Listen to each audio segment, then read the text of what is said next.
Wah, macam-macam.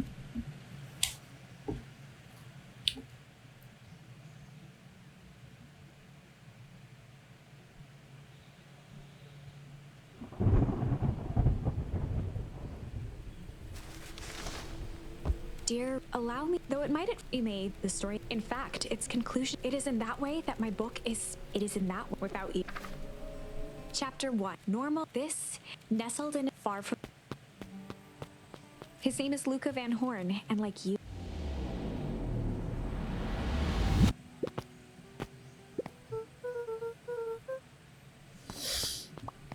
No, it doesn't work. What can I do? Ya Allah ya Rahman, I wanted to play and enjoy the session. But no, this doesn't work. Yes. What is going on? Just wanted to play smoothly. How is this working? Dear reader. Huh, finally. Oh, I'm going to try this one again. One more time. Ya Allah, macam-macam sekali kendalanya. Inilah, itulah. Will this work?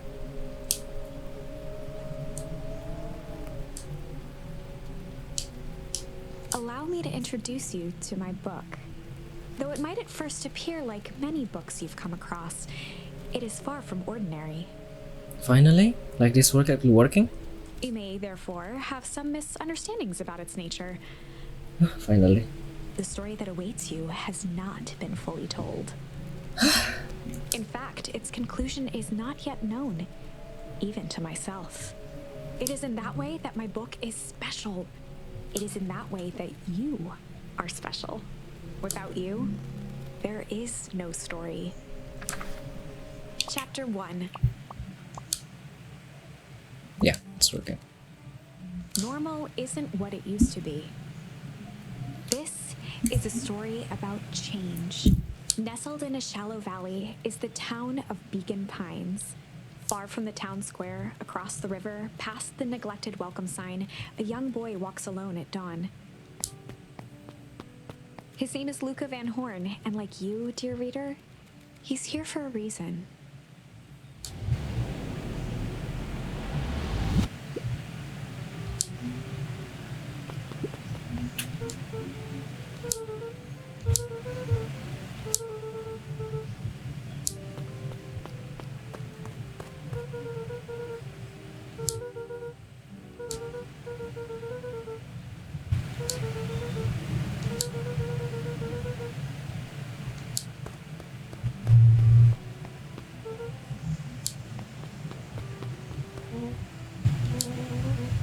Rollo was Luca's closest friend.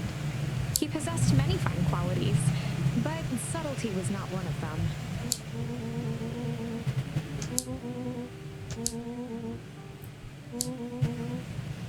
Rollo finally noticed the tears welling in his friend's eyes, and the flowers on the grave. A what? The tears welling in his friend's eyes? Where? Ah, this one. Sorry. I forgot. This is Luca and this one is Rolla. Yeah, okay.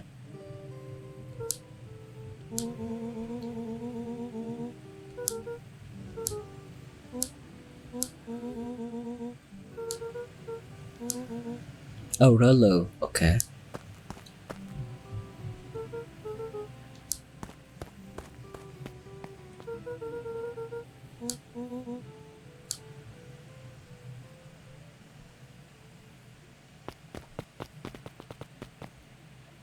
Ooh. Tickle. Wonderful! I had a good feeling about you from the moment you opened my book. That charm is a very special thing. Very special indeed. Keep hold of it for now. Its purpose will reveal itself soon enough. Okay. The tickle one. Okay.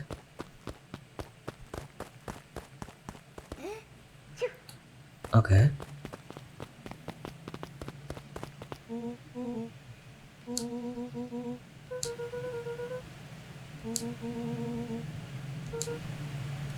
looked to the side suspiciously.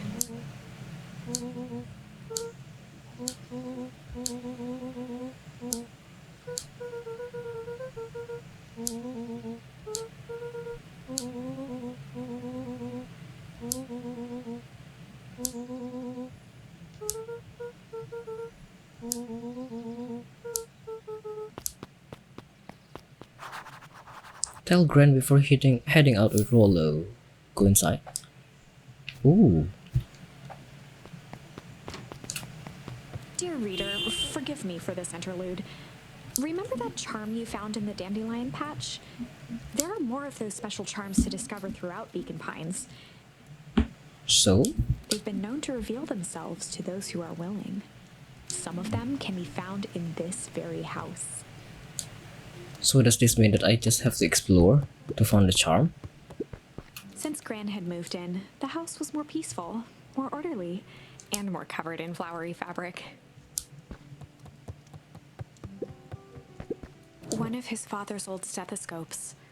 Luca had spent countless hours listening to anything and everything with it. Not for years, though. Ooh. Comfy? Ah, Ponder.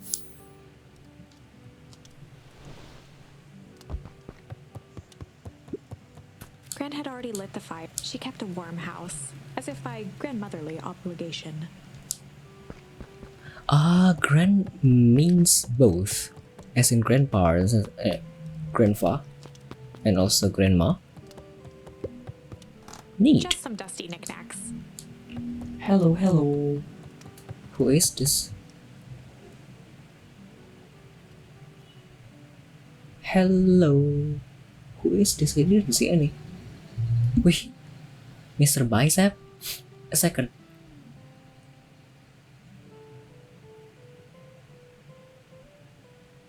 Hello, hello.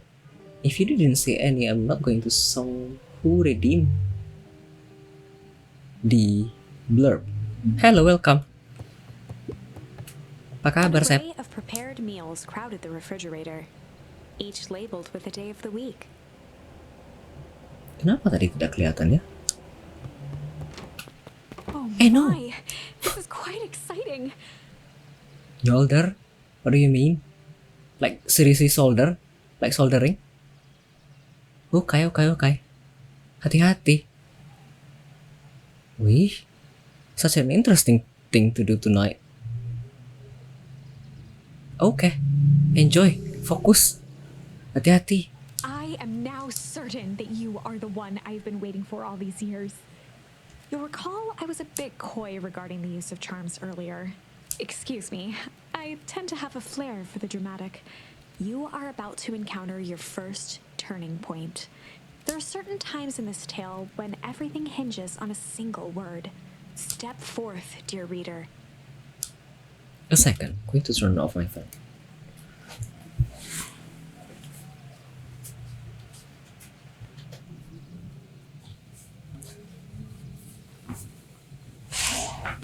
Ya Allah, besok aku harus cari lagi. Siapa tahu memang benar-benar terbuang tanpa sengaja. On the other hand, I suppose there's no Gran will be waiting when you return. No, I would like to explore the outside first. Oh, A sturdy old wheelbarrow. okay.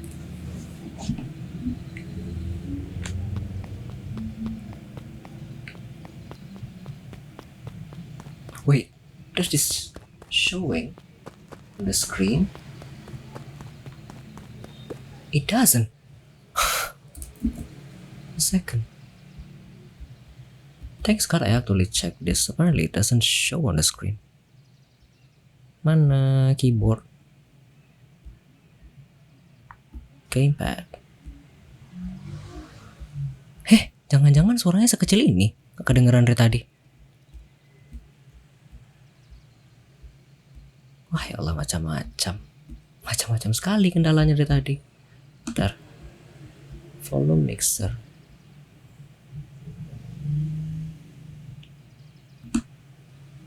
$45 here. One more, okay. Now let's set this thing. A second. Hah?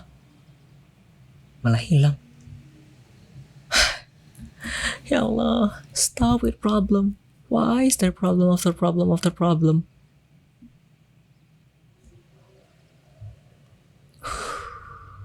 Capek.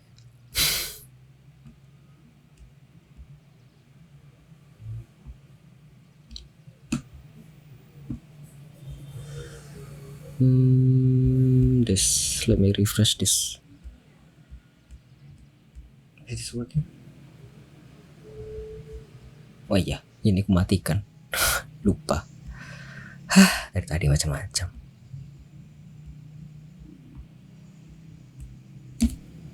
Is this working? Finally. Let's continue. Before that, going to change this. Mom.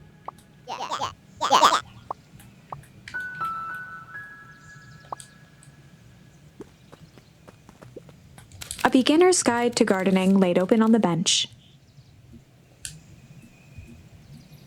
Ooh, who is this? My grandma? She looks old. So probably the grandma.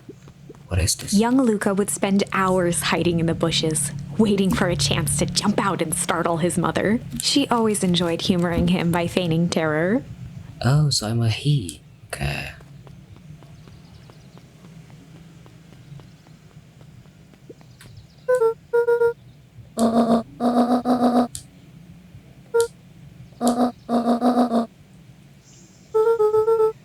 Luca stared at his feet and muttered under his breath.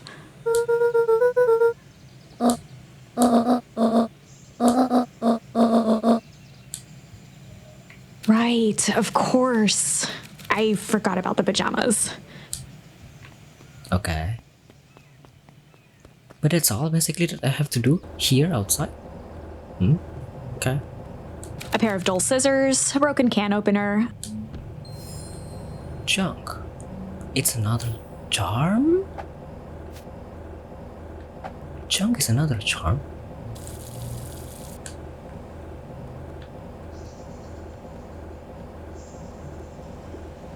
The only piece of furniture Gran had brought when she moved in was an old hutch. What is a hutch?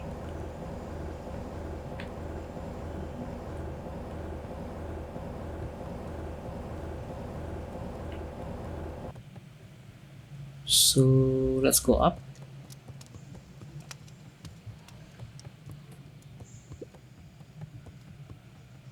Which one is my room?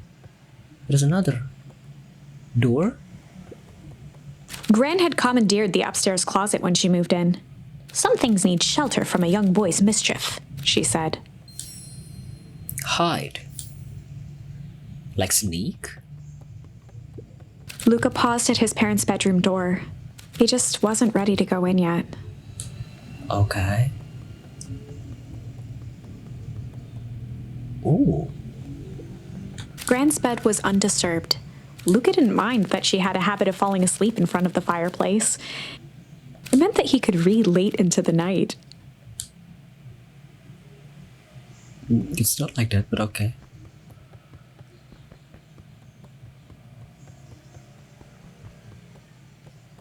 Suddenly, I'm kind of reminded. That sentence kind of reminds me Gran's of moving in meant that most of Luca's things had been crammed in the corner. my grandpa. Luca was somewhat annoyed by the situation.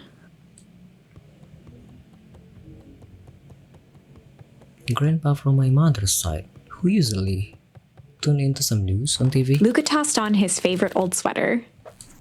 Even though it was the first day of summer, a chill still hung in the air. Chill. Yeah, my grandpa usually tune into some news on TV or some movie, which is interesting. Not interesting. Good for him. So yeah, and somehow he also fall asleep in front of the TV, and I'm just assuming that he's just tired after all.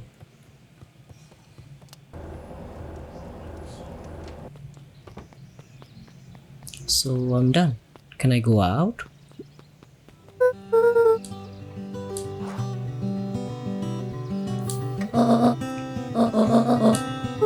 The less Gran knew, the better for everyone involved. Right.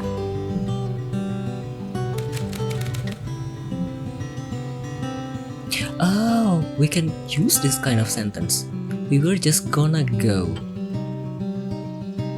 Blah blah blah blah for the day. We were just going to go. Right?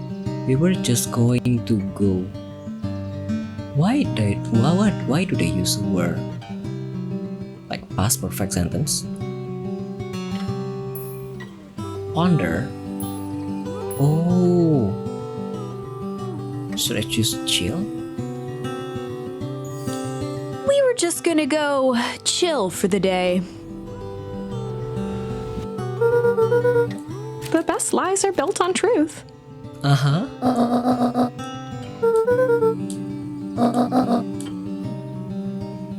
Easy. Impressive.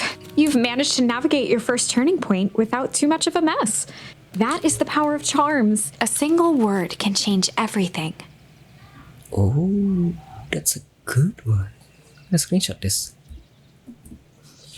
A single word. A single word can change everything. I think it's time to introduce you to the Chronicle. Now what is this? The Chronicle. B. How to use it? The Chronicle is a record of the decisions you've made. You can see the turning point which has been revealed. At any time, you can use the Chronicle to go back and invoke different charms, creating new branches. Luckily for us, this is the one and only turning point where the charms won't dramatically alter fate. It's the perfect opportunity to experiment with rewriting things. A grand jury. Should I use it now? Why? We were just gonna go ponder for the day.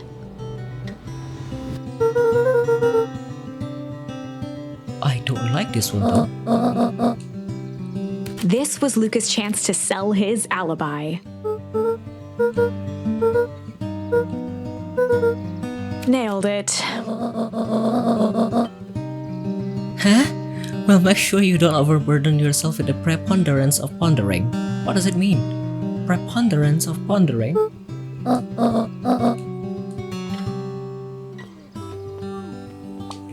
What does it mean? Preponderance of pondering.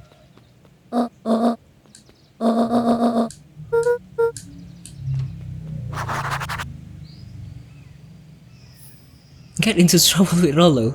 Okay. Wait, yeah, preponderance of pondering. The Google subtitle also picked the word up, so it's a word. What does preponderance mean?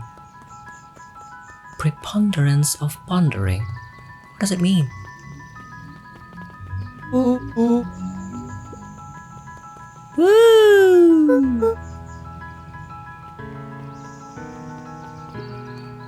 Ooh, second.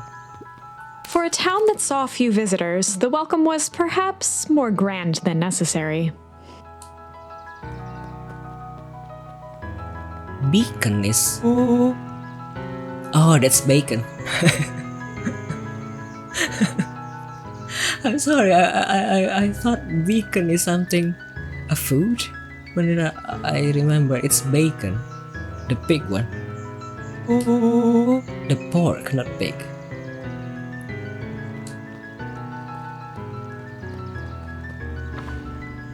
Wait, should I follow you? Chapter 2.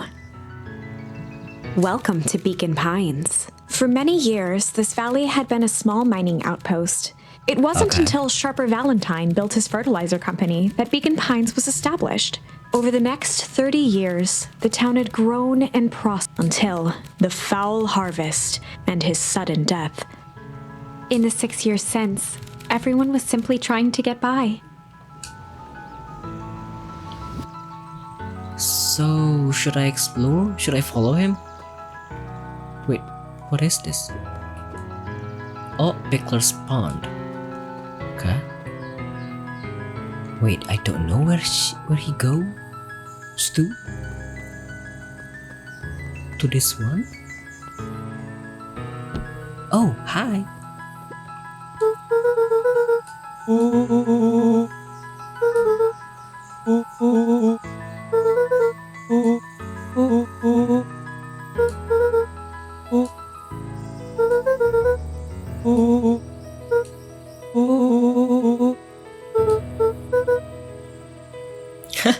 Look at his face. He's so smug. I like it.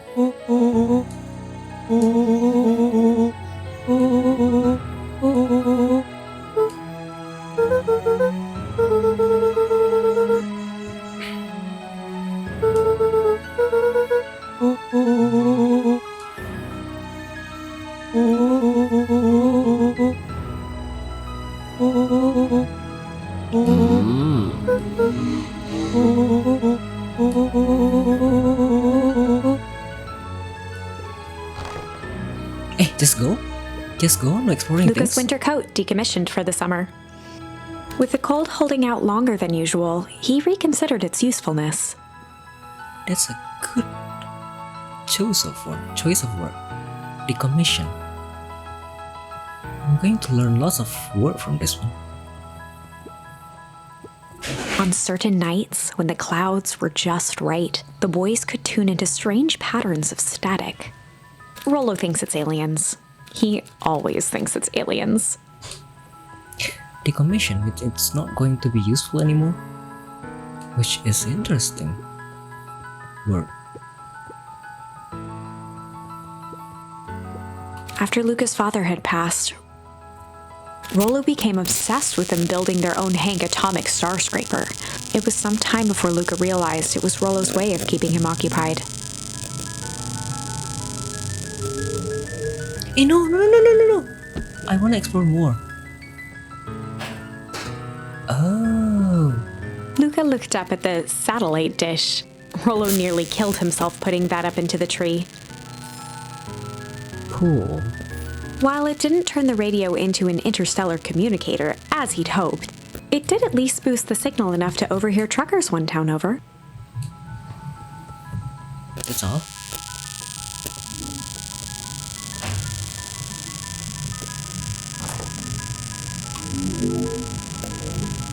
The boys had a good thing going. As long as they kept old Jeff happy, they had an endless source of precious materials to add to the treehouse. Eh, no. I kept going in accidentally. Oh, this is water? Wow.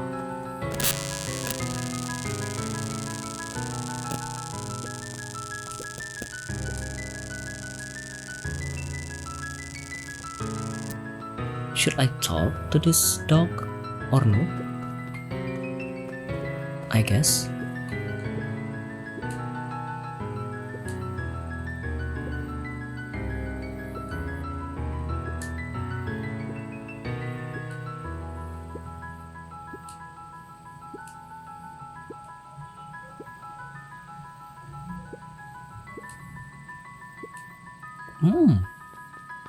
God, I am actually learning lots of new English phrase here and there, which is good.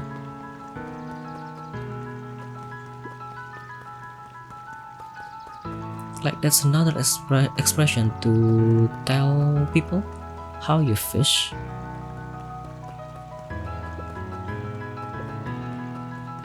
Where? What is this? You were just standing there?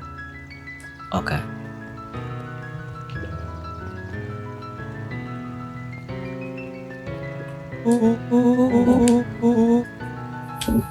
Wait, where? Where to go? I don't know. Where to go?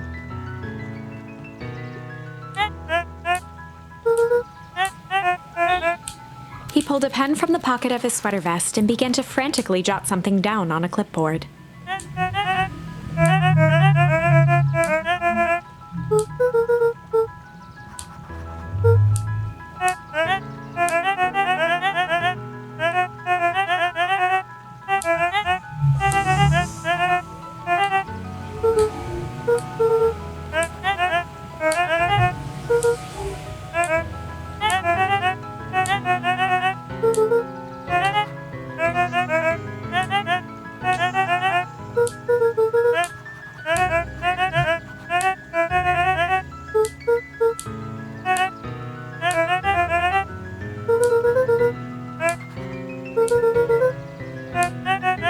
Pete stopped scribbling and glanced up from the clipboard. Was it?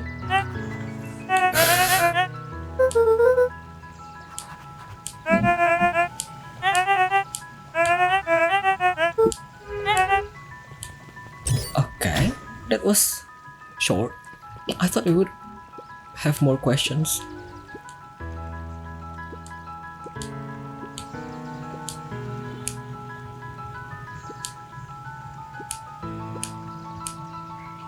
A bully?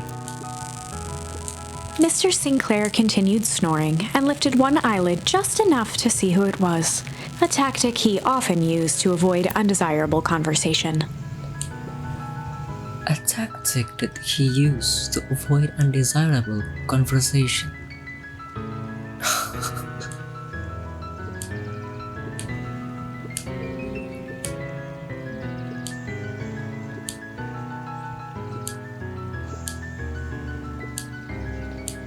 Somehow, I don't know, we are not that deep into the game yet, but I dig how the writing is good and smooth. Second, I'm going to check out 3 more person. Can I talk to you? No? Okay. William Kerr was the CEO of Perennial Harvest Company. He had become a fixture around town over the past few years. After the failing of Valentine fertilizer, the town was hungry to welcome a new source of employment. This is a wolf, right? Yeah.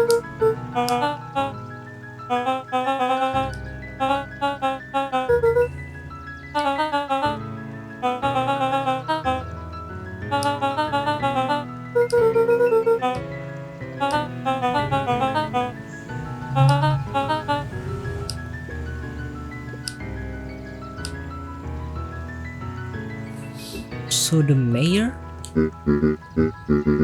Oh, it's a dog.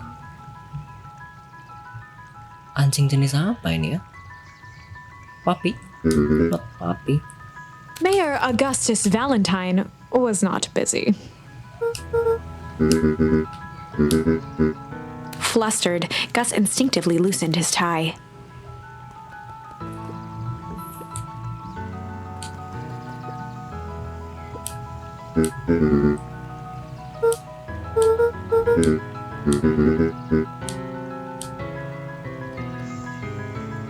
That's all. Okay, let's go.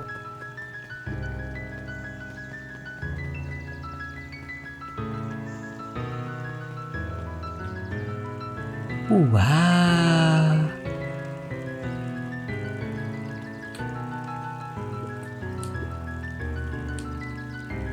The beacon.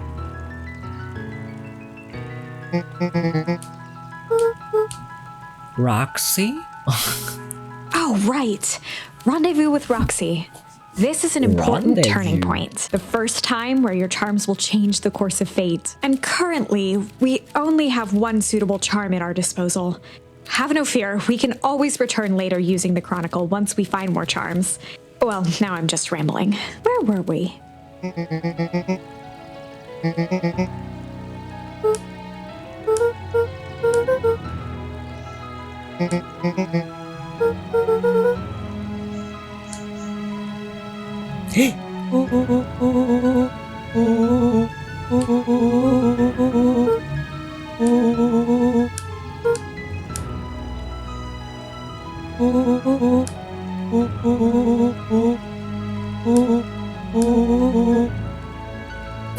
Stupid.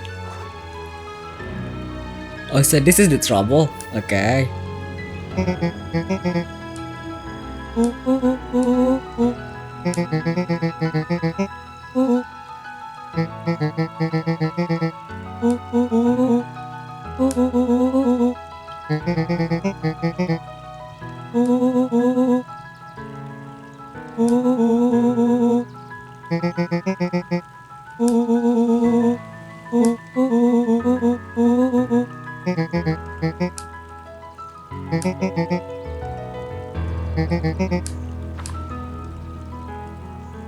Rollo froze as Roxy took a step toward him, cracking her knuckles. Wow. Like this? Luca Interesting. knew he had one chance to save his friend from being dragged home. Was to be a little chill? In the past, he found the best way to deal with an enraged Roxy was to be a little chill.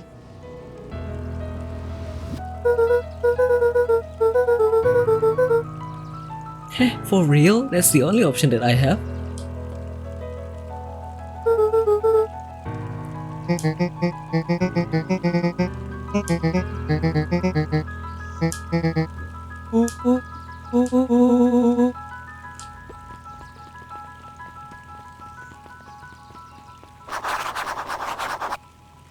Investigate the Valentine warehouse alone.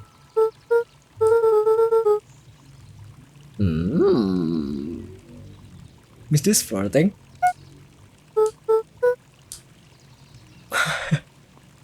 He got rejected before he even tried. Funny. Miss Hatch could often be found near the fountain, too absorbed in a book to be distracted.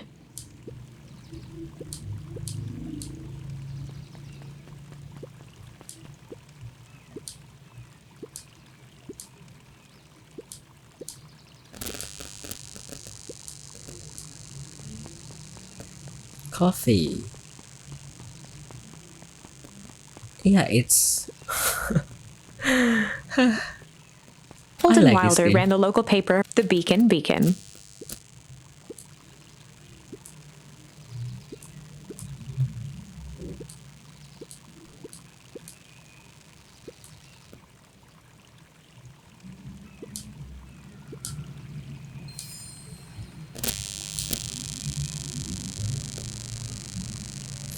Never mind. I was just thinking, what if I actually talk to Mr. Who?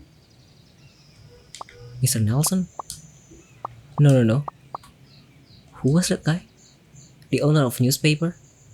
So we can actually change the fate from being chill to being to this one, the change. But what will happen? Never mind.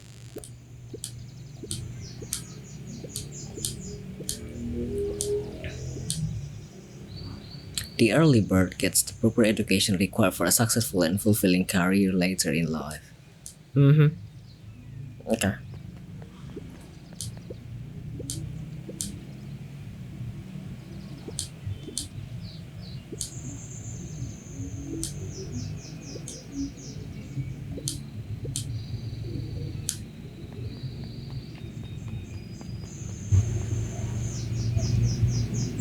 Yeah, I'm 12 years old, right? I mean, the first intro was telling me that my father died when I was 6, and then it's been 6 years since he died. Means that I am right now 12 years old, right? Okay.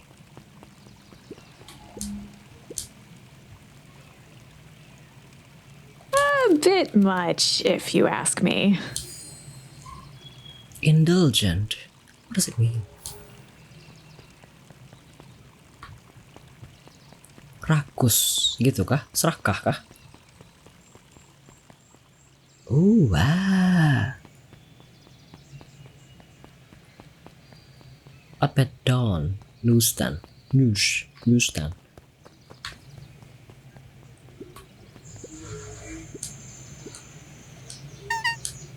Dawn had dreams of becoming a big-time reporter. At night, she searched for the story that could be her big break. By day, she hawked papers at the newsstand.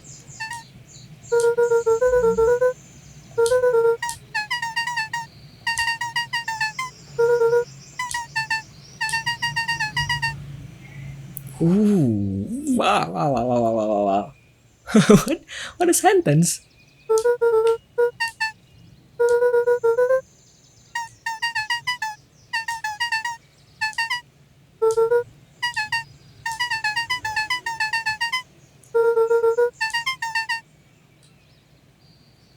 This is good. I don't know. In my opinion, for people who probably wanted to learn English more, like how they speak in sentences and such, this is a good game to play. Kind of reminds me of how The Pale Beyond was written. It was this smooth and utterly enjoyable, not too hard to understand. So yeah, this kind of gave the same vibe in writing, but I don't know in other type of thing. Graphic is good, audio is good, so probably the same. What is this? Watermelon?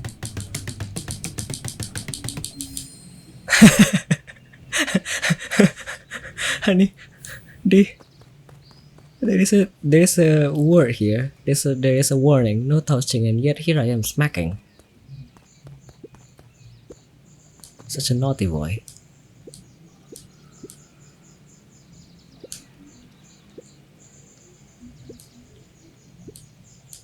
Okay.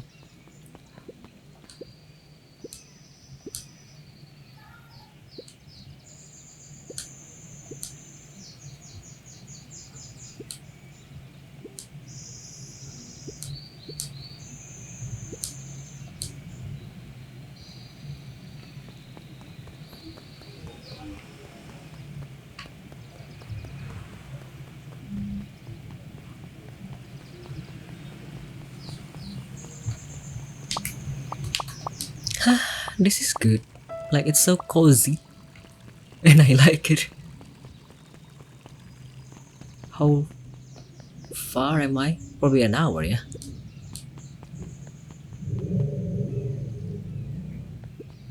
Jeff's hardware closed down about a year ago. The effects of the foul harvest stretched wide.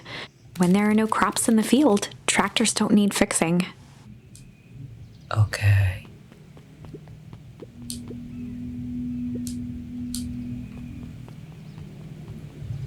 Non-Creed's drugstore.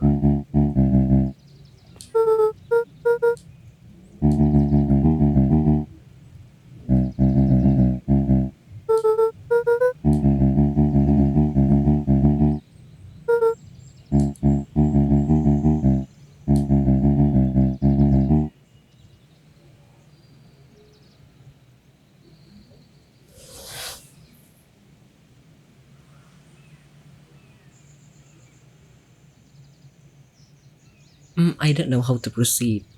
Like, in my understanding, this doesn't mean good. But I don't know. Probably. A promise Gran regretted the second it was made.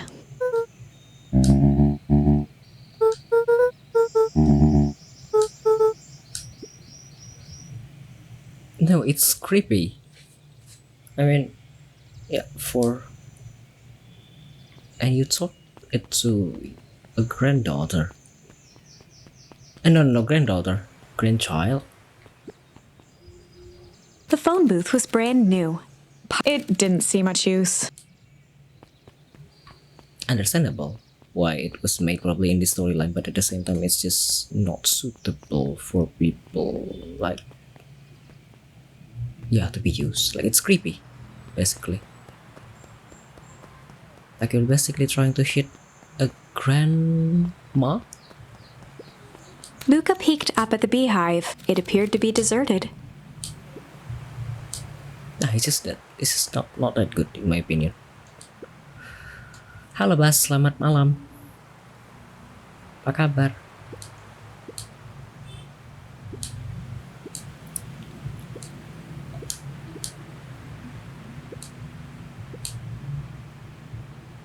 Sudahkah Anda makan? Sudah makan? Sejujurnya belum.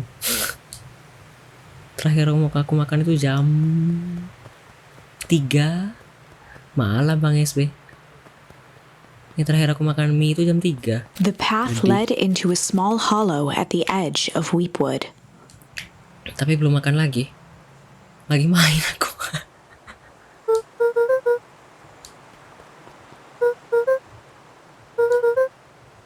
The fence thrummed with a gentle electric buzz. Mungkin bentar lagi aku bikin mie lagi ya. Luca often asked himself what Rollo would do, so that he could rule out that option. Like probably turn off the electricity, but how and where? What is this? As sparks Oh. flew from the fence, the light atop that section shut off. Ya, 2 bolts sesungguhnya hari ini remained. aku makan 3 porsi mie dari pagi.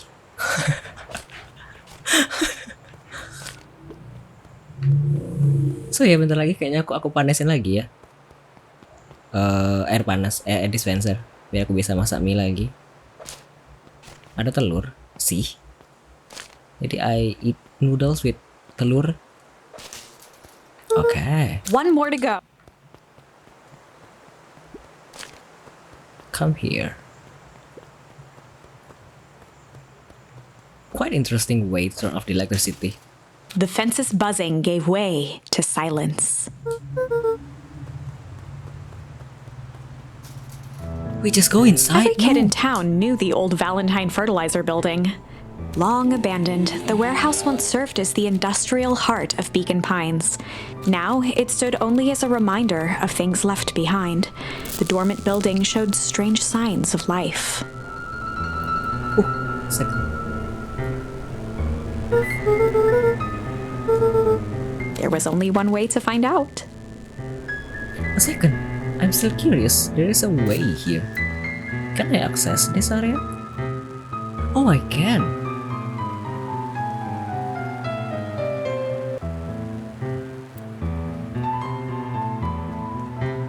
What is this?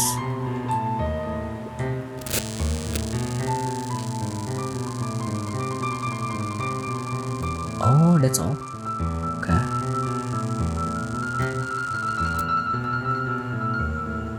Okay, let's go inside. What if I bring another one?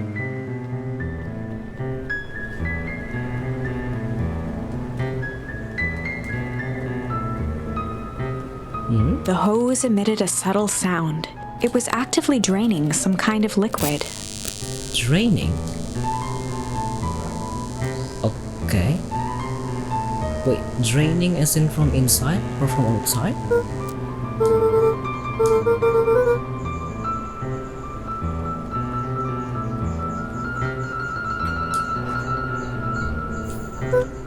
Luca thought he heard faint sounds coming from the other side of the door. He pressed his ear against the cold metal to hear better. The sound of footsteps grew louder.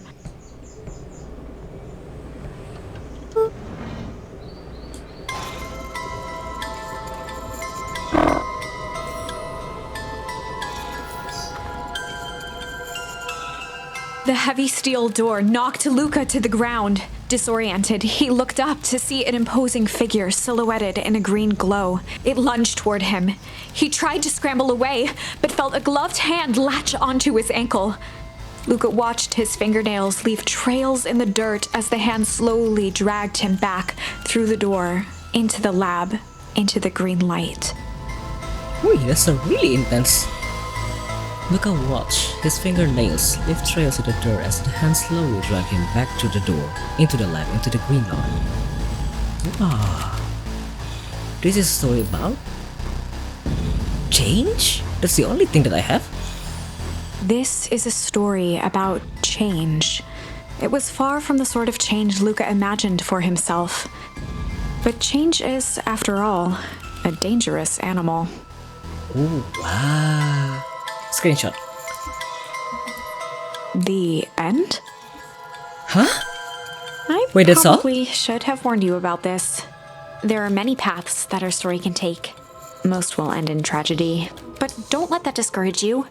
We will find the ending that this story deserves. I just know it. From here on out, a charm will have a check mark when it's been used to its full potential at a given turning point. Now, let's try something different. What does it mean?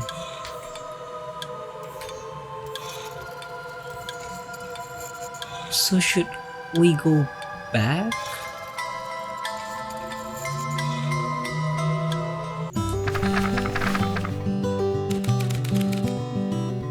We were just gonna go chill. We were just gonna go chill for the day. The best lies are easy. So how to B? No, wait, B. Oh, wait, Y, okay.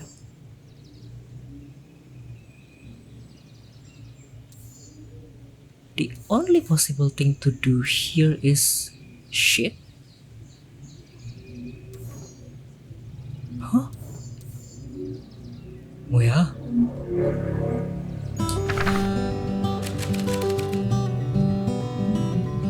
We were just gonna go ponder. We were just gonna go ponder for the day.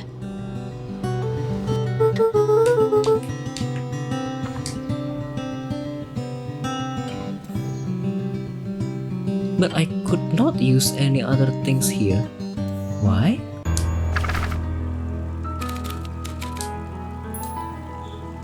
A little shit? Should I use that? In the past, he found the best way to deal with an enraged Roxy was to be a little shit. What will happen? Ow!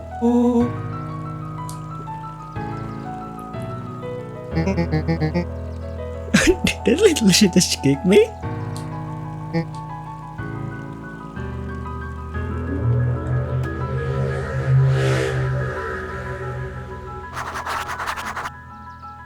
Okay, that changed the outcome.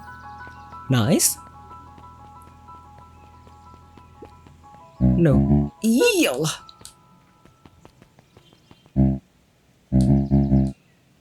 Oh, at least I didn't hear the creepy sentence. Shane?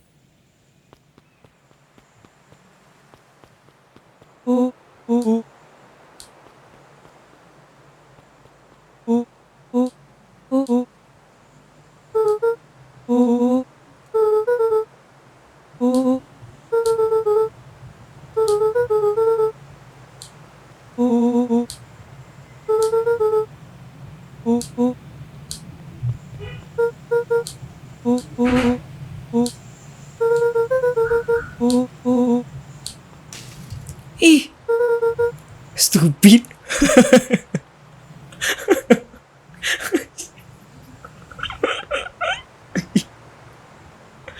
Oh, ya Allah, that was so stupid of him. You can figure out the plan was when you were done? And, oh my god.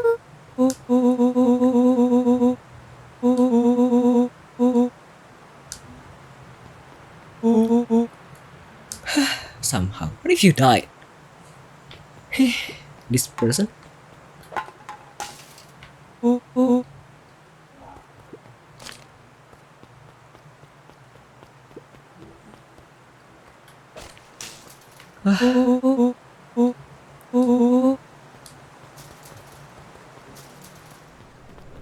Okay. As the glowing windows of the old warehouse came into view, Rollo began to bounce excitedly.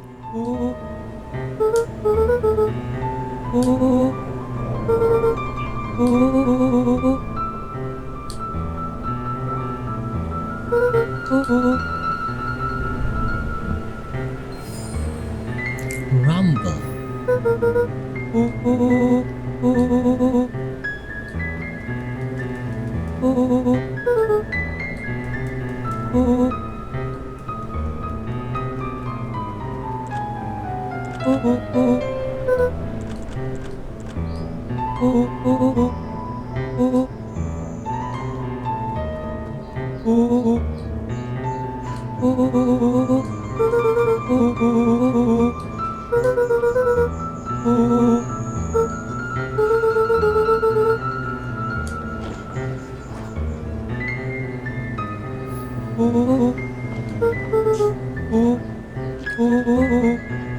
Squishy bag of squish. Ew.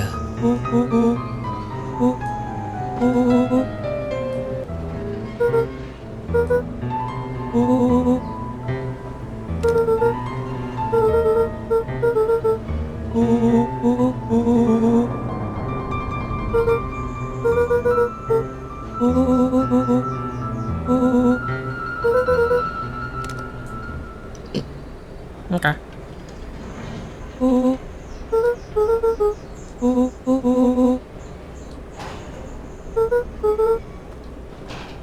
Ah.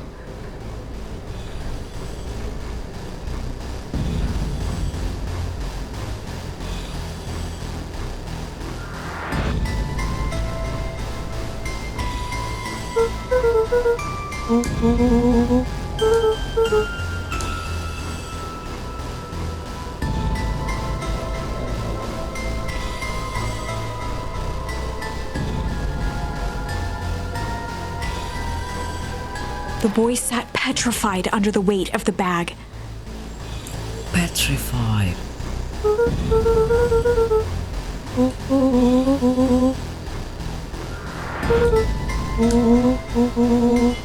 Rollo felt around at the large sack which burdened them. He snapped off a tag from just within a small zipper opening in the bag. Rollo held the badge up to a faint shaft of light within the dumpster.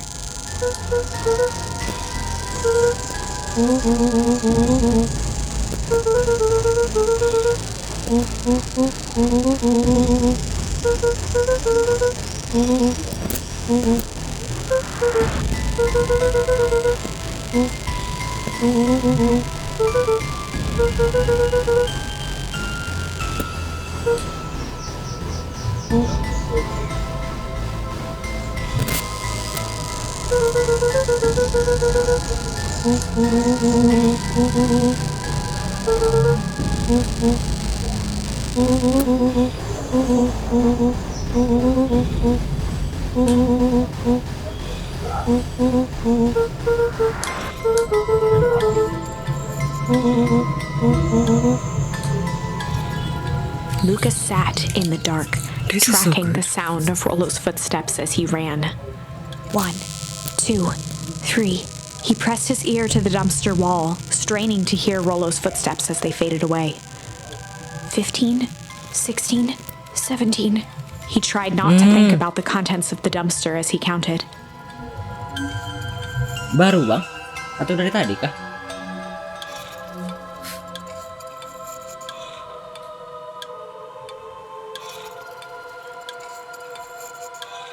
Sesungguhnya tadi apa? Iya aku dari tadi tapi Kamengo. Sesungguhnya aku dari tadi udah mati hidup bang. Bukan mati hidup. Tadi aku berhenti di maghrib. Terus ini stream ulang dari jam 8. Tadi siang ada banyak bunyi statis. Dan aku tak tahu kenapa, makanya aku sekarang pakai Bluetooth. Baru itu kah yang terdengar tadi bang? Atau sudah banyak kah? Like this was really good. Bentar, kalau gitu emang berarti bukan ini penyebabnya. Matiin aja.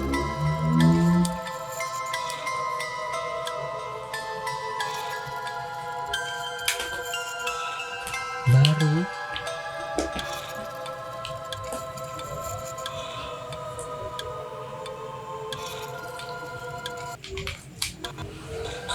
Wih.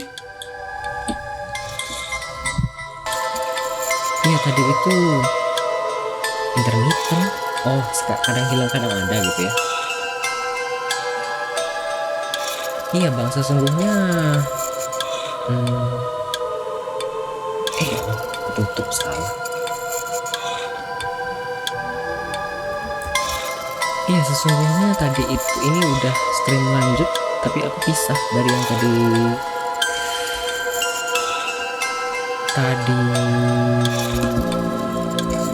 sore asar.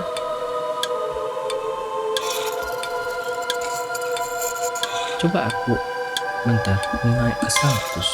Sorry. Coba aku matiin gain ya.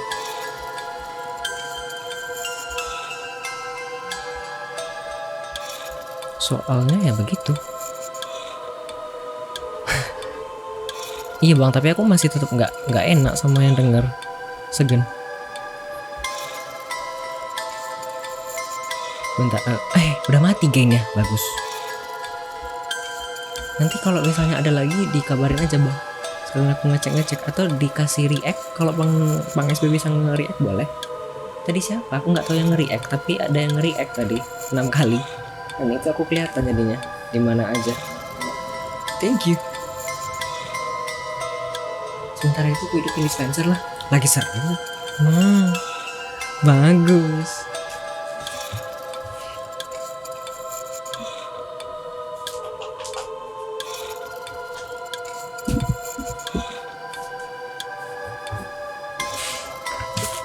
Bagus cuy. Seru. 35, 36, 37. The thick stench made it hard to breathe.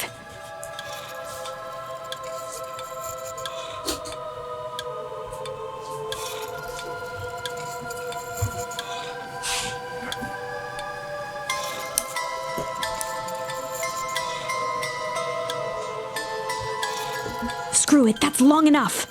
Luca carefully lifted the lid and peered out. Nothing. No sign of Rollo. No sign of the man in the yellow suit. Time to haul ass. Luca clambered from the dumpster, stumbling to his knees. He was up like a shot and running, sprinting toward home as fast as he could. Beacon Pines flew by, blurred by the tears that welled up in his eyes. Ya Allah, ada yang mau tukang-tukang tim segini. He wouldn't remember getting home at all that night. Throwing his front door open, storming up the stairs to his room and surrendering to sleep almost as abruptly as he hit his pillow. Chapter 3. Finding a friend. Wait, The next Rollo is morning, gone? it was quieter than usual at the breakfast table. Only the sound of silverware and chewing interrupted the awkward silence.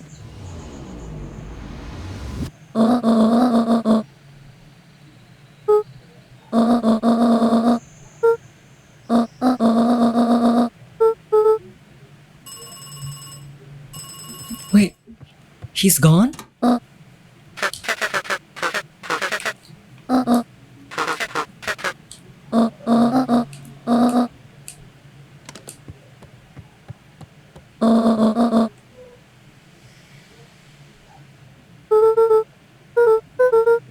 Gran's brow furrowed. She let out a long sigh. Her voice was quiet and even. Wow, the narrator is really good at this. What is this? Huddle?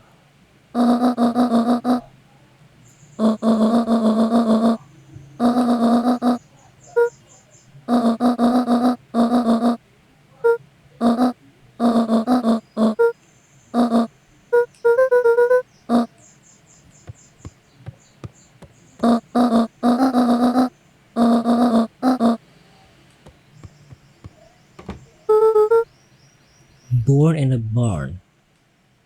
So Rollo was gone. My friend is gone. What can I do? Nothing.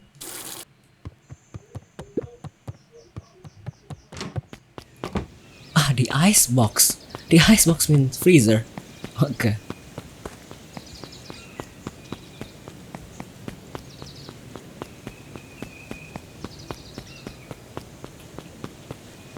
But the only thing to do for me today is just to stay at home with nothing else to do. This is going to be boring.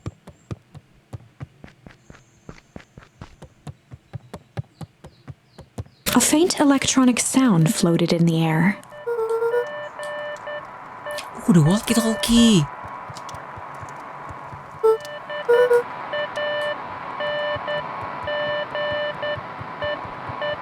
Wait, is this Morse code?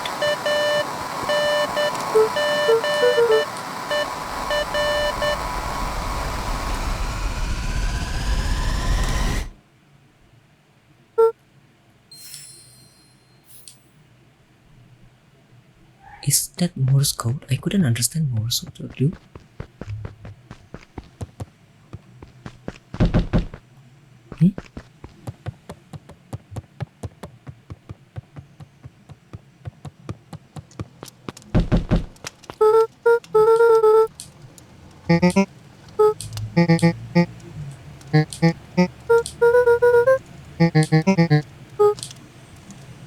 Wow. A pit formed in Luca's stomach.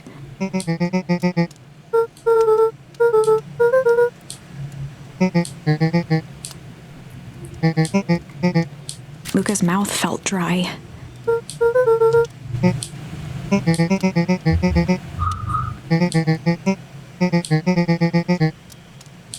Luca could feel his heart beating in his throat. Hah? Kenapa Mas Jik? Ada suara statis kah? Iya kah? Bukankah? Also hi. What time is it? 10. Hey, aren't you gonna go for your interview?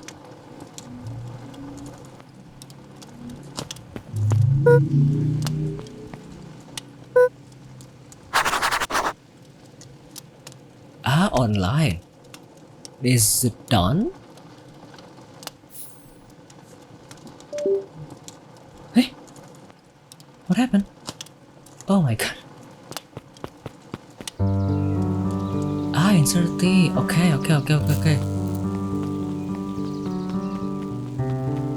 Enjoy?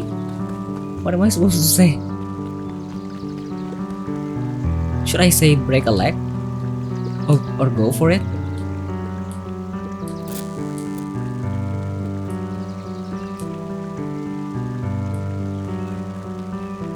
Okay.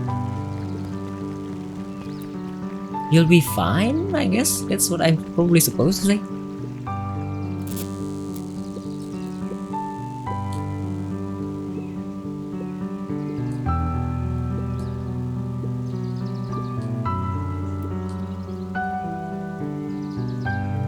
Okay, good luck.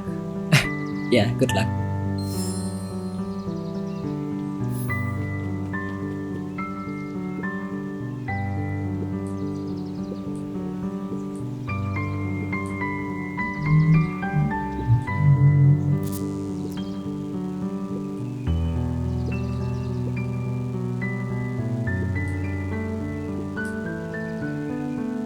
Also,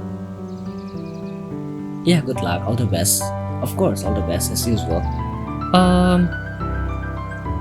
No, my microphone have static noise again since this afternoon, and it came out again like probably half hours ago. So yeah, I don't know what's going on. Iya, sejauh ini yang komen baru Bang SB, mungkin baru Bang SB yang denger. Tapi tadi sore ada banyak mas, dan aku nggak tahu kenapa. Don't know.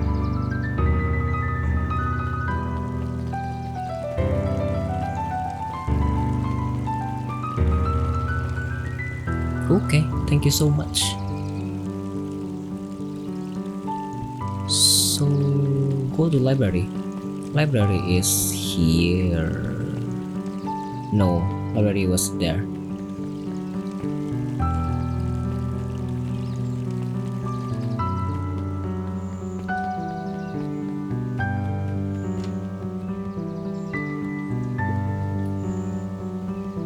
Kato volunteered at the library during the summers. The name is Kado. He wasn't very social, so he'd dedicate each summer to becoming an expert in a single subject, making him a reliable source of very particular knowledge. If you were to ask Kato something he didn't know, he'd escape into the dusty old bookshelves and return with just the right thing. Kato was lost in his reading. Luca crooked his neck to see the title, Introduction to Melitology. A what?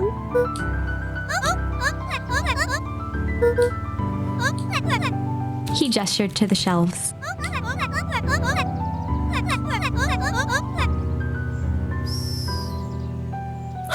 I kinda envy this guy.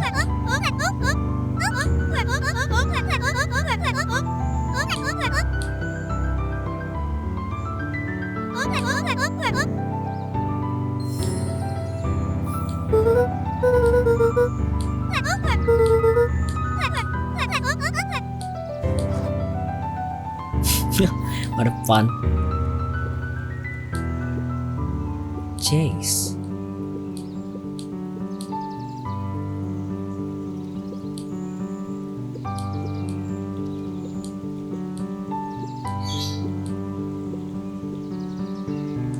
Hey, wait. If he knows, where should we go to that area? Mycological fossils.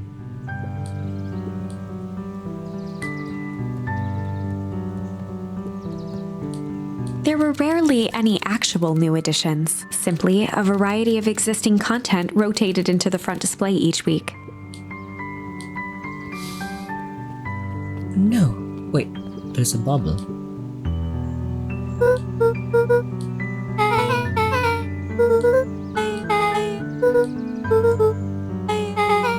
Beck's family moved often, giving her little time to establish any real connections.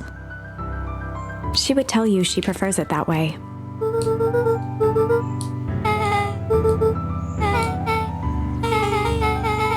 Luca shifted his feet uncomfortably.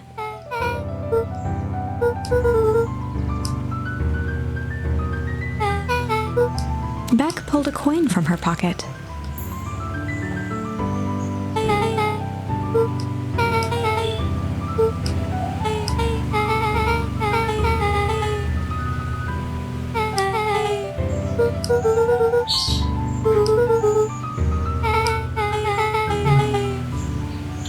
Hmm.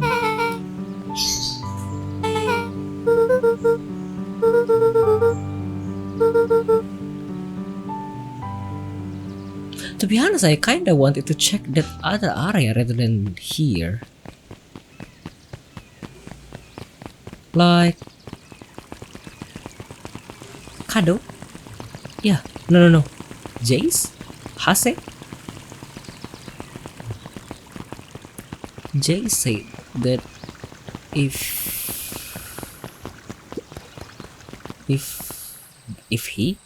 she. Whenever Luca saw his dad's chair by the pond, it reminded him of the days they'd pack up a couple of sandwiches and fish until sundown. I guess it's better for me to go to our treehouse because that's basically our apa ya bahasanya? Base camp.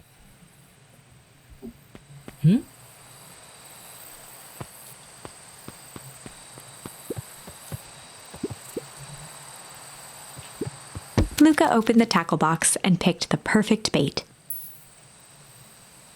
The perfect bait.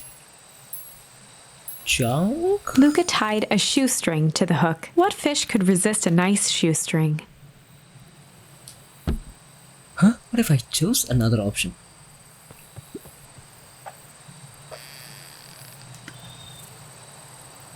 Oh my god. Smack?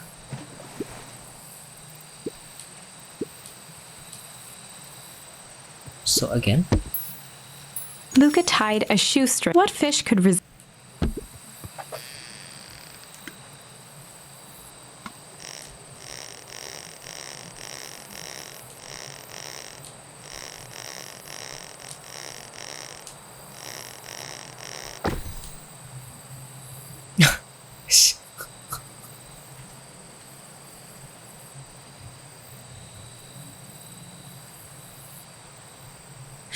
I'm dying. This is so.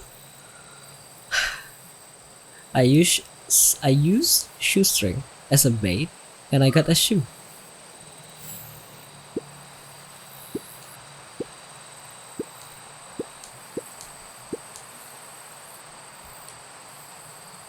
Should I go? Should I find another one? Luca Oh, tied a small magnet to the line. Magnet? Fishing with the law of attraction. Fishing with the law of attraction. Opposite attract? What will I got now? A can? Ow! Sorry. Luca tied a small fishing with the law. You know, I'm kinda thinking that we will get an empty can. It's a magnet. What else?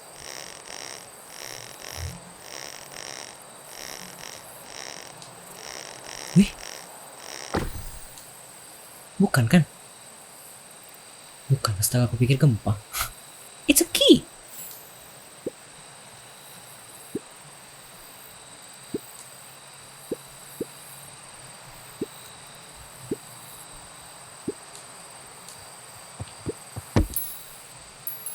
Luca stuck a Smack. toy stretchy hand onto the hook. Toy stretchy hand? Like that one? Those things always get dirty anyway.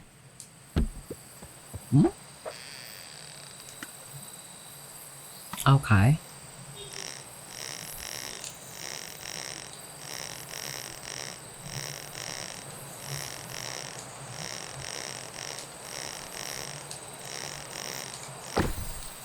What is this? Bracelet?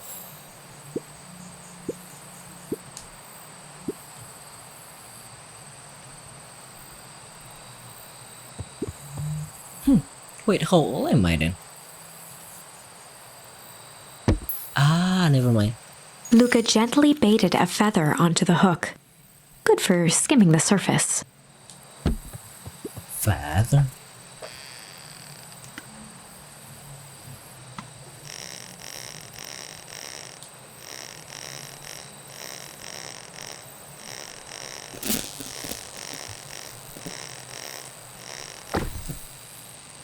A dog?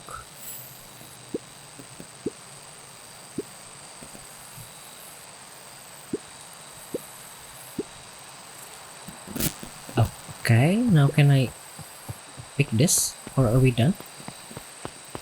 What else? I have used everything.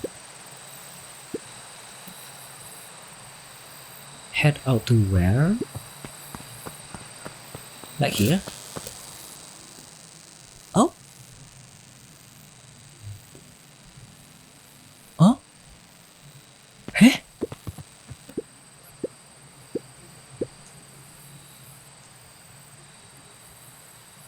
No, I mean, what is the purpose then? Huh? Like, Luca tied a small fishing with a no, I don't want to do that because we have fish everything. What do you say we head out and find something new? Oh, that doesn't mean anything then.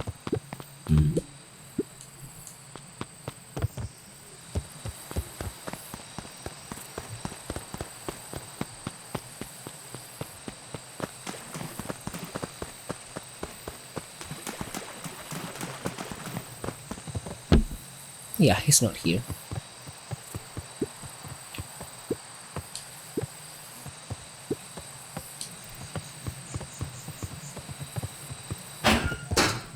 Okay, let's go to that area then.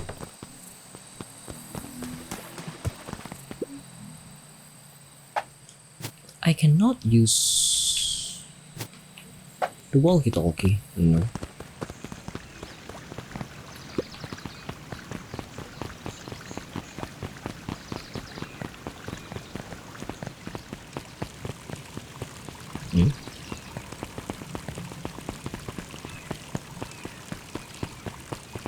A second.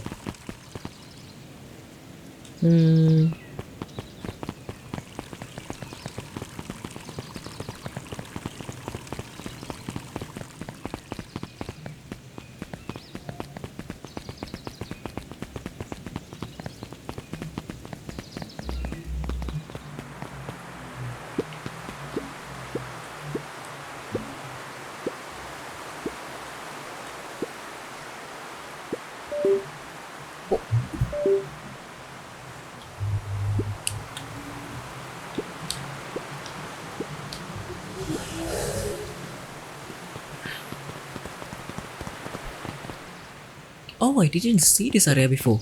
After the foul harvest destroyed their wealth and reputation, the Valentines shuttered off their estate from the rest of town. The Valentine mansion loomed over every other building in town, both figuratively and literally. Oh, that's a new expression for me. The Valentines loom over every building in town, literally and figuratively. Artinya kan bangunan ini meredup pendarnya dibandingkan dengan bangunan-bangunan lain di kota. Ya secara harfiah maupun secara realita, begitukah penerjemahannya? Figuratively and literally. That's a new way for me. Loom over.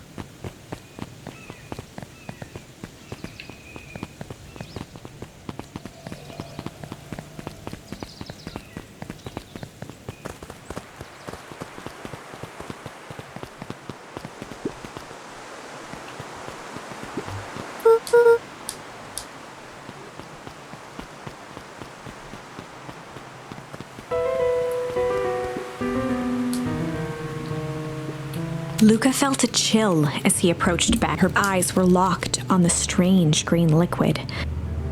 The nearby grass was coated in a fine layer of frost.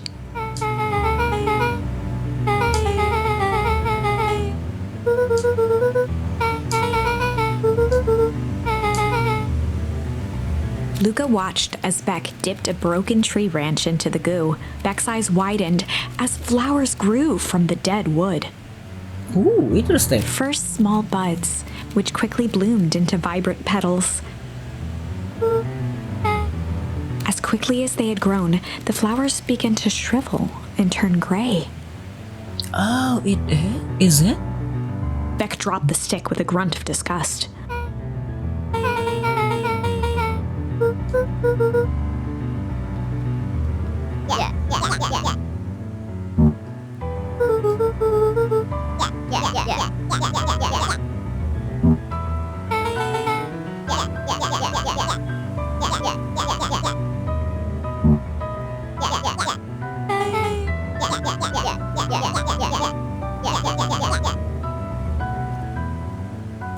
Oke. Thank you, Mas. Have good luck. Betul, ceritanya juga bagus, grafiknya juga bagus, and everything is good, Mas. I'm in love.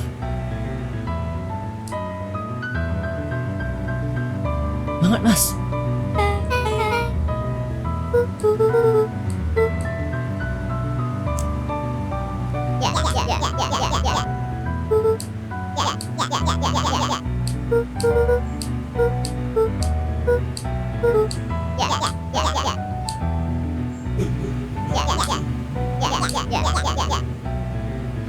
Ya Allah, rasa mauku. Iggy took a step towards Luca, his sneer lit by the glowing puddle. Beck could see tears welling in Luca's eyes, his fists clenched. Me too. I'm ready. Some things about Beacon Pines were very different from the city, but a bully from a hayseed town is really no different from a city bully. My God, I'm also ready. Beck took a deep breath and thought.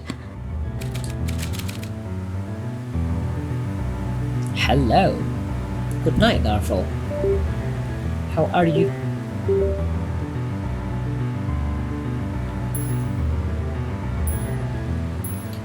The tickles? I was ready to smack her down. Well, time to bust out the tickles. For real, that's the only option I could do. Beck lunged forward and began to tickle under Tish's arms. Okay. Besok hari Selasa. Okay.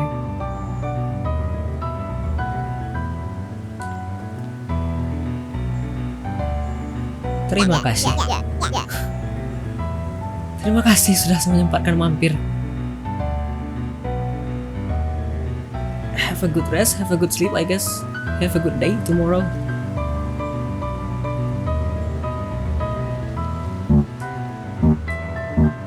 Tears began to form in Tish's eyes as she gasped for breath between gales of laughter. Beck redoubled her efforts until Tish finally had had enough. Had enough.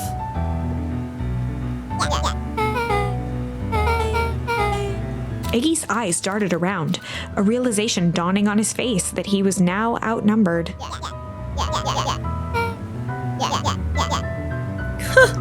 Iggy kicked at the puddle before making his escape. No! Oh my God! Beck shook the ooze out of her hair as best as she could. Oh my God!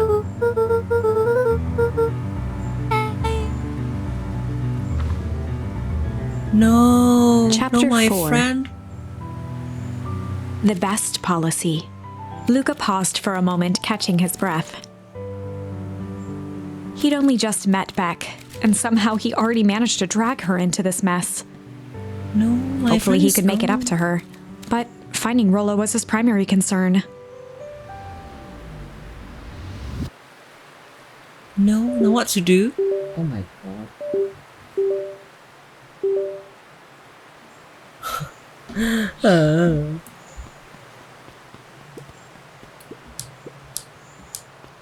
Know what to do? Oh my god, my friend is gone. I couldn't go inside, so what to do? Should I... Roxy and Fitz looked drained. It was clear they'd spent all day searching.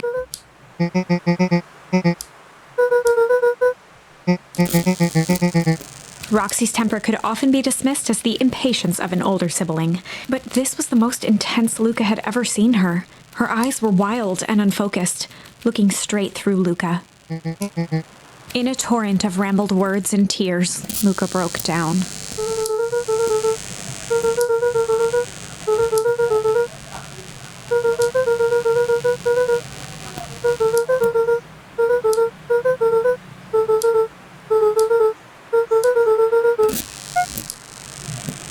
Wow, what a drawing! Wee! Thank you, Darful. Thank you so much. Thank you, thank you, thank you. Are you gonna sleep now? Like sleep and resting? Karena sudah mau tidur karena jam 10. Roxy, still exhausted and angry, softened briefly as her eyes hunted the ground in thought. With a determined sigh, she looked up at Luca. Roxy drew herself up. Okay, okay, okay. Thank you so much once again. Have a good rest, have a good sleep. Have a good day tomorrow. Hati-hati. Bye-bye. Bye. Why, I couldn't see who redeemed this one. Kenapa ya? Bentar, aku kayaknya mau force close Twitch dulu. Yang di sini, di HP. Kenapa ya tidak kelihatan tadi si Bicep juga? Oh, redeem sesuatu tapi nggak kelihatan. Sekarang David juga nge-redeem tapi nggak kelihatan juga. Why?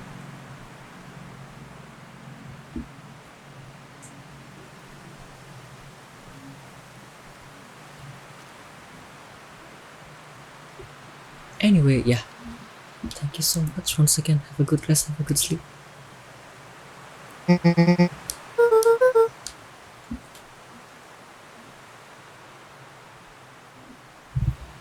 Roxy tried to think of the safest place to send Luca. Luca wiped his cheeks and gave a quick nod.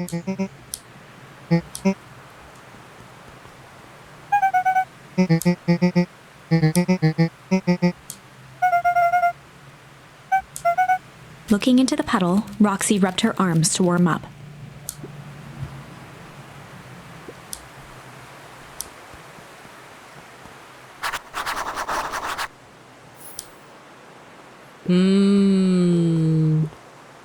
So I am probably supposed to go there later, but I have go to the treehouse by myself before, so okay. Mr. Nuncreek jumped with a start. Why?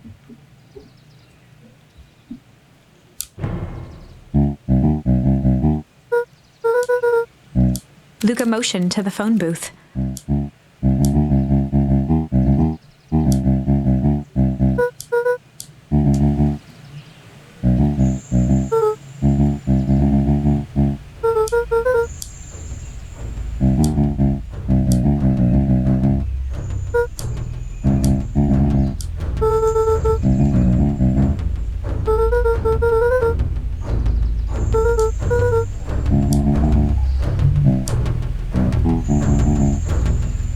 Nuncreed gently placed one of his substantial hands on Luca's shoulder.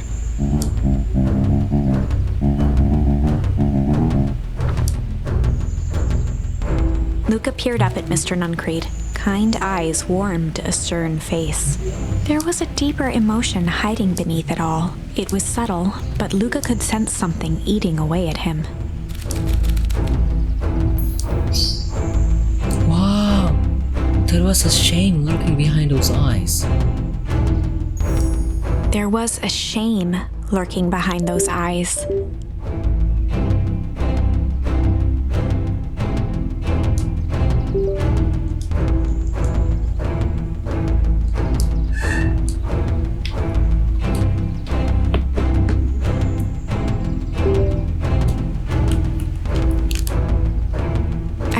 If Mr.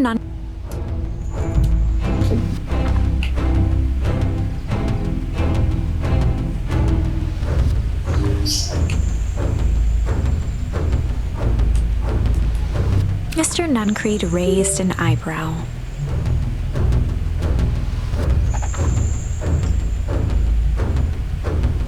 No, is this not working again? Ya Allah ya Rahman.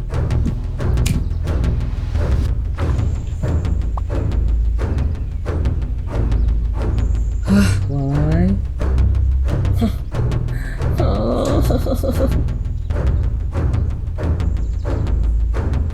I don't know, it felt like lots of problems today. Ya Allah. Biasanya kamu buat mie dulu.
Mr. Nuncreed's shoulders slumped. A deep sigh bellowed from his chest. Luca attempted to take a step back, but Nuncreed's hand...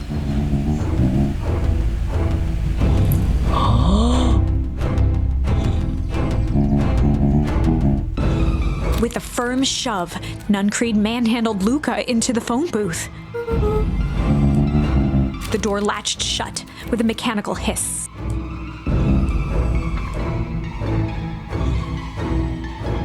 As Luca pounded the glass, the floor dropped from under his feet.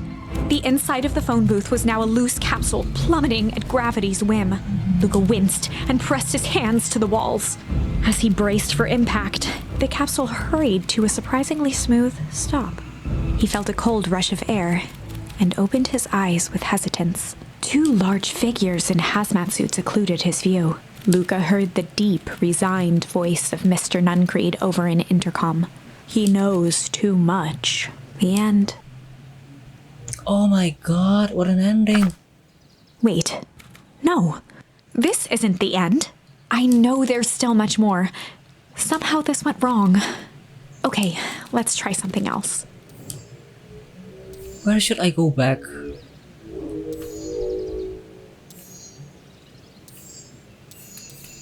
From here?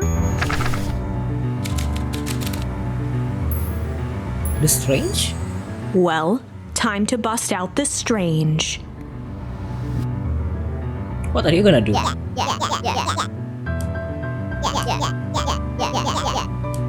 Beck stared in silence, the only sign of life being the twitch of an eye.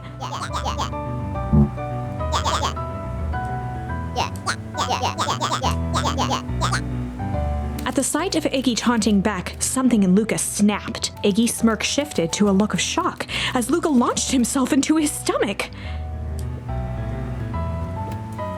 Iggy's clothes were drenched in the glowing ooze. Iggy's voice began to slur as he struggled to get up.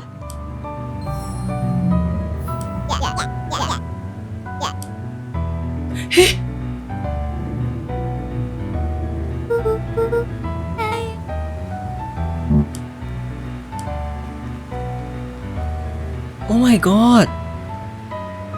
And then? The person at the warehouse, the strange ooze, and what it did to Iggy. Was Rollo caught up in all of this?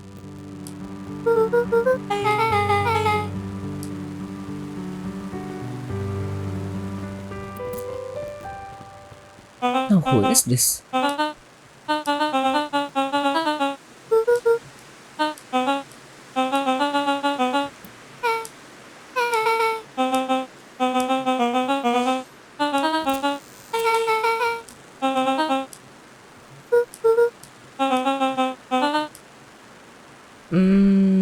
Kinda don't buy this.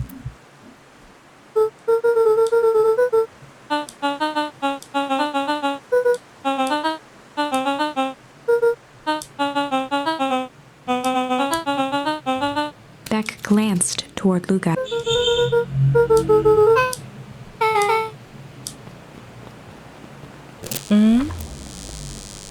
Wait, something doesn't Rollo was safe. add up. A wave of relief washed over Luca, which was quickly replaced by a sense of dread. Gran is going to kill me. If he hurried, he might just make it home before sundown. Chapter 4. Our harvest awaits. Luca took a deep breath and gingerly opened the door, steeling himself for Gran's wrath.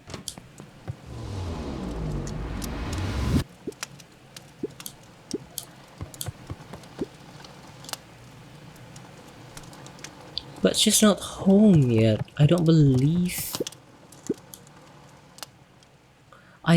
buy that wolf. She's not here yet. See?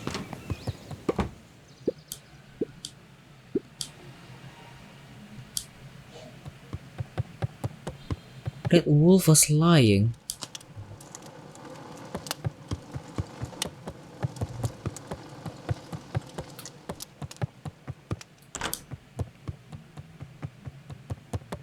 Luca was alone. The house was empty.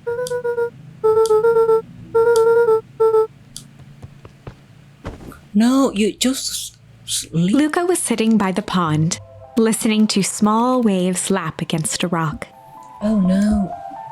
His father sat in a folding chair in front of him. Without turning, he spoke. "Why don't you grab me some nice bait?" "Sure thing, Dad."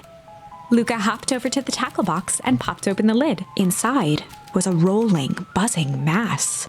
"We're fishing with bees?" Luca's father gave a warm chuckle. "Well, you catch more fish with bees than honey. Pick us out a good one." Luca closed his eyes and plucked out a bee. He could feel its wings struggle between his finger and holding it at arm's length, he hurried over. His father deftly baited the hook and examined his work. Interesting choice. With a practiced flick of the wrist, the line buzzed in a graceful arc. The water accepted it without a splash or ripple. The wrong choice. But I respect it. The pond began to freeze over. Sometimes we gotta make the wrong choice before we can make it right. Ooh, what a sentence. Screenshot.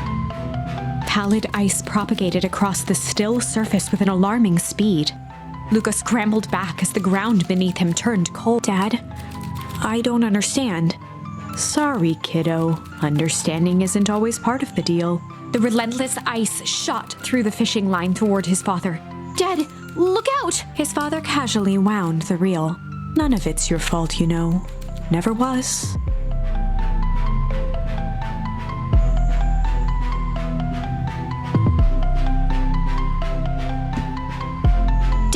We have to go! Luca grabbed his father's shoulders, trying to pull him away. Please, you have to run! The ice crackled as it spread across his father's hands. That's the thing about fishing, Luca. His chest began to crystallize. You toss your hook in, and you never know what you're gonna pull out. A shock of searing cold ran up Luca's arms. He gave one last desperate tug.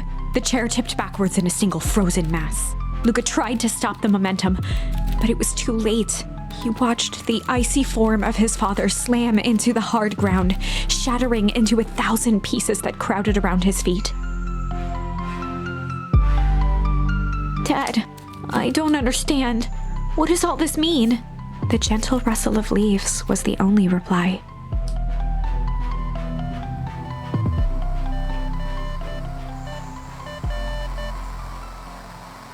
Luca's eyes struggled to focus on the walkie-talkie.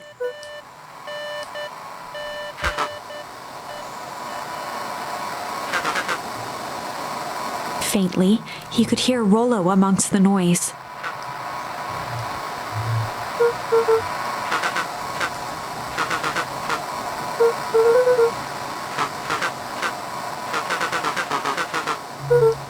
Rollo's voice was coming through more clearly now, but some words were still just static.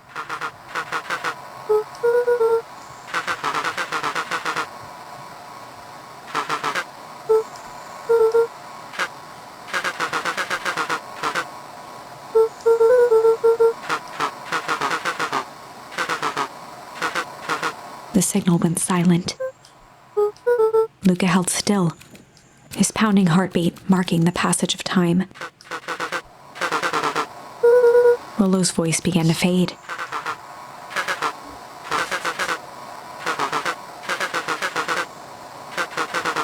With that, the signal died for good.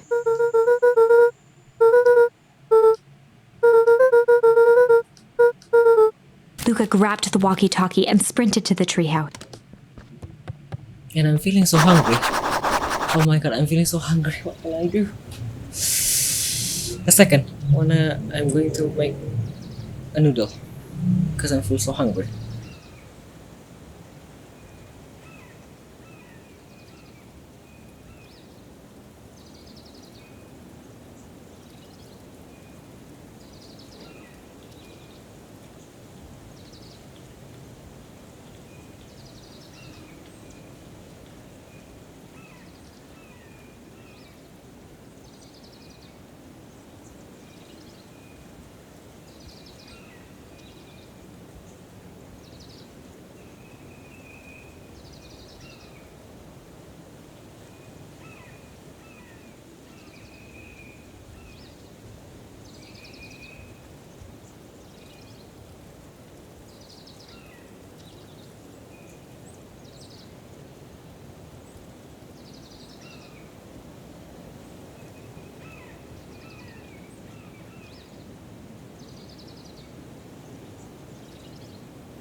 let's continue. In the meantime, mumpung belum masak minyak,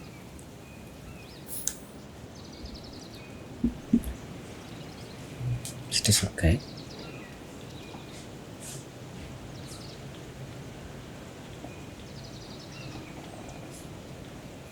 Okay.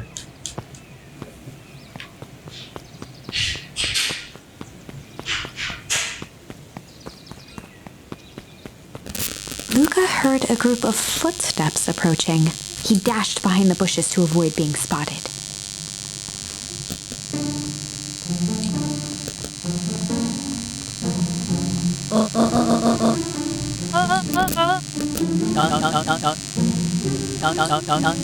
Mr. Tolliver paused, shifting his eyes to one side.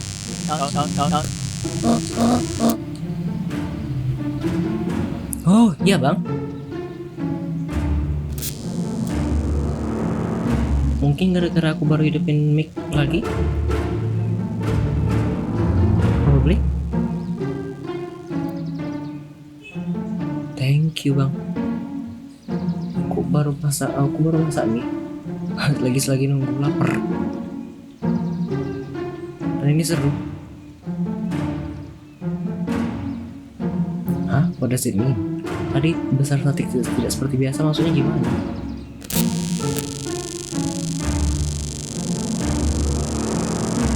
Oh iya, aku lupa tanya. Aku tanya, suaraku bang jelas kan? Suaranya agak besar. What do you mean? Ya, agak besar. Besar like mengganggu kah? Suara apa ya agak besar? Statik kah? Suara mic kah?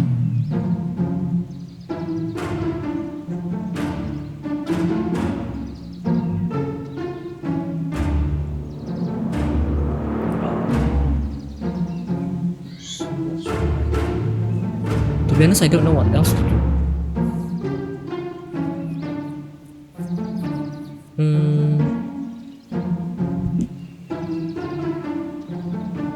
Suara mic-ku gimana bang?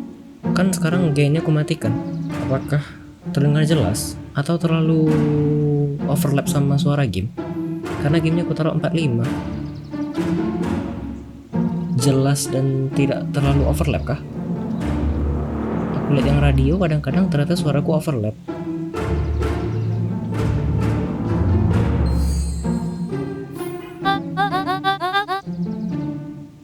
Mr. Tolliver took one long, quiet breath. Oke, thank you bang. Kenapa ya kira-kira? Nyebutnya apa lagi ya?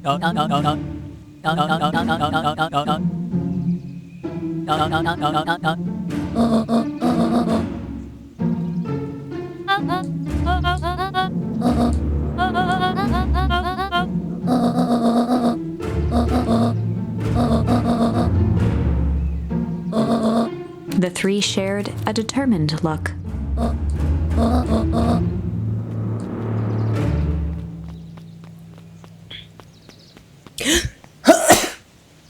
Kenapa ya kira-kira? Padahal nggak ada yang diganti-ganti.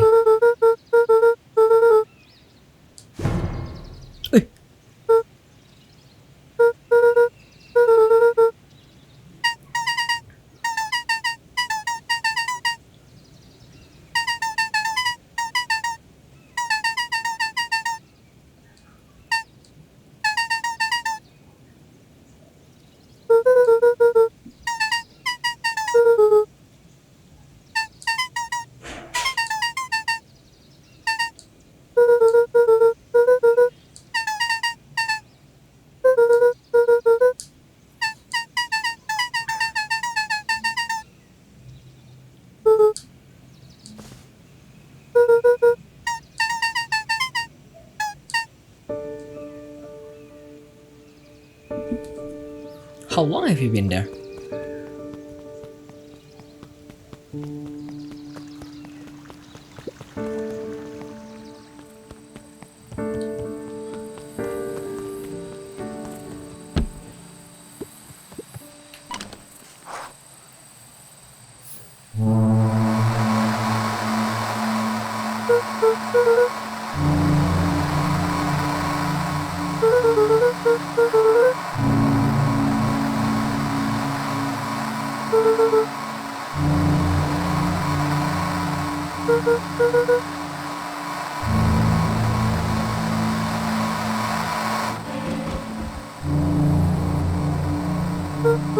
Luca could only see a cloaked shape behind the rocket. A what? He strained to hear as a muffled voice began.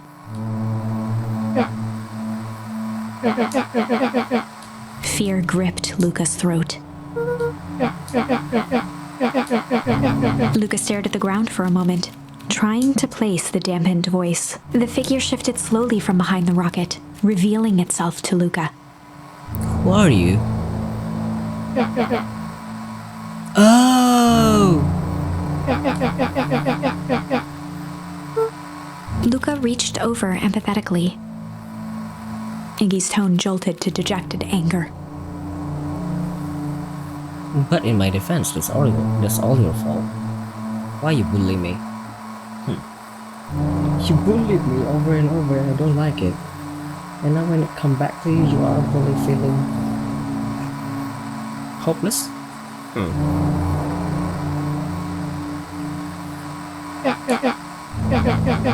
Luca slumped to the ground, overwhelmed by guilt. Why should you?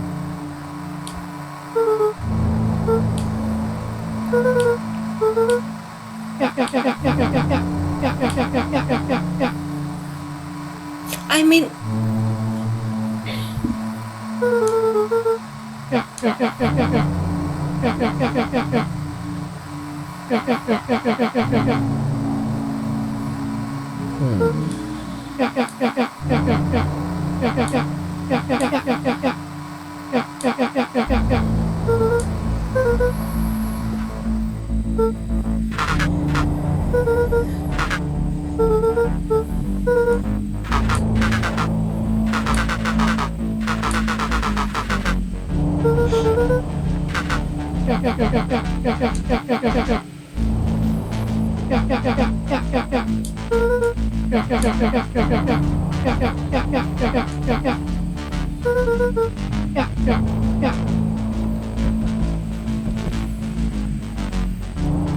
Arboreal double seal.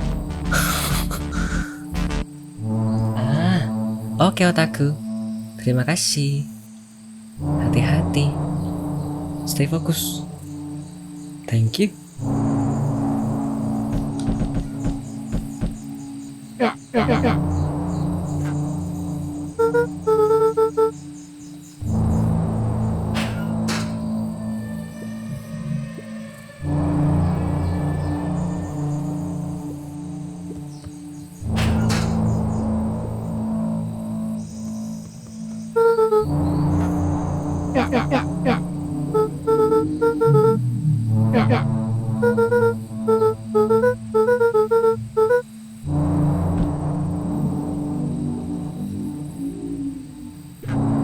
Iggy slumped to his knees.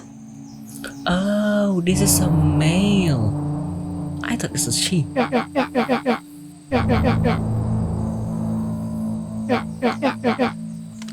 Luca grabbed the walkie-talkie.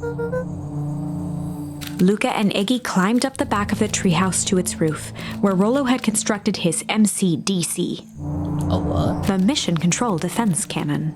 From Okay. behind the crowd of clipboards, William Kerr strode forward, a warm smile on his face.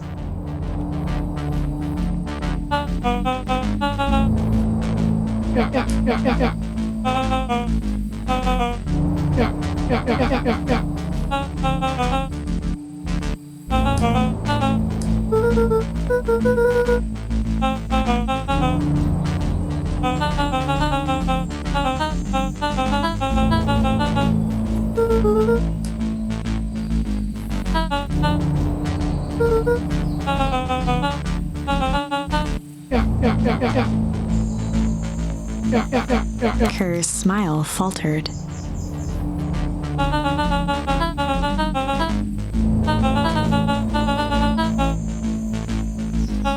Luca's grip tightened on the MC.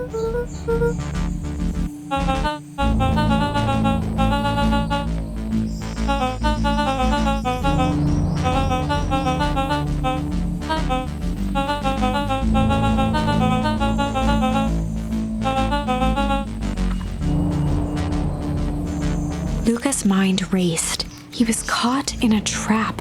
What do you do when there's no hope? Nothing. Succumb?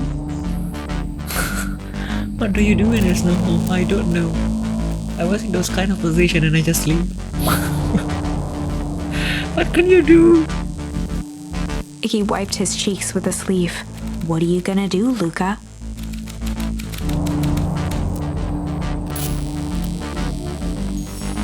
Luca drew himself up and decided to take the only option they had left. He swung the mission control defense cannon around, aiming it confidently at the smirking face of William Kerr. Luca summoned his most insolent demeanor.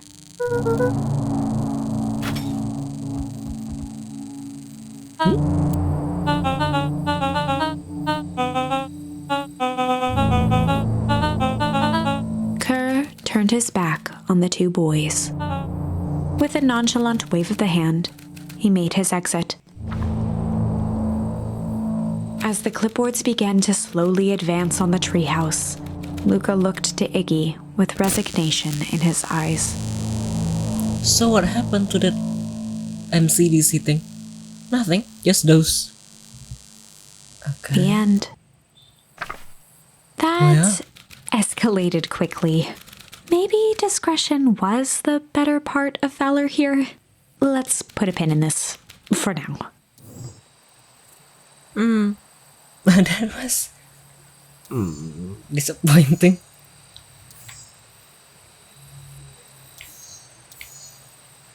Wait, where should I go back to?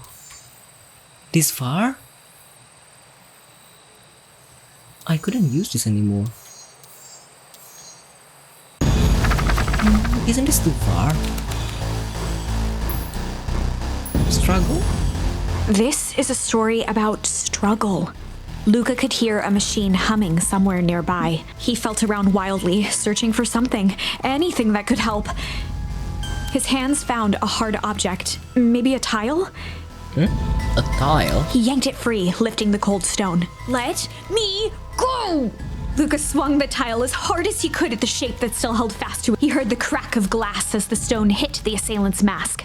With a muffled yelp, the hand let go. Luca was free and scrambled to the door. He never looked back once on the long run home. Chapter 3. Oh, okay. Everything's fine. The next morning, it was quieter than usual at the breakfast table. Only the sound of silverware and chewing interrupted the awkward silence.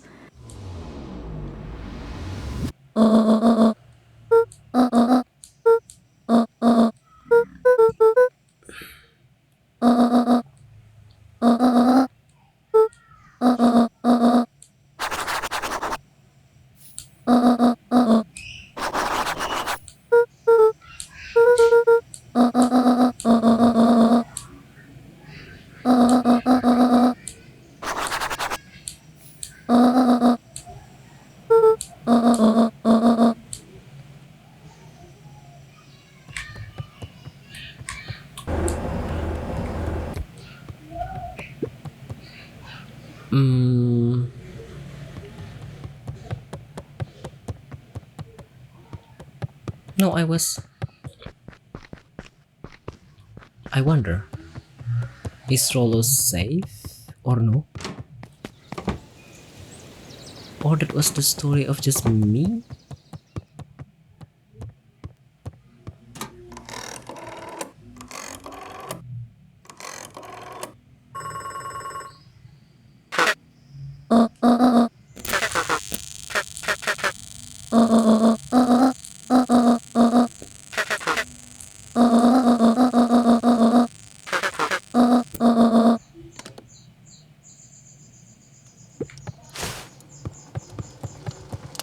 That's the... okay.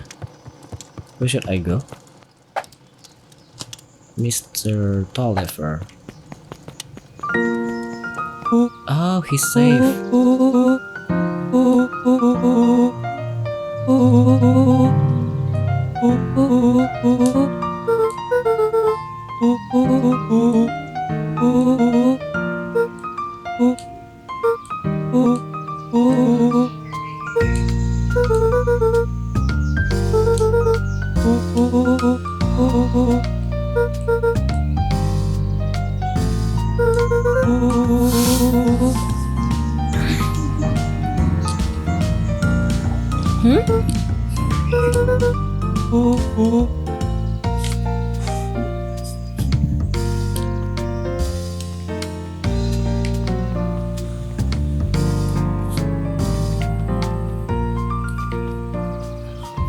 So I'm going to find Mr. Tolliver first and then Mrs.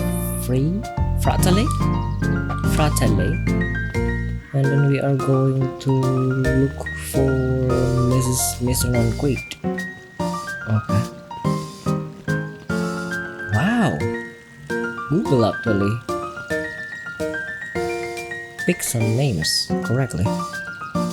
Wait, who first? Tolliver. Who is Tolliver? Oh, I couldn't. Never mind. Which one is Tolliver, yeah?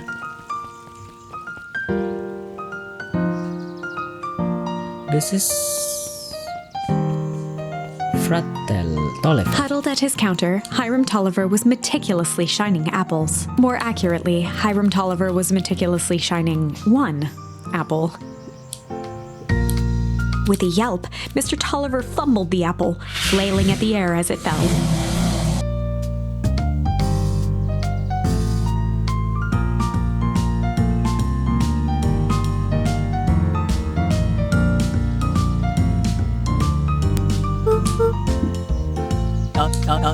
He leaned forward and lowered his voice.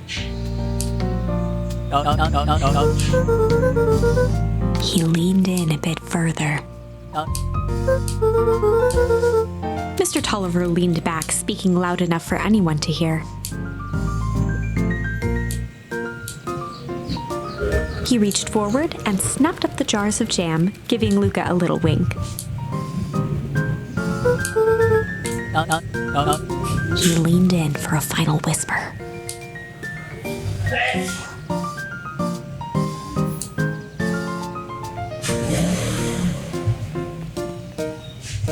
Something doesn't add up here.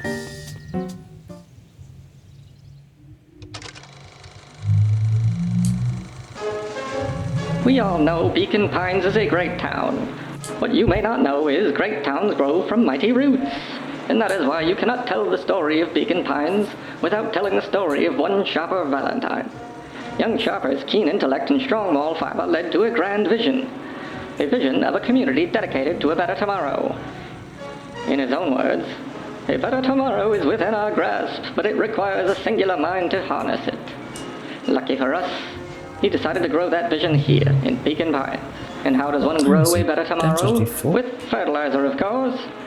Valentine's Fertilizer Company became the lifeblood of a town yearning for purpose. But then tragedy struck, a scientific experiment gone wrong. An accident which took Sharper away from us far too soon. To this day, we struggle to pick up the pieces. But one foul harvest isn't enough to stop the people of Beacon Pines. The spirit of Sharper Valentine lives on. It lives in the hearts of everyone with a dream for a better tomorrow. Together, we will follow his example and grow a bountiful future. Paid for by the Valentine family and the Valentine Fertilizer Company Remembrance Fund.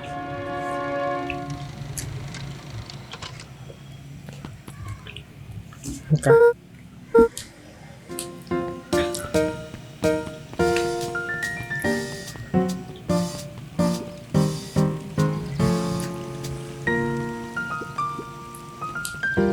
Eris Valentine, oldest of Sharper Valentine's children, and heir to the Valentine fortune, Wait, testing? had a way of making questions seem like demands. Okay, it's working. Mr. Wilder had learned to assume that if he was hearing from Eris, it was because she had taken issue with something he had put in the paper.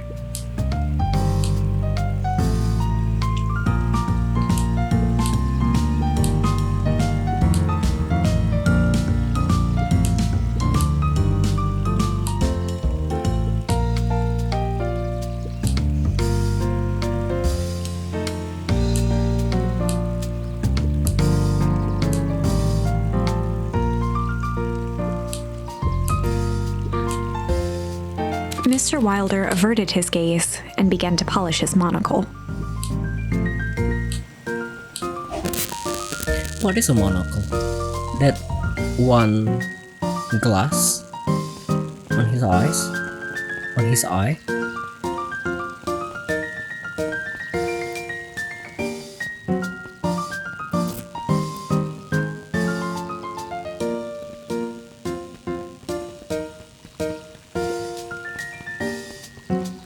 Where could she be? Oh, the diner. Yeah, the diner. Sorry.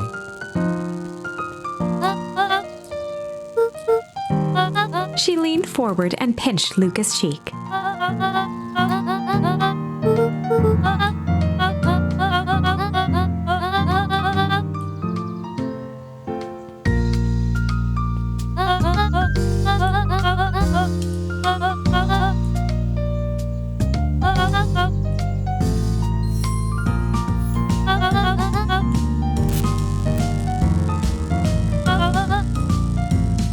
Luca shifted the basket uncomfortably. Mrs. Fratelli lifted the cloth and inspected the jam.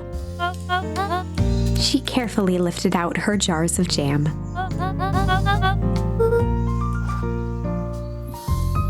So no, there's only one thing left to do, which is to deliver the jam to Mr. Noncreed, and that's all. Don't know what's next.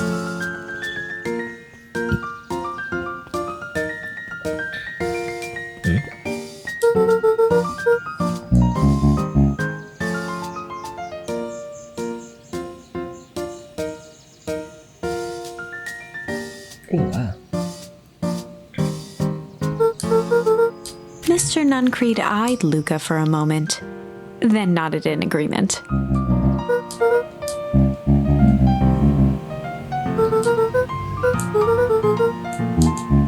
Noncreed snatched the basket from Luca.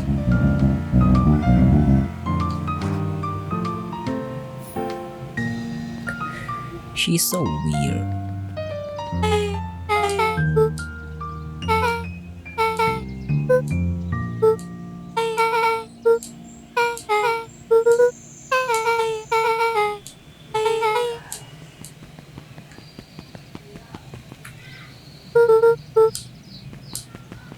She's so weird and I don't like him.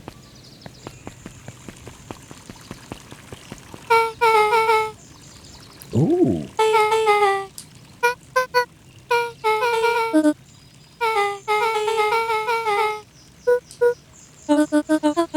Beck locked eyes with Luca. The look on her face was equal parts expectant and desperate.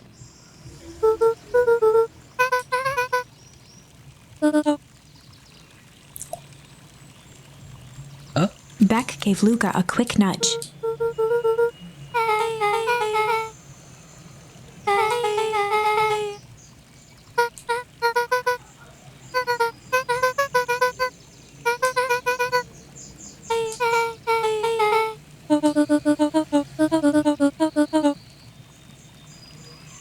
This is both female, right? So this is female-female couple. Okay.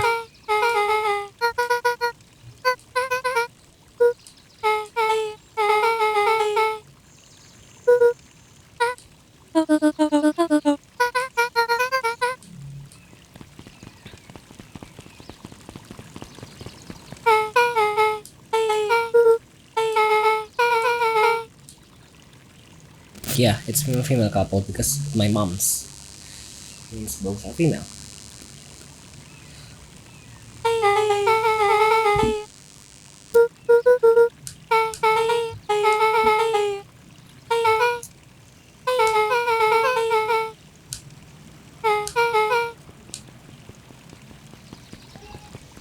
So meet back at the big creepy gate now. Big creepy gate? Which one? She ran to this area. Who are you?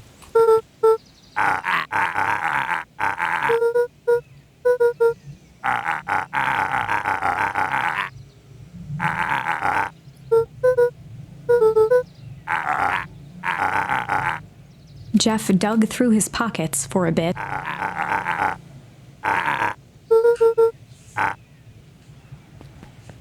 Okay.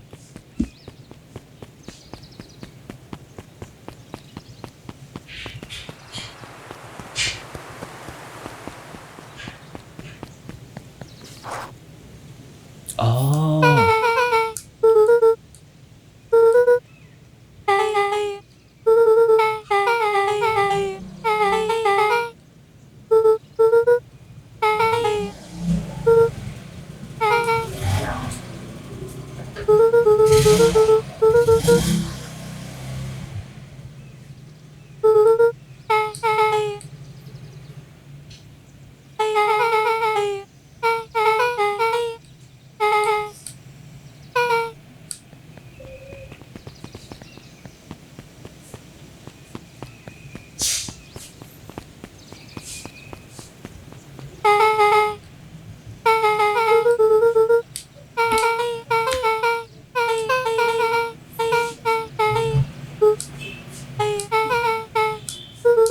Beck took a long breath, then gave a firm nod.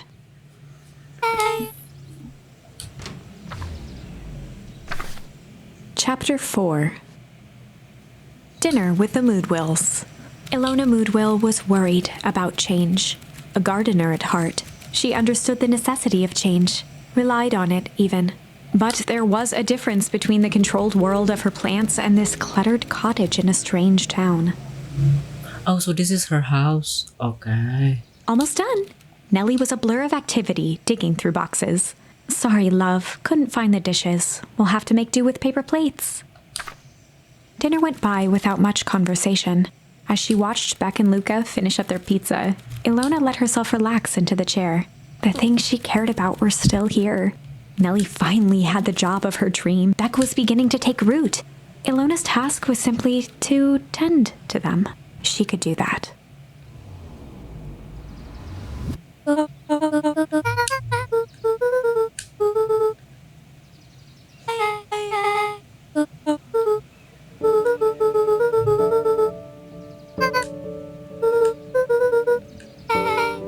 Luca's eyes were fixed to his plate, pushing a chunk of pineapple around with his finger. Nellie was the one who eventually broke the silence.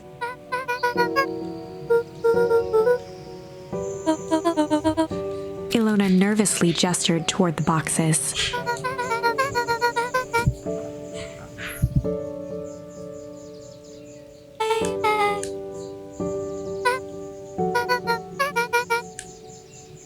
Luca wiped his face with his sleeve.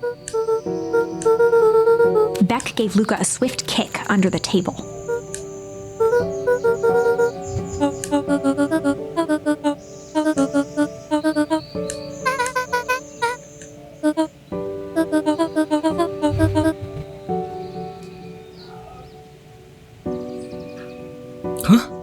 Huh?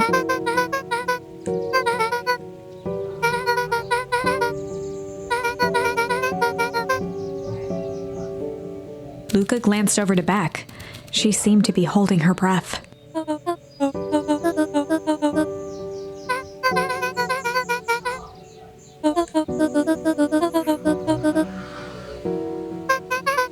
Beck slammed her fist into the table, perhaps harder than she intended. Luca glanced outside to gauge the time. The sky was darker than he expected, filled with ominous clouds.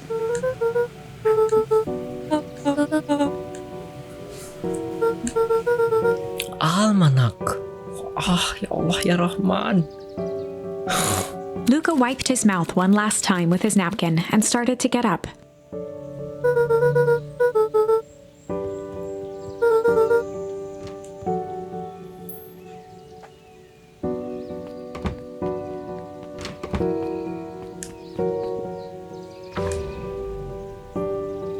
Surprised, Luca turned around.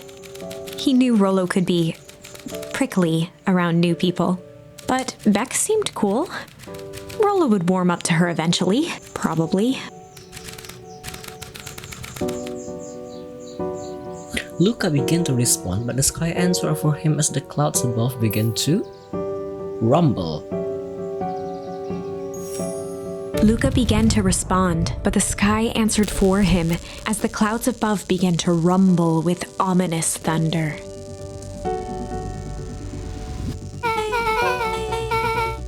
Luca surveyed the roiling clouds. At that moment, the heavens opened up, unleashing torrential rain.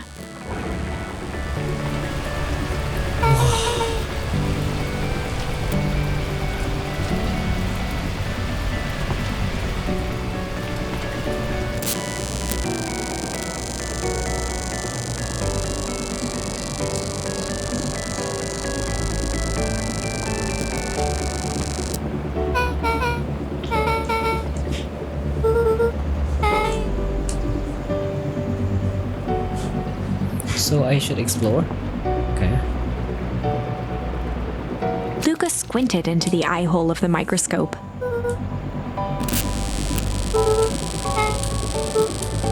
Luca adjusted the slide with his fingers to get a better look. Luca wiped his hand off on his sweater and gave a nervous laugh. Huh? Lagi bang? Huh? I don't know. To be honest, I don't know. Besar bang suara statiknya. Udah selesai kah interviewnya?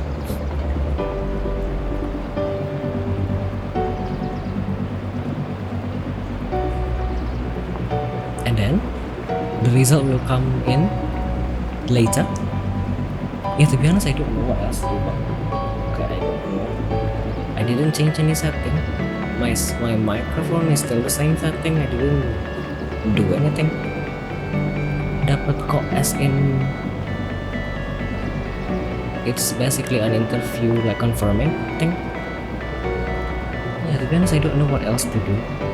Kok nggak ada yang diganti-ganti, settingnya nggak ada yang salah-salah, tapi kok tiba-tiba ada statik hari ini. I don't know. Oh, nice then. Beck looked down, timidly tapping the ladder with her feet.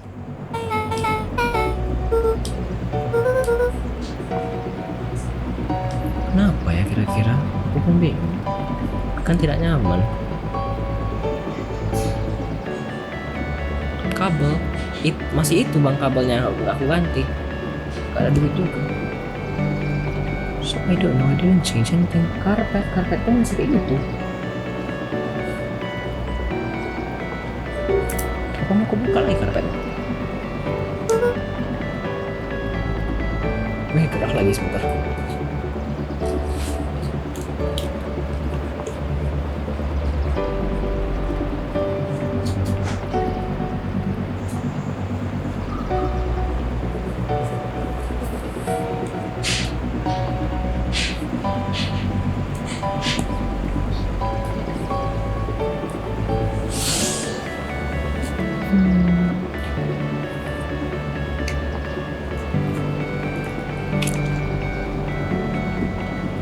Kenapa ya kira-kira?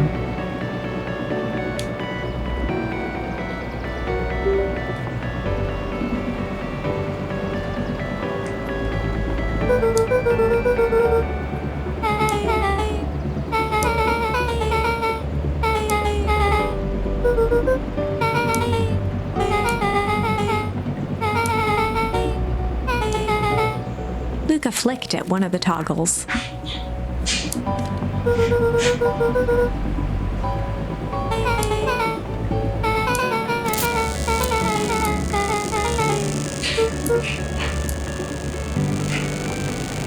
Luca bent down to examine the bouquet of wilting flower. Judging by the odor, they were well past their prime.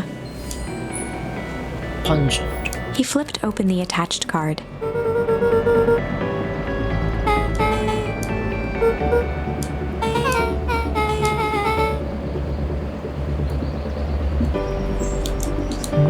Gak ada, masa aku gak pencet apa-apa. I didn't, I only press this controller. Ya Allah, menurutku gak bagus. Kenapa ya?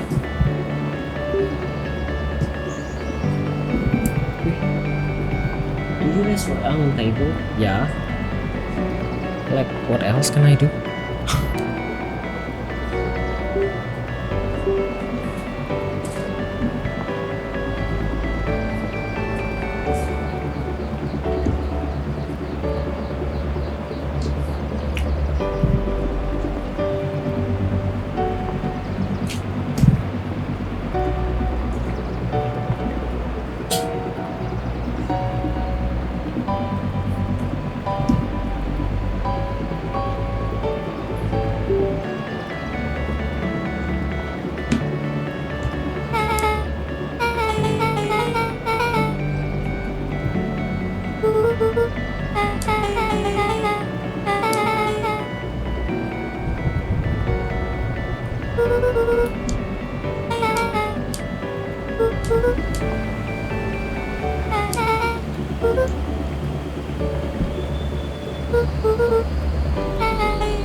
moment to watch the rivulets of water running down the window.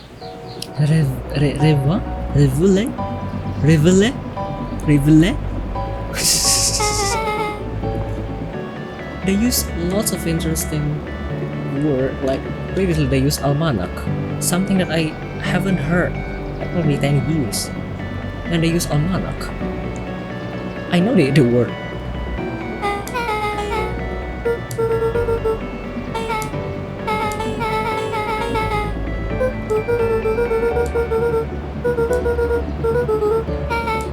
Luca took a deep breath, exhaling slowly.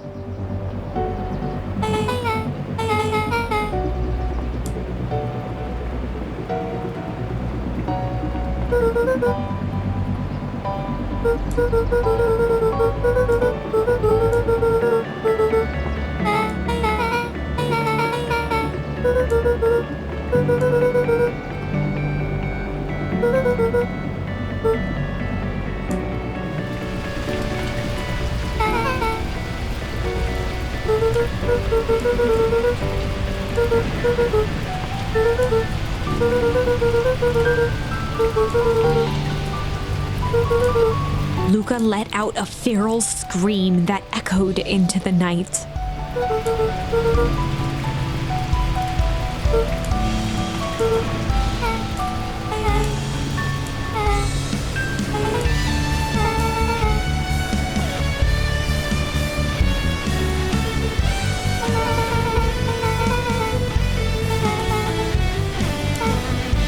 Her voice dropped to a trembling whisper. Beck brushed off her shirt and straightened up.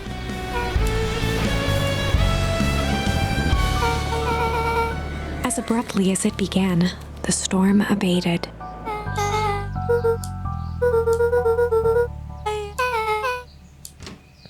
Okay.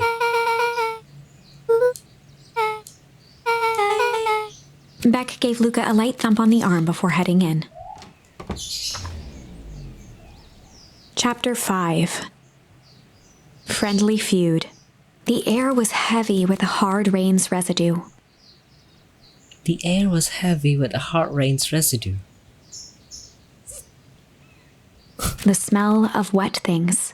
Despite his dreary surroundings, Luca felt at peace. He'd never shared those details about his dad with anyone, not even Rollo. But it's not like this changed anything. Rollo was still his best friend. Adding Beck to the group would help balance things out. Everything's better in threes. It's not. This is what Luca told himself as he headed to the treehouse. Okay.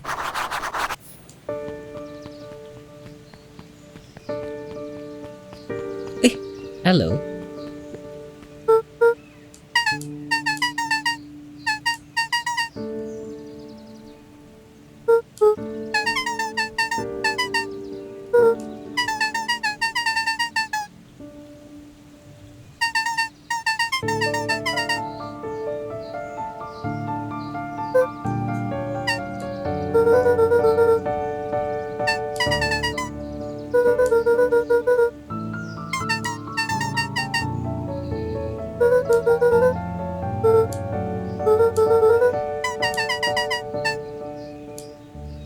Okay.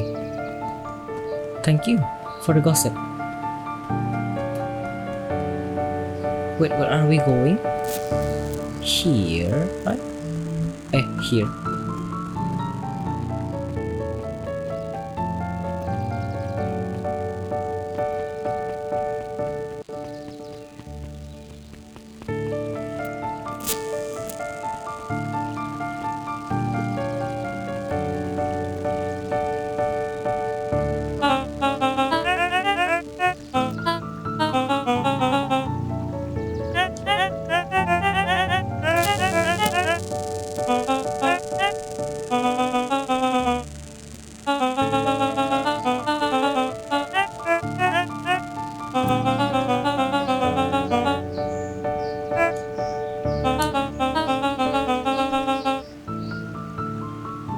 Oh, I hate this character.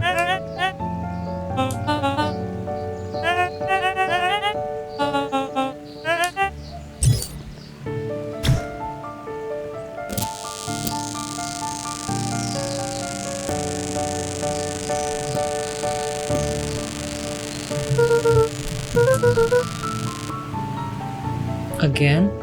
Why, Allah? I don't know. I don't know. Didn't do anything. Seriously. Ya Allah ya Rahman. Don't know, Mas. Probably going to. I don't know. I don't know.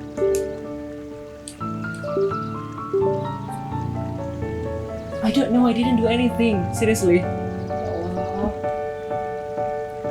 I only played 2 games today. This one and a tycoon before. And this is 11 already. Don't know if I should. Sedih karena nggak enak kan didengar sama yang nonton lurking di belakang. Luca had only ever heard him speak in this stiff yet gentle tone a few times, and it always meant one thing.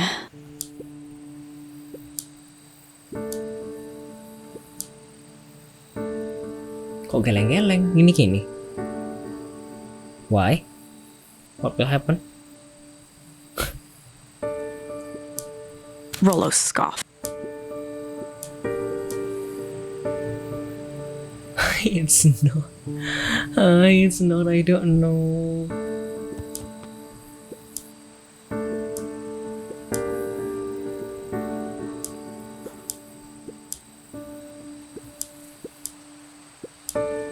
Luca stumbled on his words, knowing he'd said too much.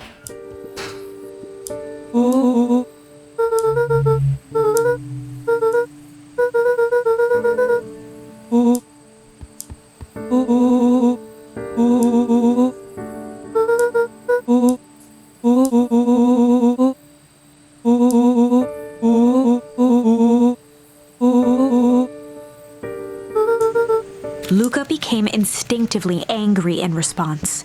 Both boys were now shouting across the distance.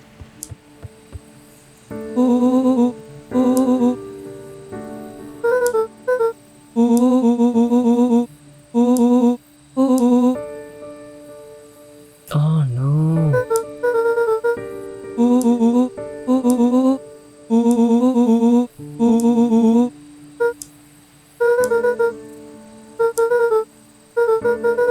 Rollo's tone changed to a calm, yet more intense anger.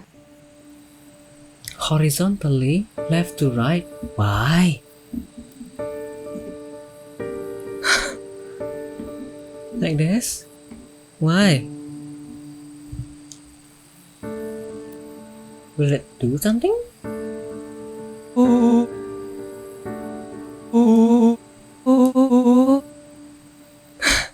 See, I don't know. I don't know. The words hung in the cold night air. Rollo's stomach dropped, knowing he'd crossed a line. But it was too late.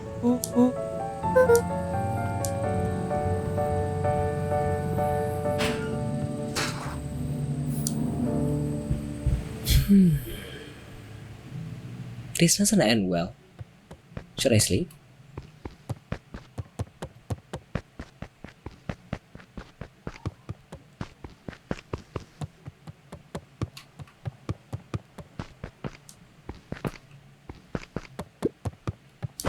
Luca dug through his old stuff, not even sure what he was looking for.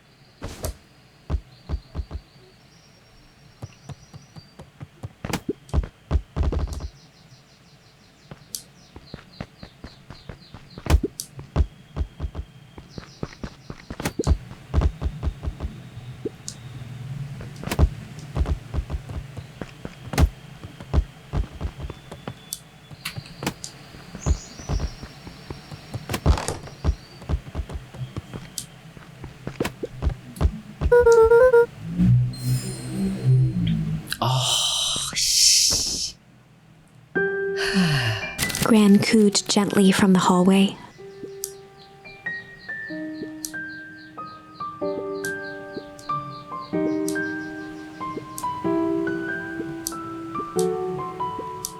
Luca just wanted to be alone. He waited to hear the sound of the front door closing.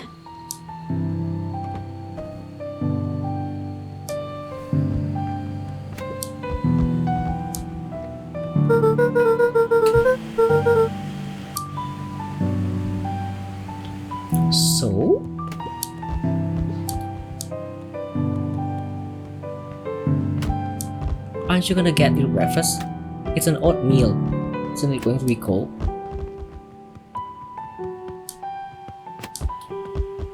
Like, what do we do now?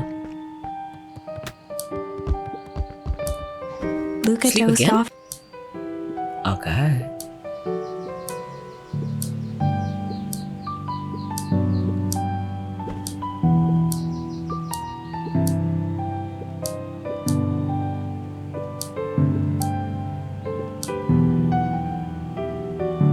If you decide to end your pity party and go outside, Luca still couldn't bring himself to go out. Besides, if he ran into Rollo, he'd have to actually confront the situation.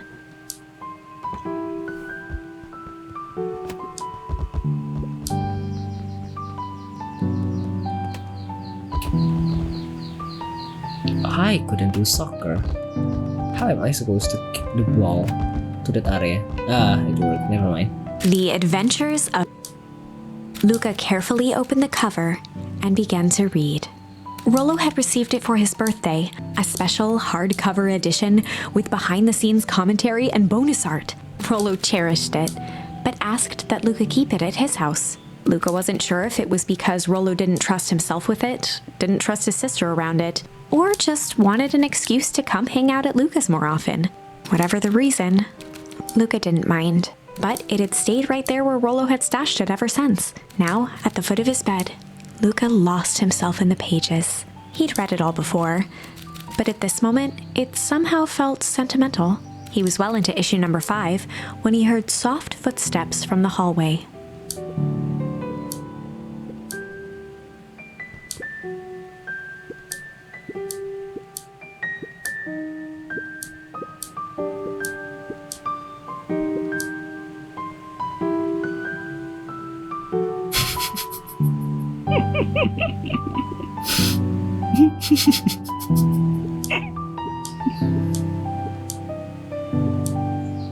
Without realizing it, Luca had pouted away the entire afternoon. He once again felt the weight of it all and allowed his weary eyes to close.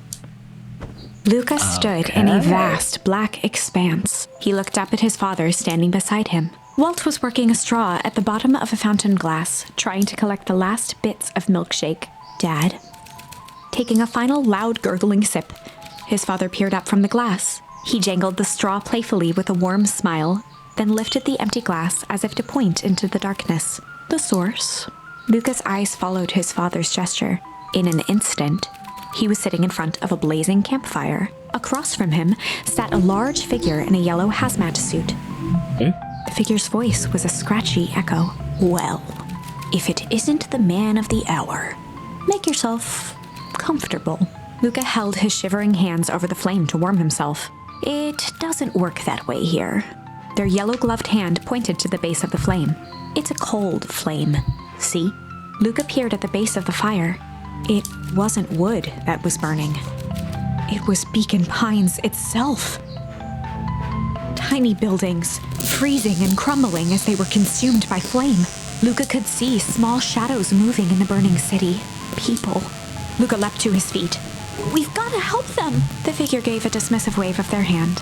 Why waste energy helping people who can't even help themselves? The figure bent down to examine the panicked crowd as they desperately tried to stop the flames. They only care about what's right in front of them, not like us. Luca's voice was a trembling whisper. Us? The figure slowly stood up, grabbing its helmet with both hands. With a jolt and a twist, the suit emitted a gasp. A cloud of torpid mist escaped, slowly revealing the face within. Luca's own face looked back at him. Older, worn, distant. The sensation was oddly familiar, as if he'd caught his own reflection by surprise in the mirror. The doppelganger smiled. I tried to help once. He gestured towards his face, and all it got me was this. Luca staggered back. You aren't me. Luca felt a hand catch his shoulder. His father was there again, beside him. Every choice sets us on a path.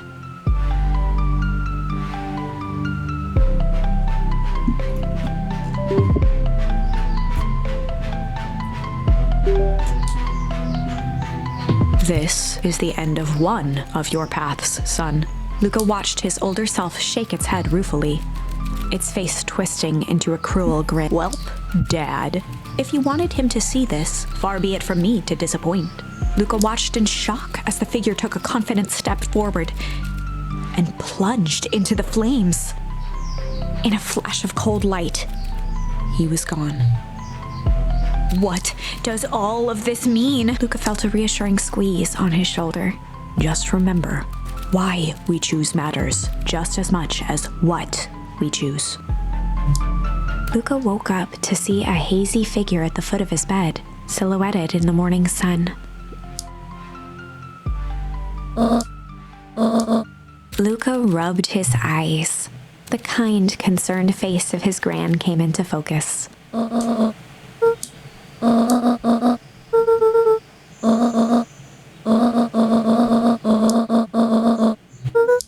Gran silenced Luca with a gentle pat on the leg.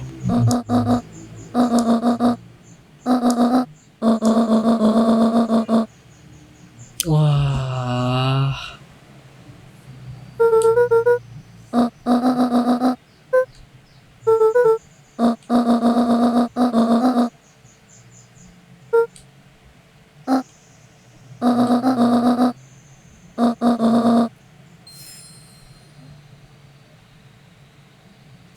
Such a game.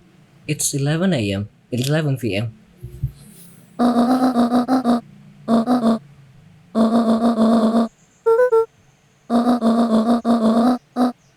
Luca gave a reluctant nod.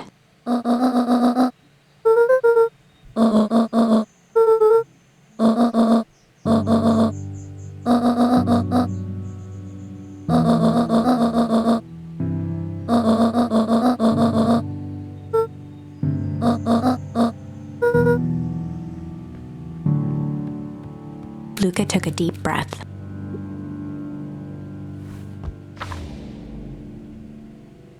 Chapter 6. Wow, we're at chapter 6 already! This is a good game, and I actually don't know when I will actually ending the game. I mean, this is the second game I played tonight, and it's good. Oh my god, I have played this game for 3 hours. But it was good.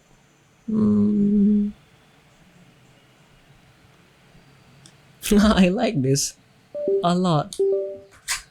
Through thick and thin.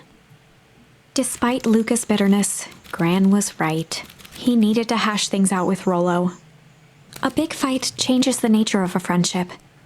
Whether, in the end, it is for the better or for the worse, all comes down to understanding. Such a really great writing. If one is not careful, the same familiarity that builds the strongest of bonds can become the wrecking ball that shatters them. Makan? Kenapa tuh bang? Ya aku udah bikin mie bang. Nih, udah kering. Tapi seru. Luca emerged from seclusion, taking in the crisp festival I air. see. Have a good meal bang. But the events of the day weren't on his mind. He had to find Rollo. Oh my god, aku udah bikin mie bang, tapi ini seru.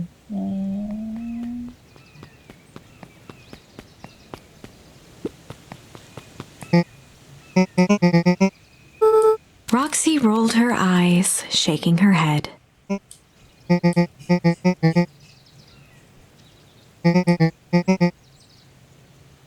Yeah.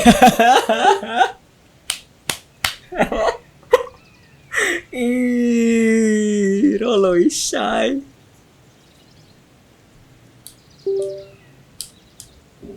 Let's continue. Luca looked down and kicked at the dirt.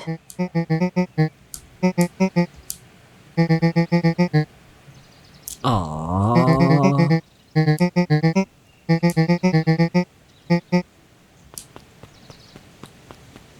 I don't know,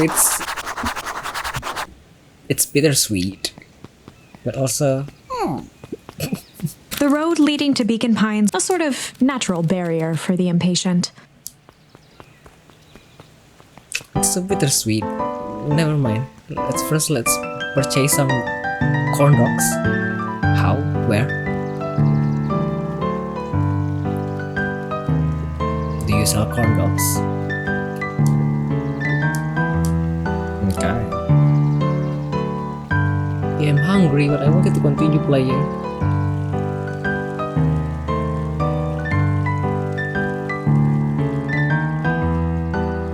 Do you sell a corn dog?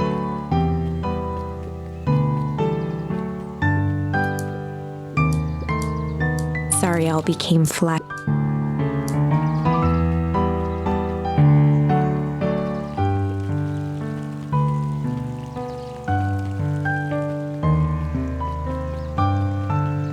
So no, I don't see any foods.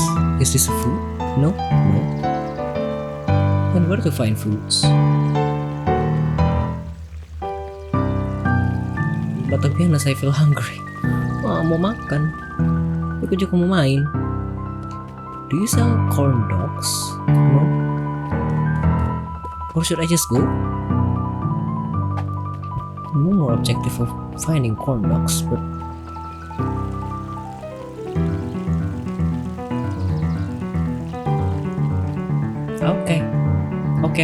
Okay. Thank you so much, Mas Jigo.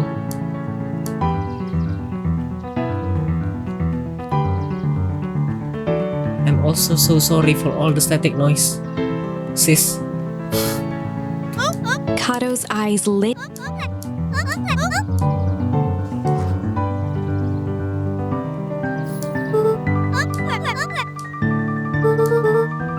Kato straightened up and cleared his throat as if preparing to sing.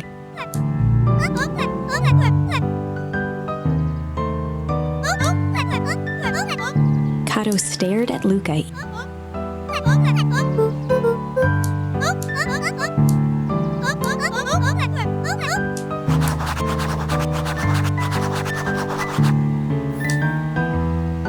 Basically, I need to.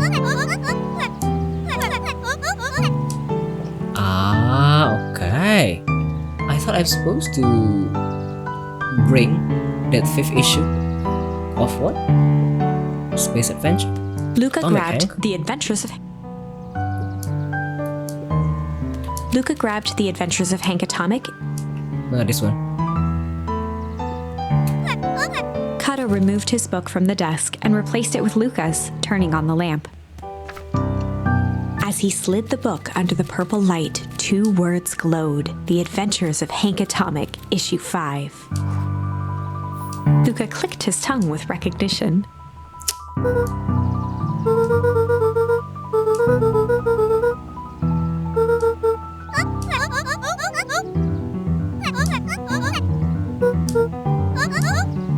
Kato began flipping through the pages, stopping when he hit a glowing word. He continued flipping.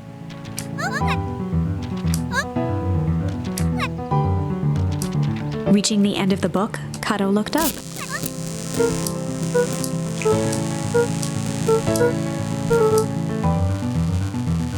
Griffin's Grub Car? What is that?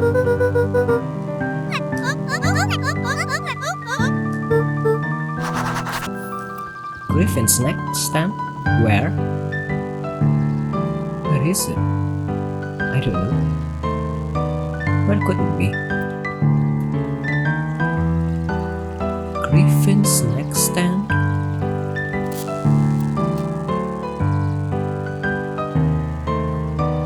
Oh, I'm so hungry and I'm curious. Griffin's Snack Stand, which one?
you Griffin?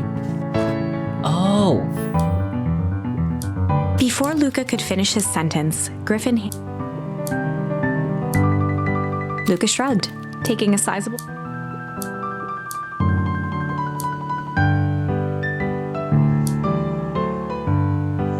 Oh. Okay, Bang David. Thank you, Bang. Have fun, Bang. Luca tongued at his cheeks. He reached into his mouth and pulled... He shook off the bits of corn dog to read... Luca finished off the remainder.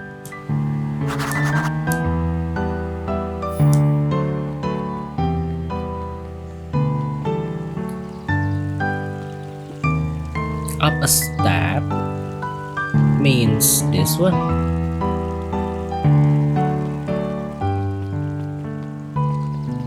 Probably. No? Astaga.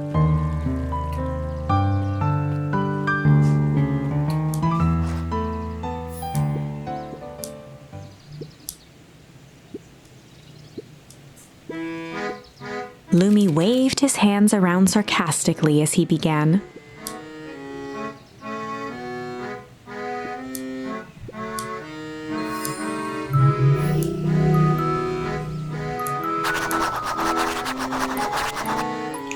What takes flight but has no wings? Your final task a friendship brings.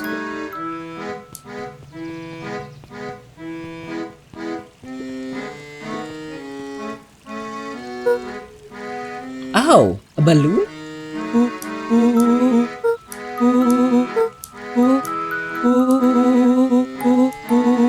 Rollo sheepishly handed Luca the balloons.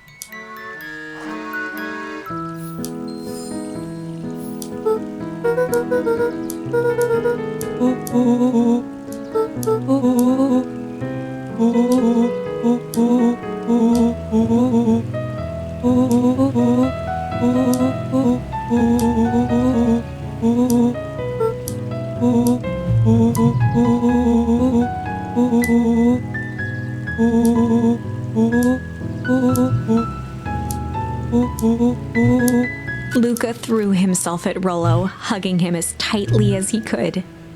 Oh, I envy this.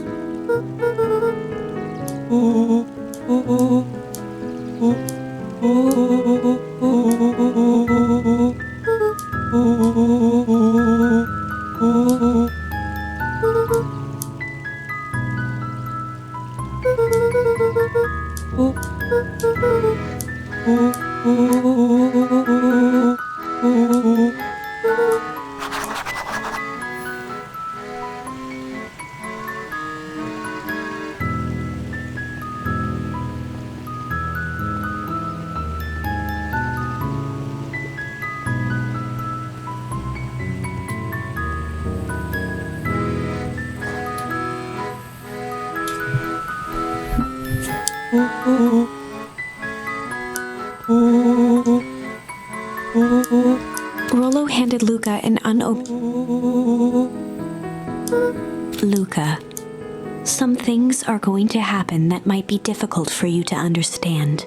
If I am honest, I hardly understand them myself.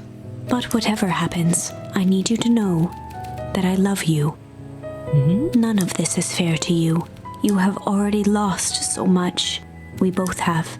I wish there was a simpler way forward. But if there is, I haven't thought of it. God knows I've tried. Everything I've done. I did for you. I hope someday you can accept that. Love, Gran. What is Luca this? folded the paper into his pocket and headed up the ladder.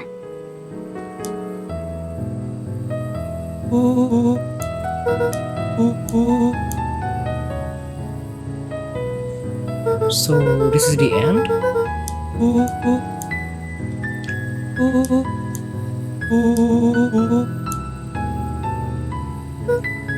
Luca was at a loss for words, but that was fine. Words aren't always necessary.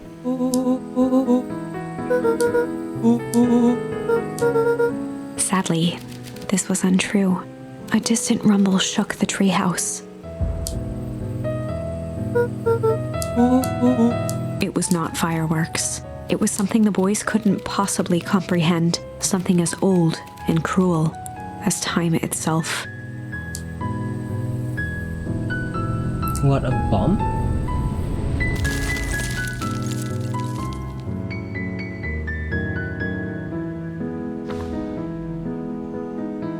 A shockwave of cold tore through the room, a bitter, unfathomable chill. Before they could react, it encased them in ice. Two boys, reunited by friendship, only to be cruelly separated by a malevolence beyond reason. And so, our story ends on this melancholy scene. In a silent treehouse turned statuary, in a town brought low by its secrets, sits a pair of friends, alone, together. For the rest of time. The end. No, that can't be the ending. It simply can't. Yeah, and then what happened then? I won't accept it, and I hope you won't either. There are more endings, more possibilities. I can feel it. We are just going to have to sort through them all until we find the one that fits. Oh my god, I have to... Oh my god!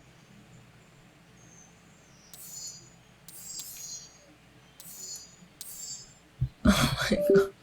Ah! It's been 3.5 hours.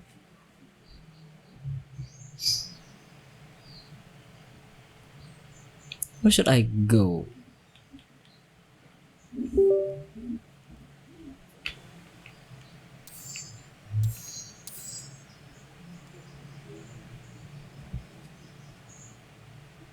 Let's try from this one.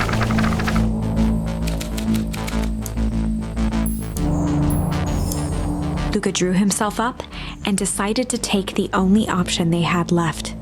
Flight. He squinted down the barrel of the mission control defense cannon, aiming it through an opening in the dense tree branches. Huh? He looked up with surprise as it struck true and taut. Apa yang so loud? Apa? Hah, apa?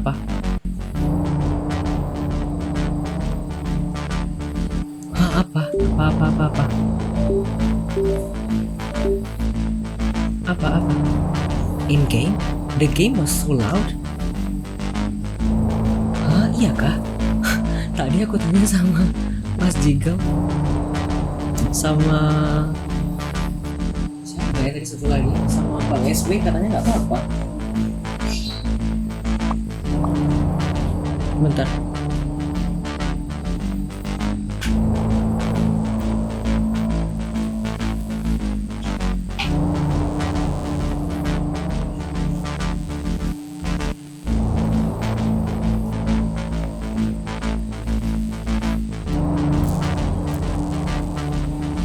A second ya, this is me testing.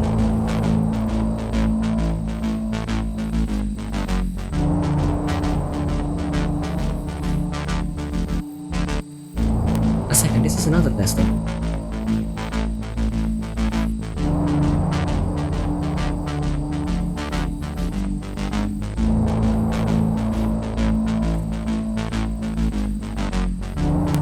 Ya ini kenceng sih. Masalahnya mic-ku ada static noise-nya lagi, bahasa aku nggak tahu kenapa. Heran. Aduh. Dari tadi. Ya. Masalahnya mic-ku itu ada static noise-nya. Jadi aku matiin gain. Oh, it was 20. Ya, statiknya itu kadang-kadang ada, kadang-kadang tidak. So, aku lagi ngakali dengan cara matiin gain. Tapi audionya tetap di 45. This is me using the gain again, and this is supposed to gain my voice a little. Aku taruh 40 aja ya. Masalahnya aku nggak tahu kenapa, tapi ada static noise dan itu udah dari sore tadi. Aku kan asar mulai, tapi abis itu aku berhenti di jam 6:30. rambutku manis juga ya. Iya, so I stop the stream at 6.30-an. Soalnya gimana ya, aku segan kalau ada suara statis. Dan aku pun bingung kenapa, padahal nggak ada yang diganti-ganti. Iya, nggak ada yang diganti-ganti, jadi aku pun bingung kenapa. Masalahnya semua pengaturannya sama dan aku nggak ganti apa-apa. Tapi tiba-tiba ada suara statis dan ya segan dong sama yang dengar, tentu tidak enak. Udah, sekarang udah 40. Udah lebih kecil kan ya seharusnya? Tidakkah? Need more?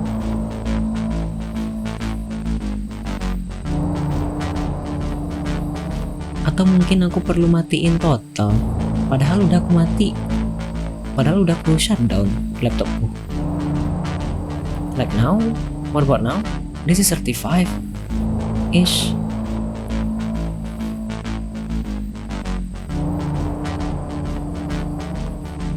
Huh? Really?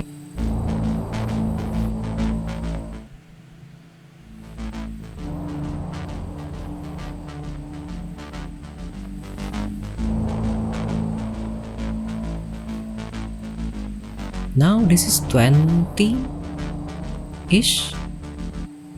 Ini oke kah? Masalahnya kalau aku turun taruh di lebih besar lagi, naik lagi dia. I'm actually looking so cute. Segini aja ya. Apa kabar Bas? Apakah tadi kita sudah saling menyapa di sore hari? Masih agak kenceng but better.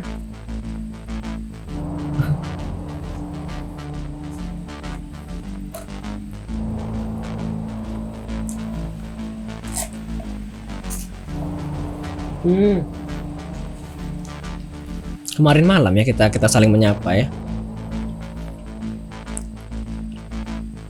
Aku justru cuma di sini doang. Dan aku lapar, udah bikin pop mie tapi belum aku makan tuh tadi.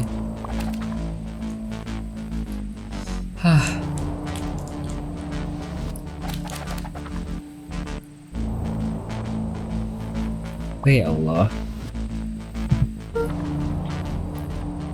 Bentar.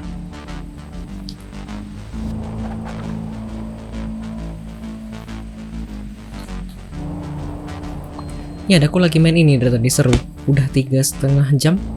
Baru game kedua hari ini.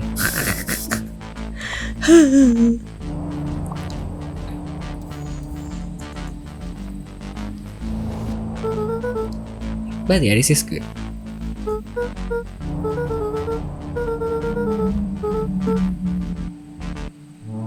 Nggak tahu, dari tadi aku nggak ketemu apa ya titik poin aku pingin exit. Gamenya naratif tapi dari tadi seru, like good so good. So yeah, basically enjoy myself playing. Sayangnya nggak ada autoplay jadi aku nggak bisa sambil makan.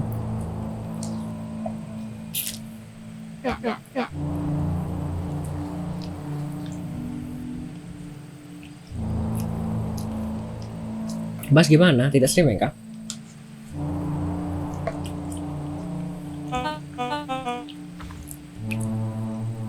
Also, how Luca is and your... Iggy winced as they sprinted through the thicket. Okay.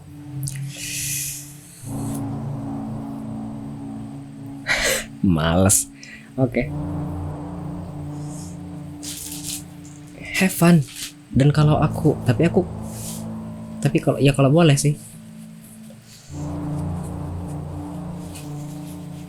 rekomen dong yang Anda tonton. Siapa tahu saya bisa bikin review buat hari Sabtu. Kan kamu mau nonton di Netflix. In case it's probably interesting, boleh sharing judul aja. Nanti ku cari bajakannya.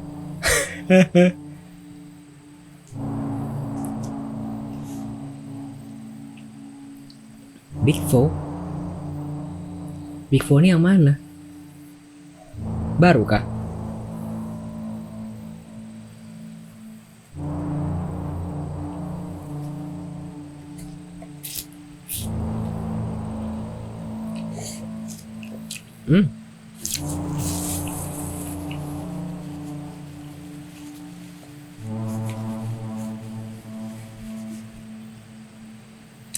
lumayan. Tahun kemarin berarti. Oke. Thank you. Nanti aku coba cari dan aku tonton kayaknya. The branches clawed at them, reluctant to give passage. Lumayan, bisa jadi bahan untuk hari Sabtu. After what felt like a marathon, Luca stopped in his tracks as they reached the clearing. What the? Enjoy the show. Have fun, have fun. And thank you. That was all he was able to say before Iggy slammed into his back. The boys tumbled down a steep decline and crashed with a wheezing thud on a surface as hard as ice. Kenapa seperti itu emotnya? Mungkin kuat. Kalau aku pikir-pikir kayaknya aku kuat. Who knows? Paling aku i doang kalau nonton. But yeah, probably I'm gonna be good.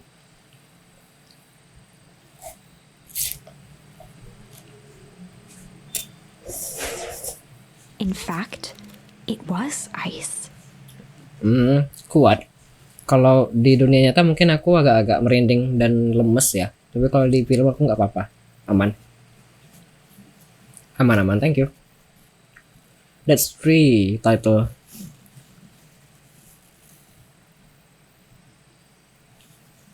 Interesting. That's free title. Yang Bas rekomend kan. Ya kan, The Big Four, Evil Dead Rise. Oke. Aku lupa lihat siapa waktu itu lewat di Twitter ya, yang bilang ini filmnya banyak darah-darah doang. Let's see.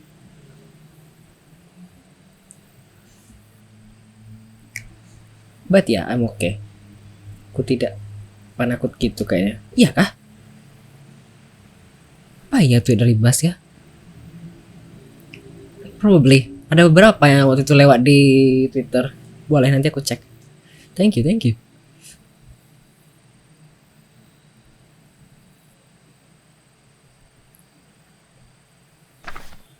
Chapter 5.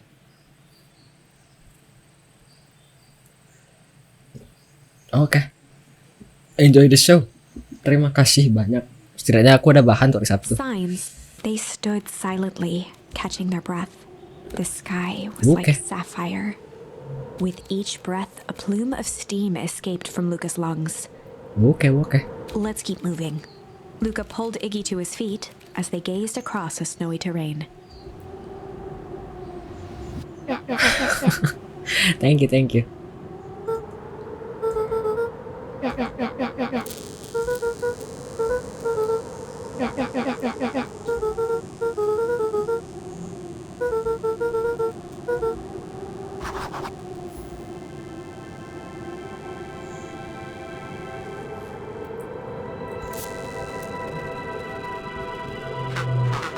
Luca had almost forgotten the walkie-talkie he was carrying.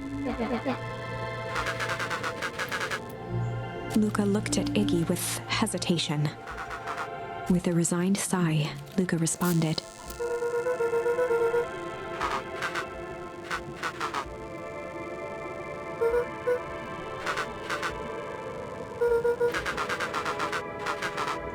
Luca winced, shoving the walkie-talkie back into his pocket.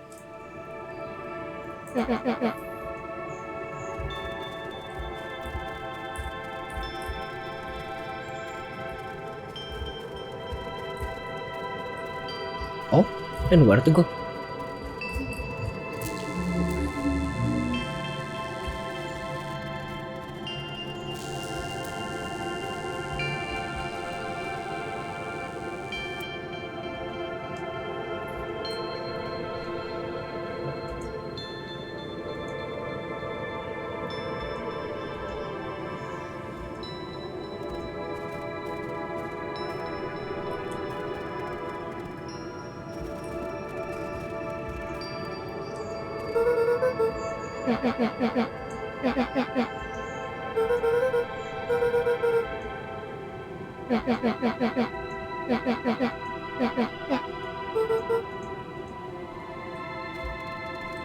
So this is basically nuclear wear out.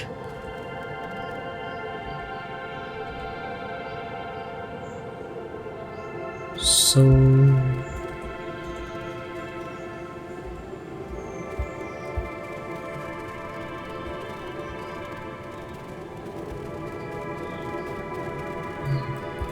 there is this bunker. A disc of smooth metal was lightly covered in snow. Two faint seams were visible along the surface.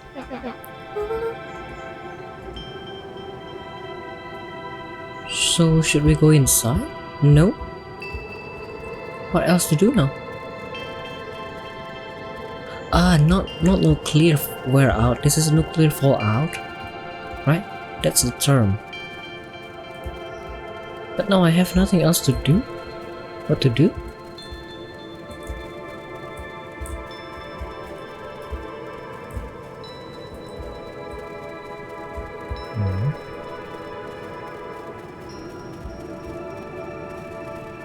So yeah, possibly I'm going to just play one game today then.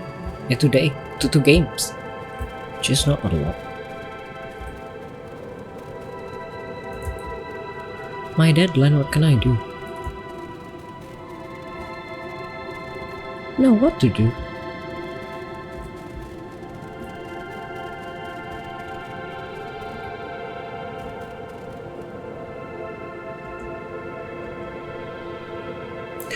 What does it mean?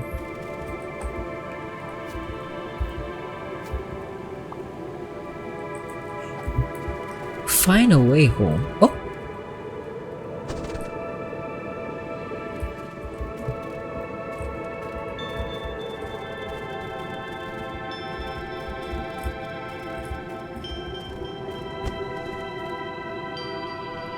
The boys stared in disbelief at the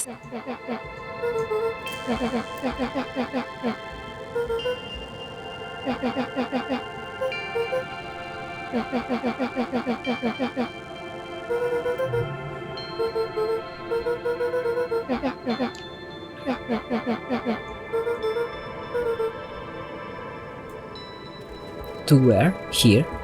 Second.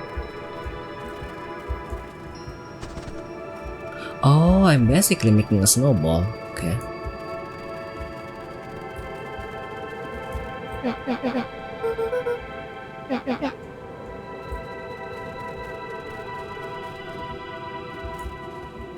The fencing glistened, each chain link encapsulated with a translucent layer of ice.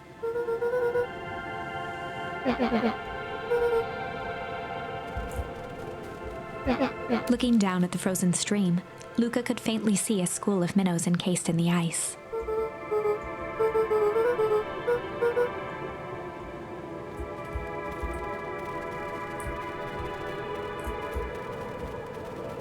The crunching of footsteps trailing Luca went hush. He looked back to see Iggy's face twisted with confusion.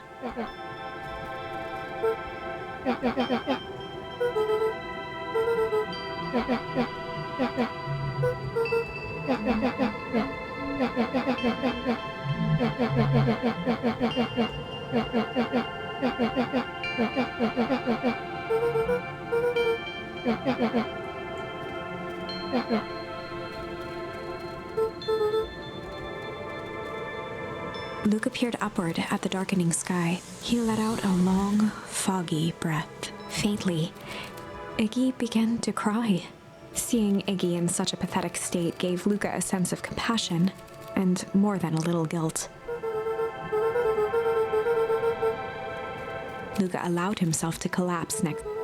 The boys huddled together for warmth and comfort. If not for exhaustion, their minds would be racing, trying to make sense of the events of the day. As it was, all they had energy for was to sit in silence, numb. But there, like, don't know.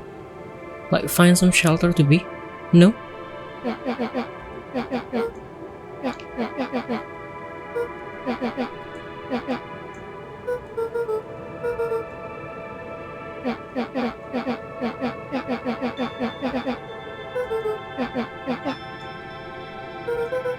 Iggy motioned sarcastically to his half-deformed face.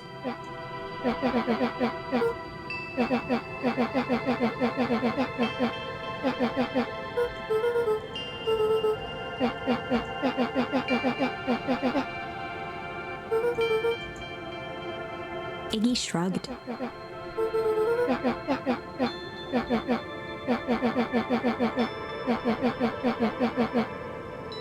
Iggy now wept.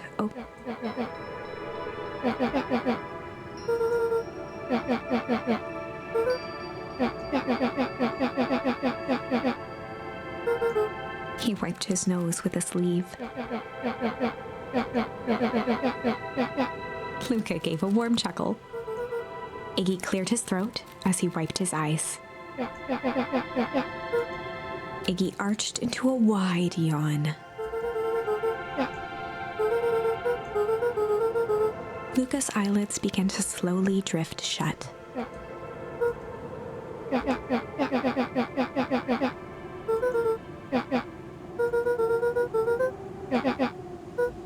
That's all Luca could whisper before succumbing to sleep.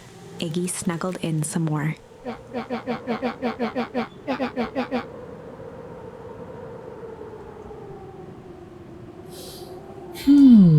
The house smelled of warm bread. Luca was playing with toy blocks on the living room rug. He looked up to see his parents on the couch. His mother held his father's head in her lap. She idly stroked his hair while humming a song. A voice behind Luca spoke. "This is how you remember them, huh?" Luca turned to see his own face, the doppelganger from his dreams, still clad in a yellow hazmat suit, still carrying a look of disdain behind empty eyes. Aww, look at this perfectly cozy scene. You know it wasn't really like this. The figure picked up a toy block and inspected it. It's amazing the facades that one can build given the right materials. Not that I blame us. These are a child's memories, all warm and fuzzy.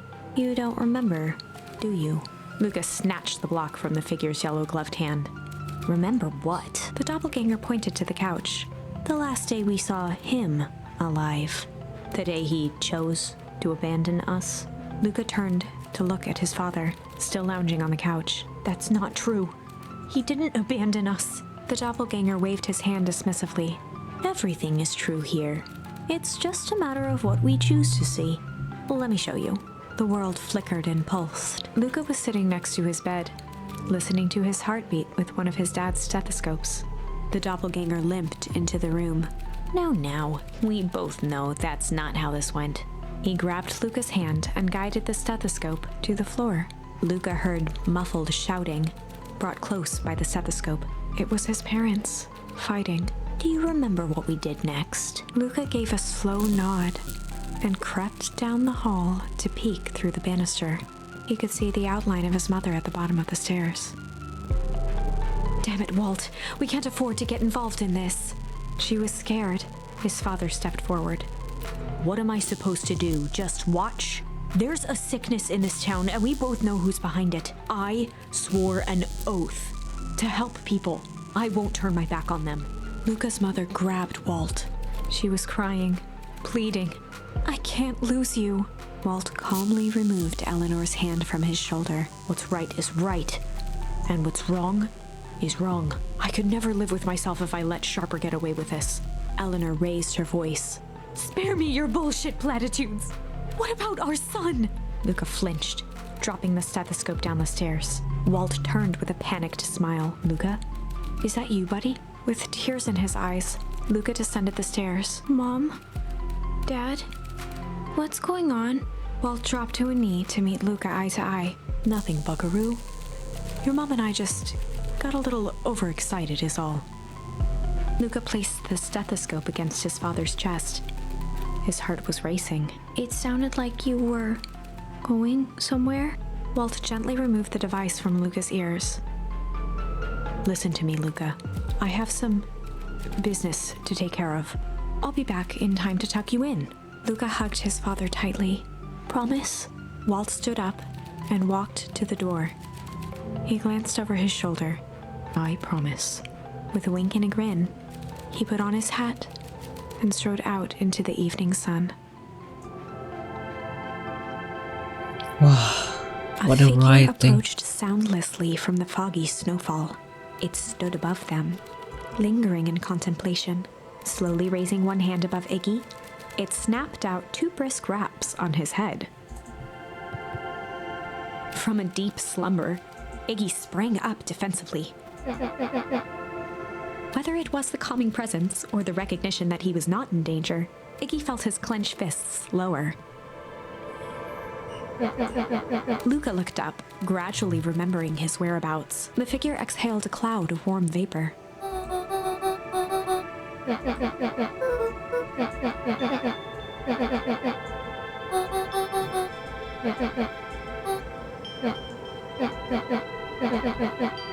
When it came to complete strangers, Iggy had trouble cobbling together an insult.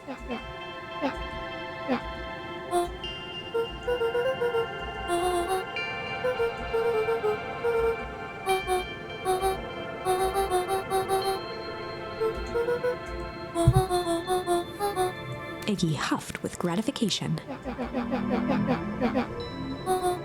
Nat began to turn away indifferently.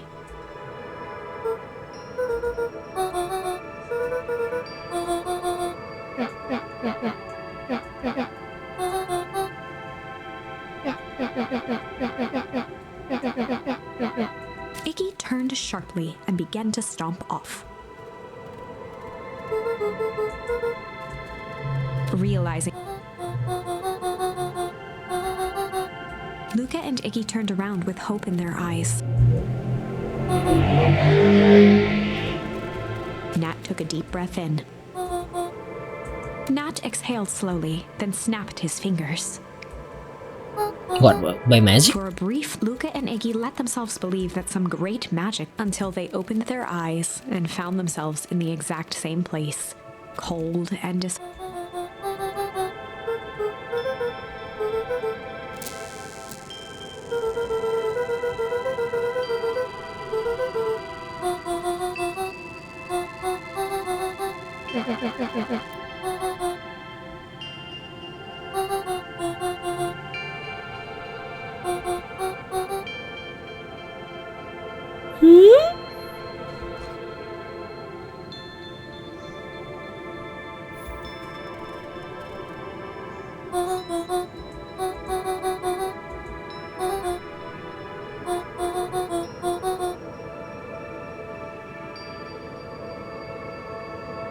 Where is this story going?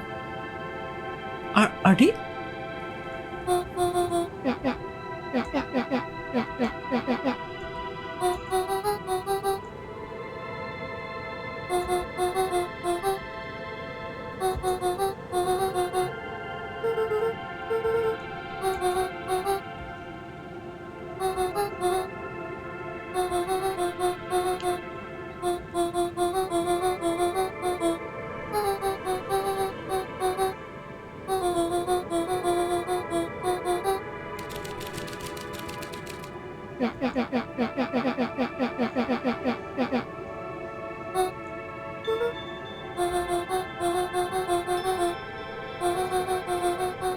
Nat narrowed his eyes, furrowed his brow, and uttered. Luca began to laugh uncomfortably. He looked down at his feet. His eyes darted back and forth in contemplation. With a sudden pain, a thought struck him. He sprinted off into the pale distance. As Iggy turned to follow, Nat called out.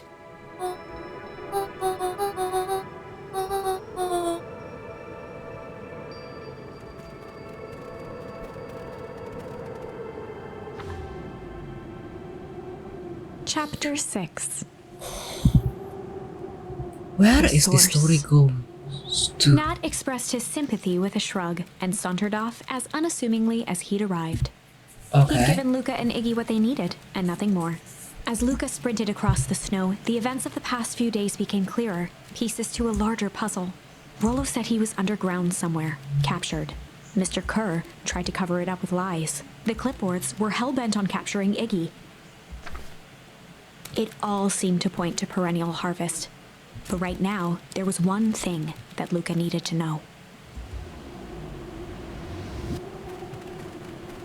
Luca stopped dead in his tracks. The tree was gone, uprooted and moved, leaving a raw gash in the earth.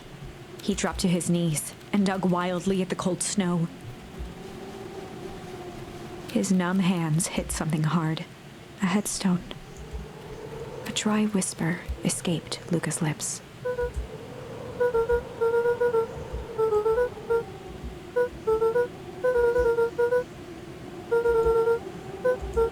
There was no reply, just snow-covered silence. Iggy finally noticed the tears welling in Luca's eyes and the snow-covered grave. Suddenly, they heard the crunch of approaching footsteps in the snow.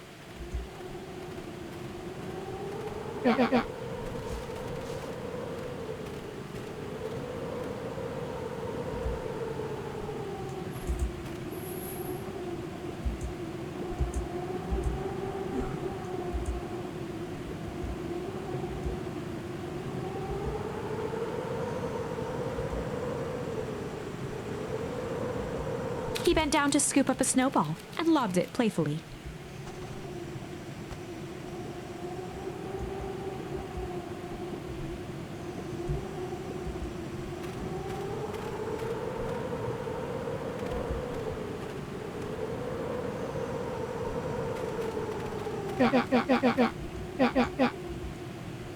Luca stuttered through heaving sobs. Iggy gave Luca a solid smack on the back of his head.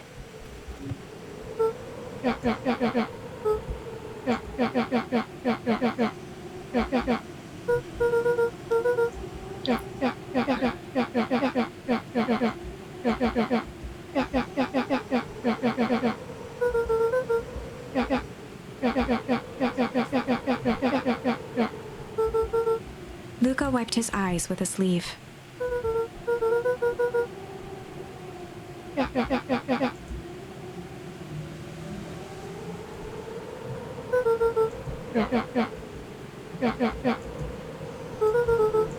Iggy flashed a mischievous smile and cracked his knuckles.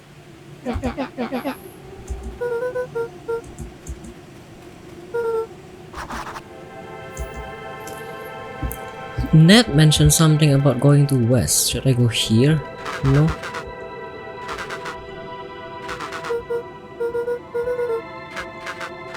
Iggy and Luca shared a skeptical look.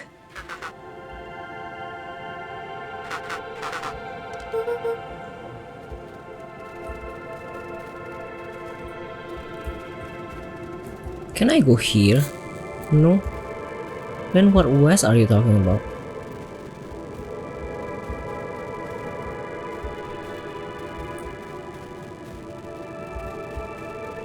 No, Ned previously said something about going west into the Whipwoods.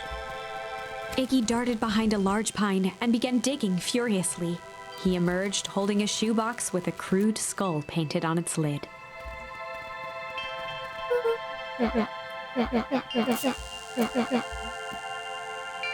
Oh!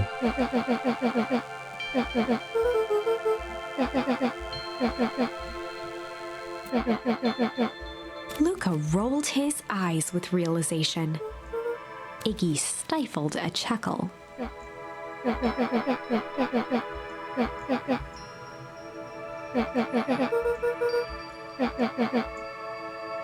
Incendiary redecoration.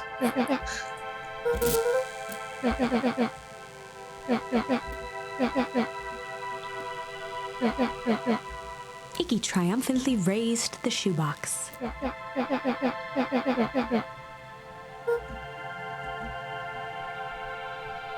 Okay.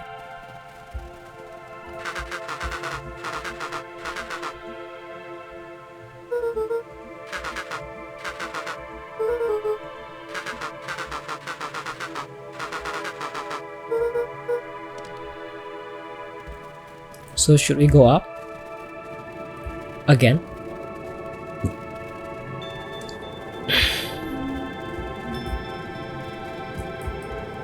Okay, this is basically my second game and I don't know, it's already 12.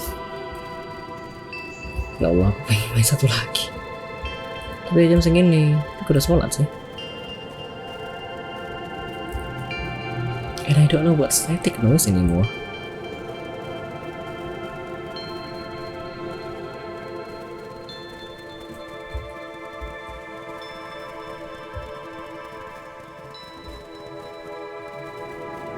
Oh.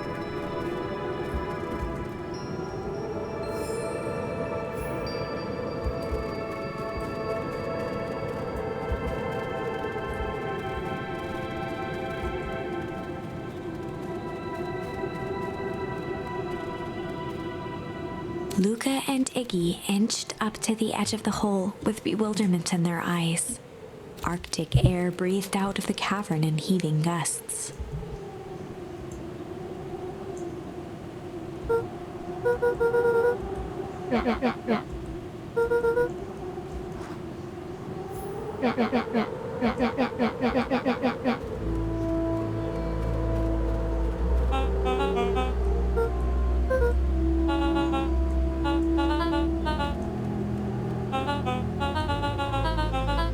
Mr. Kerr gazed down the abyss in contemplation.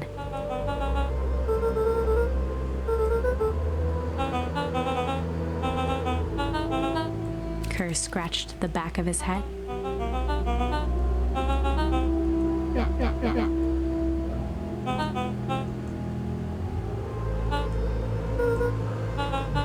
His face contorted into a saccharine grin.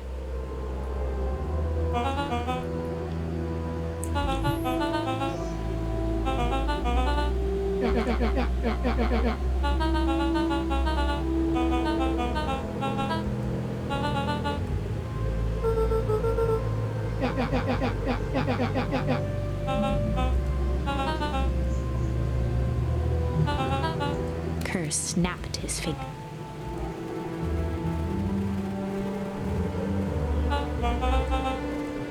Iggy turned to Luca with a sly. Iggy waved the box into the air, threatening to drop it down the hole.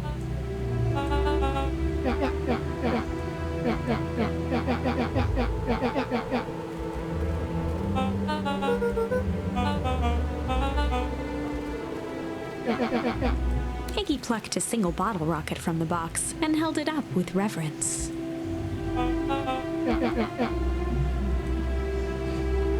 After a long pause, Mr. Kerr flung up his hand with frustration.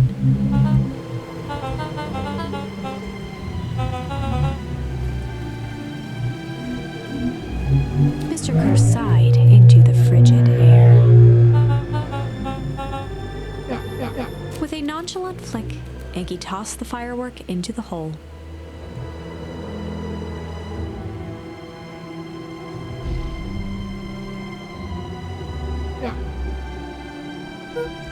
With a growl, Kerr leapt at Iggy, crashing through Luca.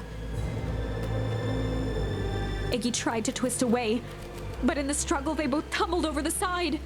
Luca dove forward, bracing Iggy's hand just before it slipped. His grip was made precarious by the cold, wet snow. He could see Kerr further down, clinging to Iggy's coat.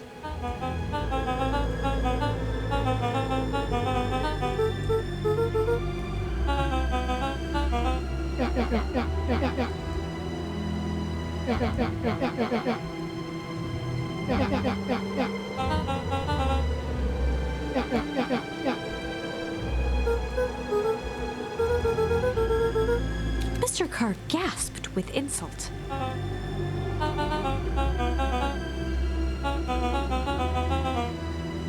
With a wild look in his eye, Mr. Kerr began to hum a proud melody.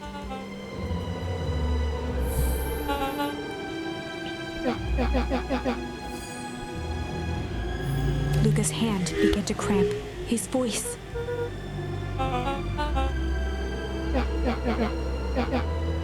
Luca felt Iggy loosen his...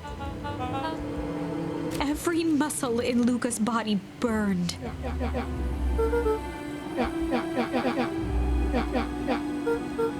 Luca felt his hand slipping.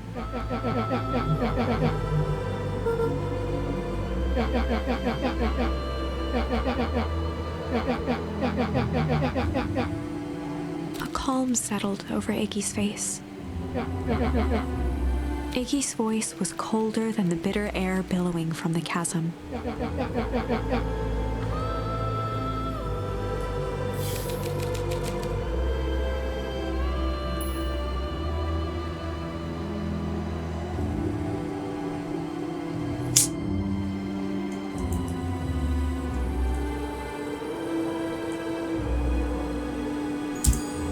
Luca had no choice but to refuse Iggy's request.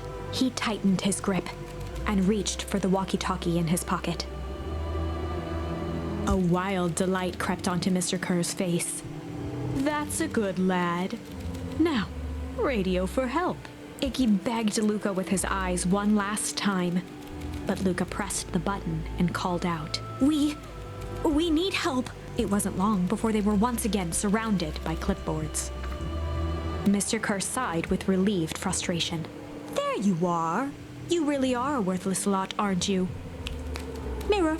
Now. A clipboard dutifully produced an ornate ivory hand mirror, and Mr. Kerr began preening his tousled hair. Ah, that's better. Mr. Van Horn, I applaud your sharp thinking under duress. I'll put in a good word for you with the founder. Take them away. A swarm of hands overpowered Luca. The last thing he saw before a cloth bag was pulled over his head was the defeated look on Iggy's face. The end. I think this was one of those times where doing the right thing was the wrong thing.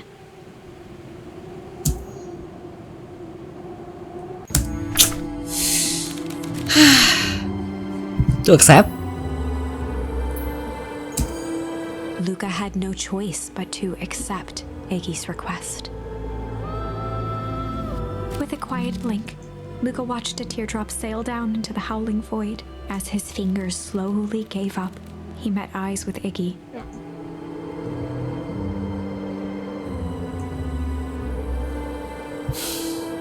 The two silhouettes were swallowed by darkness.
We have some idea what that would look like.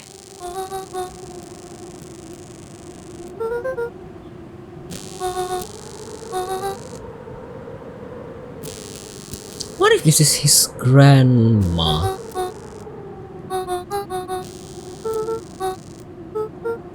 A fierce twinkle flashed in Nat's eyes. With a chuckle, Nat turned and walked west. Dumbfounded, Luca followed behind him, trudging through the snow, every step taking him further away from everyone and everything he knew, and closer to destiny. To be continued in Beacon Pines, Pines Harder.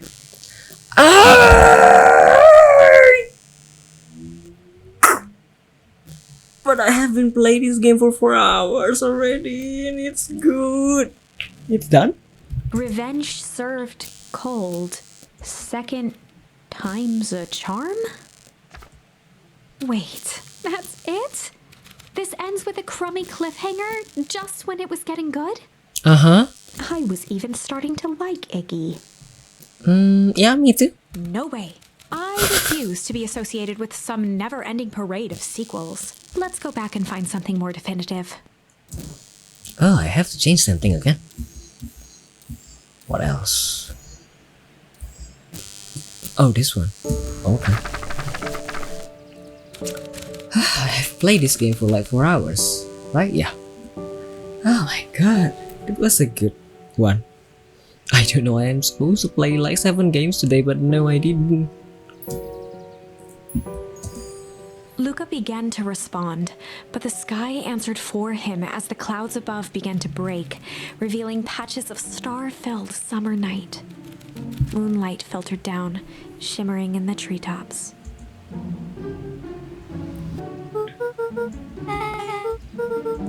Luca stopped himself mid-sentence.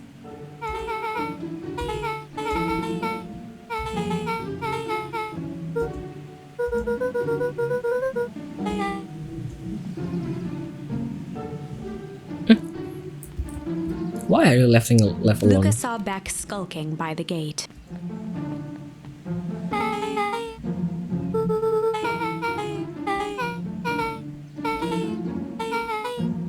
Beck grabbed the wrought iron bars and shook the gate.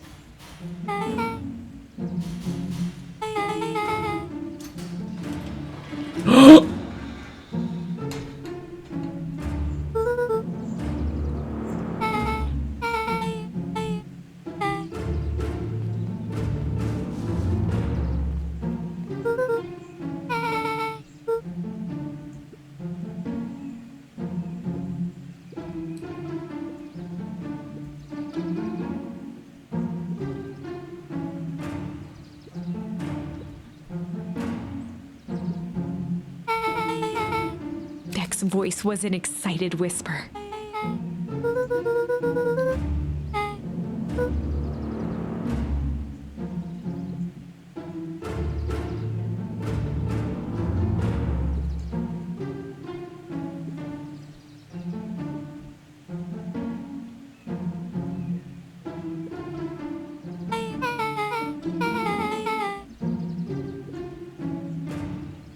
The mysterious figure retracted their mask, hair pushing out from all corners.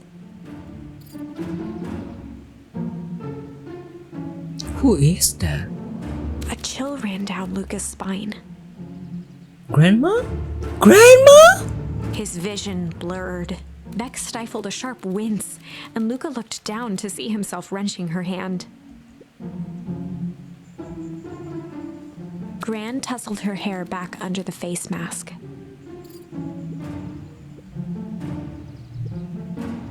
Gran gave Eris a curt nod and disappeared. God, where are we branching the story out now? What is going on? Chapter 5. What big ears you have. Lucas sat shivering in the bushes, staring at his feet. After checking to make sure the coast was clear, Beck gave him a gentle tug on his sweater. I wanted to take a rest, but this is probably the end, like almost the end of the session. Like we are. Oh my god. What can I do? I'm gonna eat something.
The clipboard finished writing with a scratchy flourish and looked up.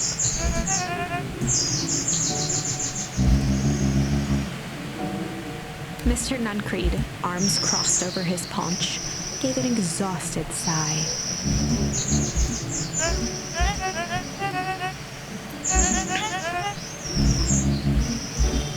He snatched the pad and scribbled his name so hard the pen nearly snapped. The clipboards looked at each other for a moment, almost pondering the possibility, then broke into laughter as they walked away.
Rollo waggled his head with pride.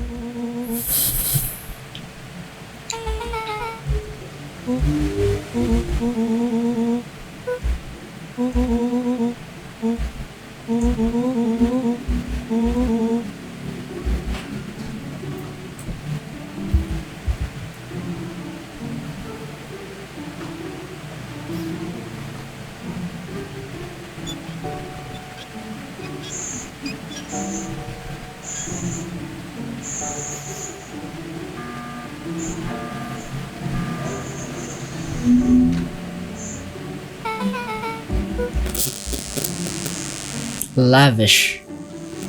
Lavish. Okay.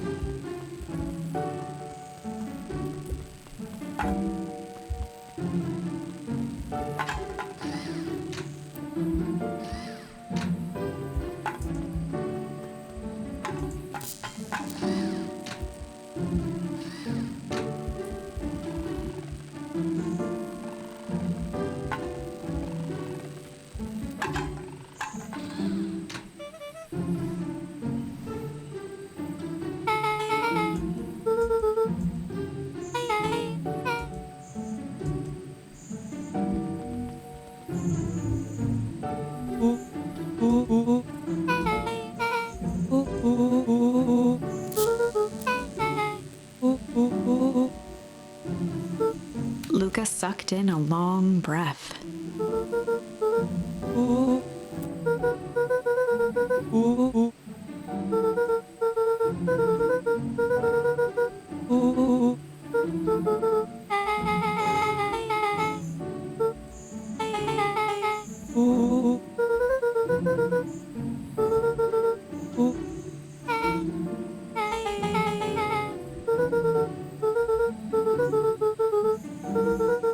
Rollo let out a low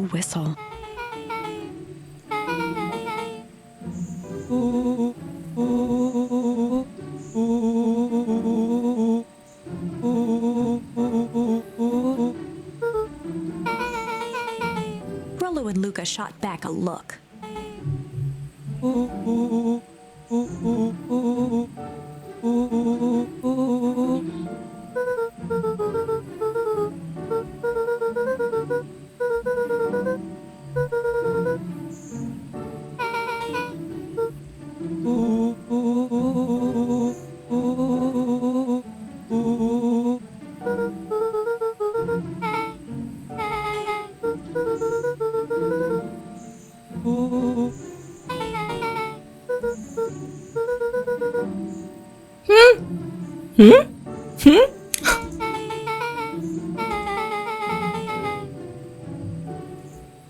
Luca gazed out the window. Uh-huh.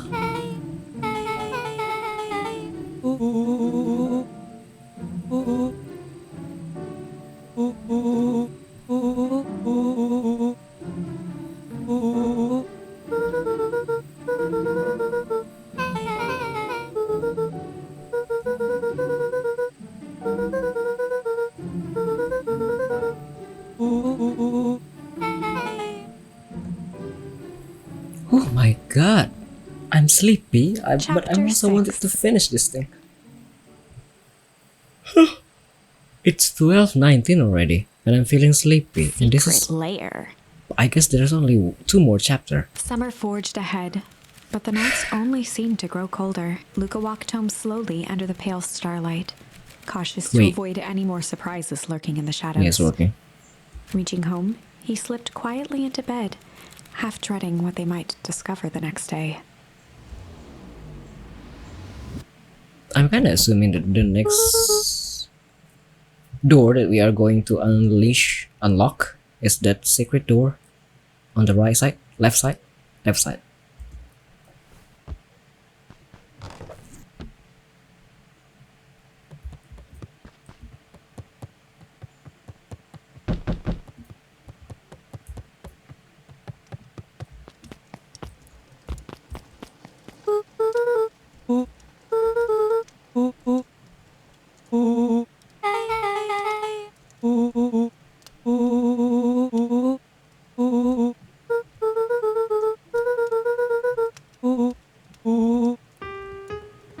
Luca and Beck rolled their eyes as Rollo strutted across the room.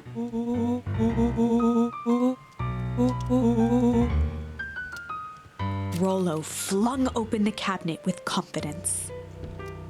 He coughed as a veil of dust hit his face.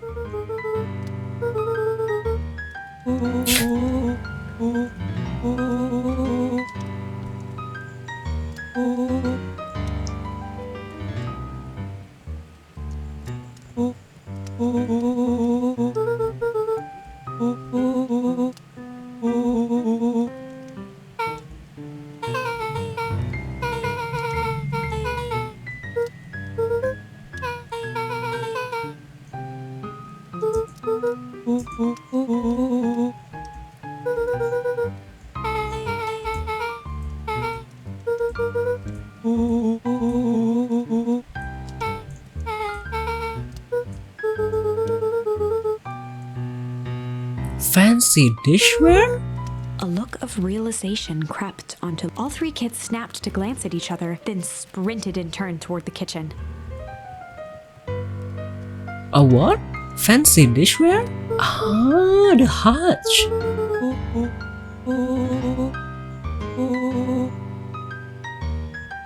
Before he could finish, Luca scrambled up Rollo's back.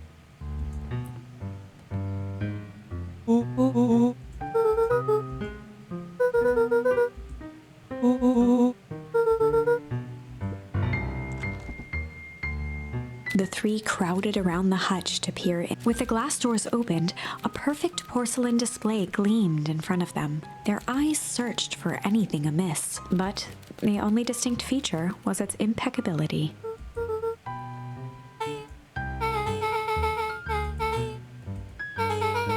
As Beck pulled on one of the teacups, it slanted forward with a hollow click. The entire hutch began to rustle and slide under its own power. Oh.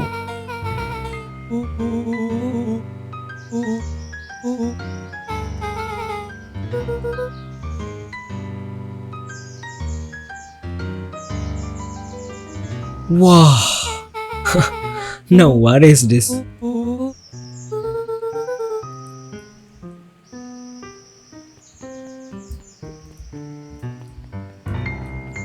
Um,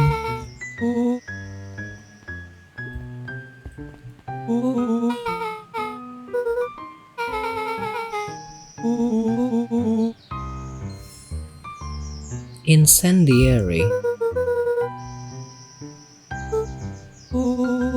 Rollo casually spun open a lid and dipped. He smacked his lips. Rollo plunged his Ink? hand in the jar, fishing out a soggy slip of paper. Rollo offered the slimy note to Luca and licked his fingers clean. Last night I used the disguise Harris provided to scout the location.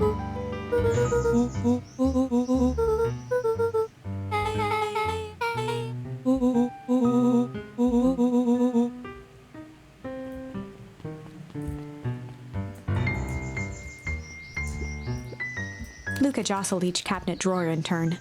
Only one was unlocked. He fingered through the filing cabinet, pausing at a bulging folder labeled Walter. For a long moment, he just stared at it. Who is Walter? The father? Luca nodded and caressed the label with his thumb. To be honest, I feel so sleepy. I do have a coffee, but I haven't finished my meal yet. Rollo swiped the folder from the drawer and began leafing through the pages. He whistled to himself, barely looking at the text.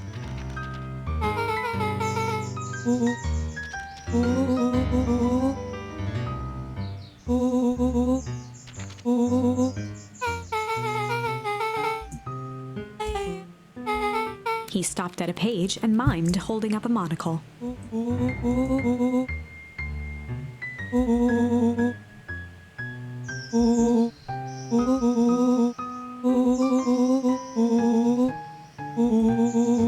Rollo looked up with heightened surprise.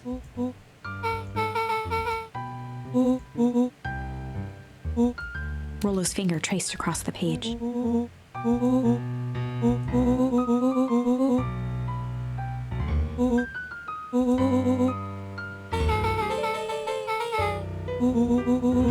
Rollo scanned through several more pages.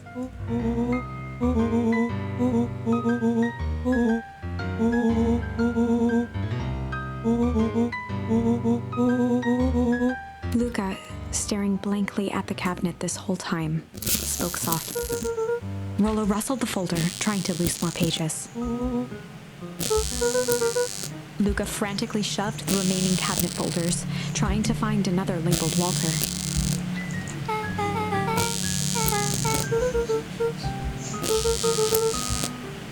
Luca slammed the drawer shut.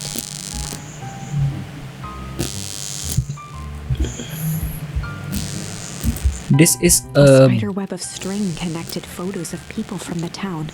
this is a branch of stories where at this point Luca doesn't know that dream yet. So there's a dream where Luca and his doppelganger connected, not connected, more like understanding what happened to his father. So in this branch of story they actually didn't know. Interspersed with hastily scrawled notes.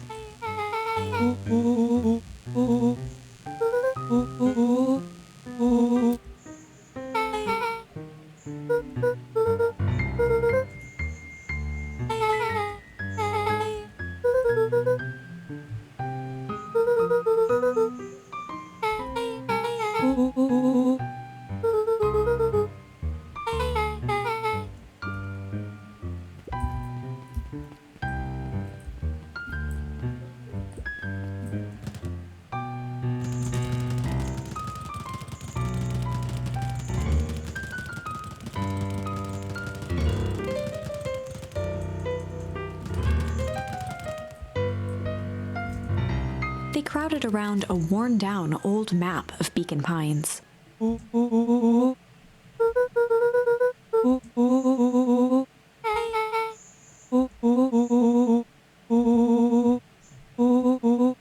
Rollo carefully traced the path with his finger. He jabbed down at the end point.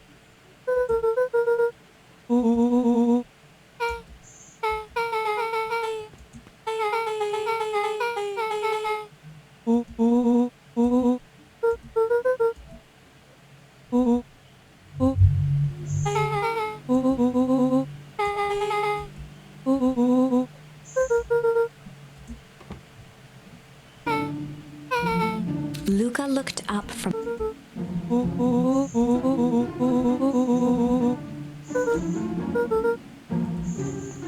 Beck flicked off the light. Overhead, creaking floorboards bent under slow, deliberate steps.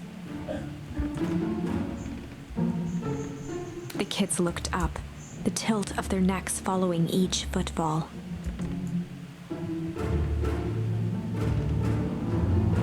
Then suddenly, it stopped. Without realizing, they'd been holding their breath. All three exhaled shakily and glanced at each other. A muffled male voice broke the silence. A final few footsteps reached the entrance above them, and the voice now echoed down the stairs. The three kids shuffled to the corners without a peep. As he began to descend the stairs, the man's voice punctuated every new step. Thump. Thump. Thump. Thump. Thump. At the bottom step, the man paused, squinting to search the room for signs of life. Rollo shifted suddenly. Luca gave him an intense, chastising look and whispered through clenched teeth. It was too late. Rollo was already inching toward the stairway. He screeched as he charged toward the shadowy figure. With all his weight, Rollo tackled the man to the ground. From the dark corner, they saw something move.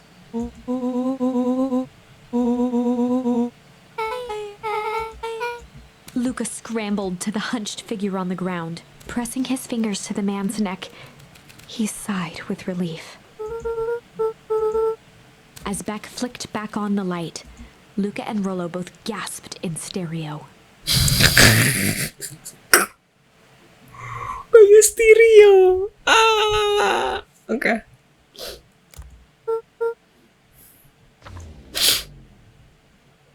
Chapter 7. The interrogation of Hiram Tolliver. Still unconscious, Mr. Tolliver slumped heavily in a shoddy old chair.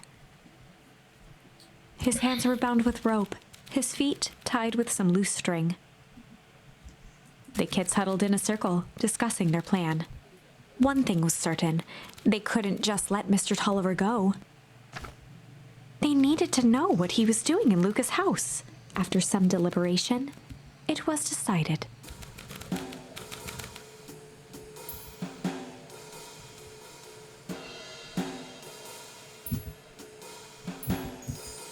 They'd run the classic good cop, chill cop interrogation. This is cold already. Luca walked calmly to the light switch, flicking it off and on a few times.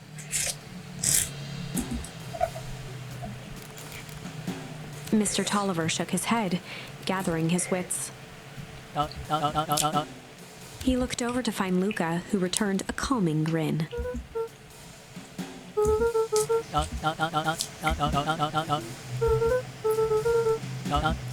Rollo and Beck emerged from hiding to give a timid wave.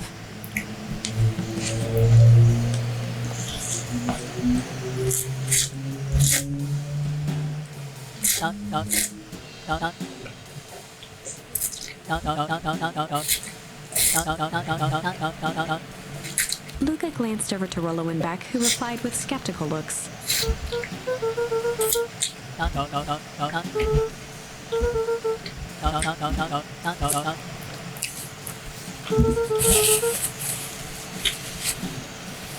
Mr. Tolliver exhaled with disappointment.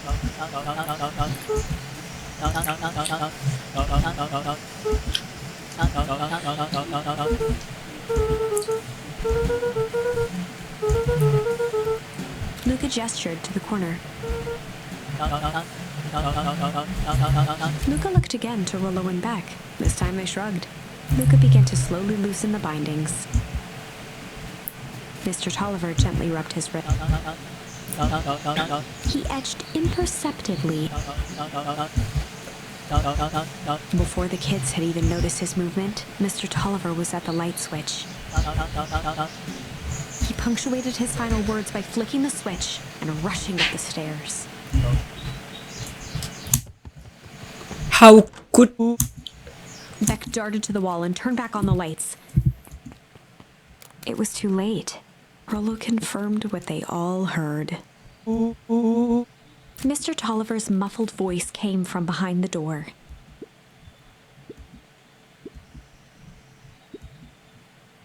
They looked bewildered at each other.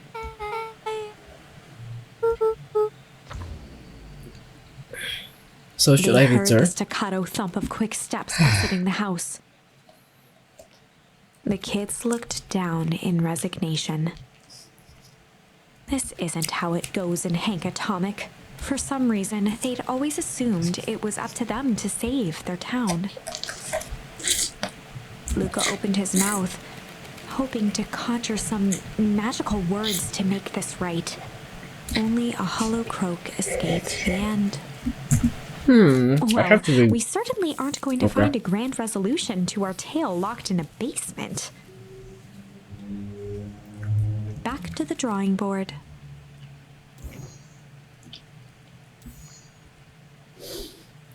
This is the last option, right?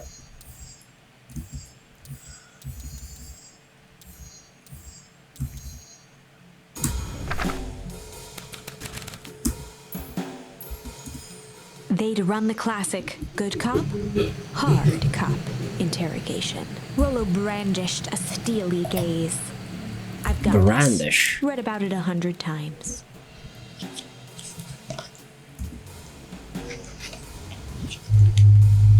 Rollo swaggered past the chair which propped up the slumping Hiram Tolliver. Without even looking at his captive, he began with a long, blustery drawl. Mr. Tolliver remained motionless. Rollo spun around to face. He'd clearly expected to rouse Mr. Tolliver with his booming voice. Beck and Luca gave each other an unsure. Rollo slammed his fist on. He grabbed the table lamp and beamed it onto the Mr. Tolliver groaned and slowly lifted his head. He recoiled with a muddled, weary squint. The chair wobbled as he attempted to straighten up. Mr. Tolliver could only make out rough shapes through the glaring light. With a gruff tone, Rollo hoped to both conceal his voice and intimidate.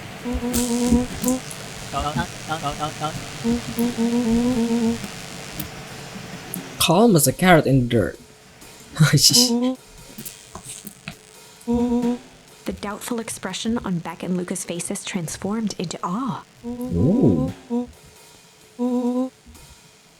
Rollo, hitting his stride, was now channeling every detective trope his memory could recall. He slammed the table again. Mr. Tolliver's voice speaking. He was nearly in tears.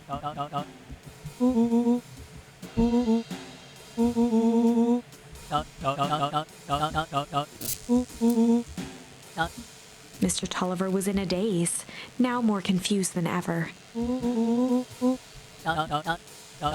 He shook his head, feeling more and more dizzy.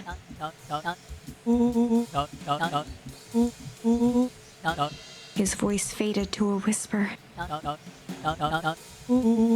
With that, Mr. Tolliver passed out cold. Rollo swung around revelation? with a repentant grimace. Okay.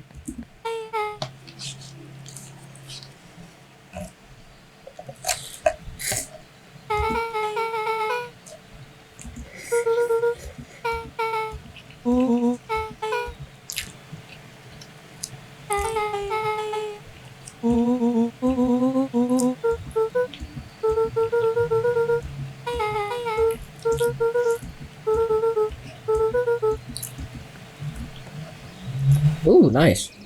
You got transported here. Right. Okay.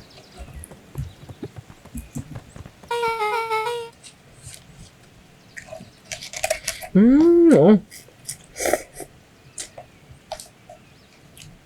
Ini jatuh.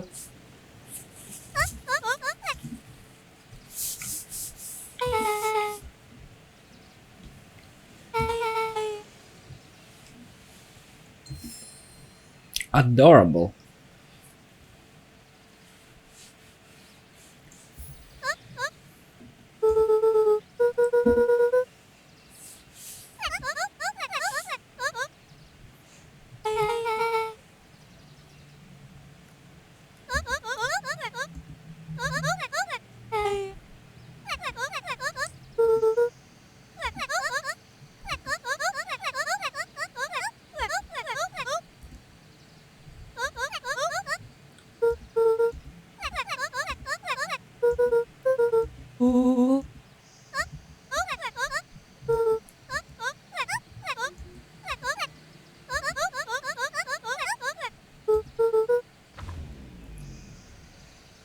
Chapter 8. Wow. 6 feet under, 3 towns over. The kids spent the rest of the afternoon combing through dusty piles of old county records, desperately searching for anything that could help them make sense of Mr. Tolliver's cryptic utterance. Luca tried to shake the thought of Gran's basement, but his focus wavered. Explosives, messages hidden in jam, dossiers on various town figures, and a corkboard threaded with photos. Gran was the only family he had left. He still couldn't bring himself to believe the worst. But the old map with the symbol of explosives in town square made that difficult. As the sun began to set, the kids were no closer to the truth.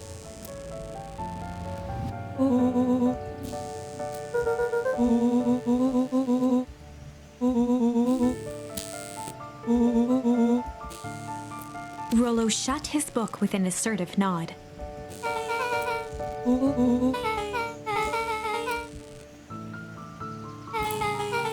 Rollo muttered under his breath.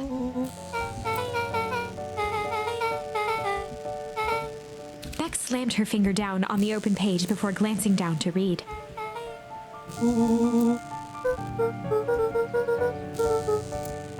Something tickled the back of Luke.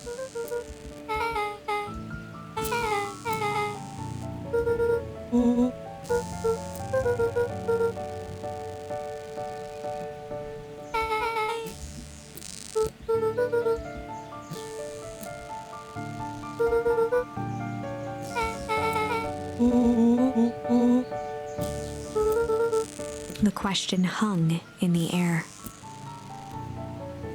Hah? Gimana?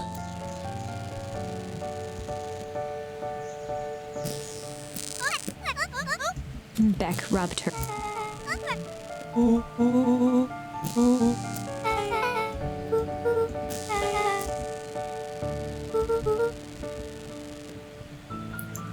This is confusing. Luca's heart was pounding as he approached the house.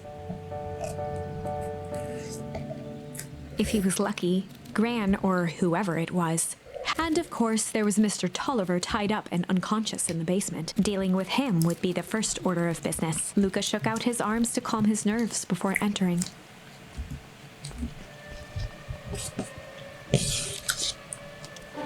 He held perfectly still, tempering his breath, and listened closely. She was asleep. His only hope was that she hadn't found Mr. Tolliver before dozing off. Now? Right now? Why? Like after all... Oh.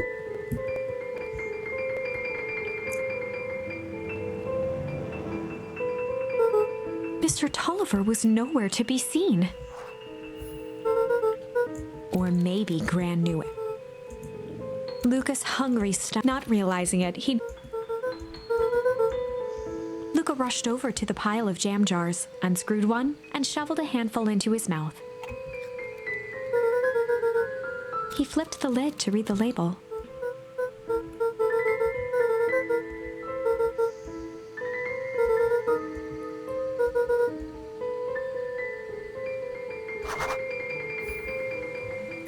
But something weird here.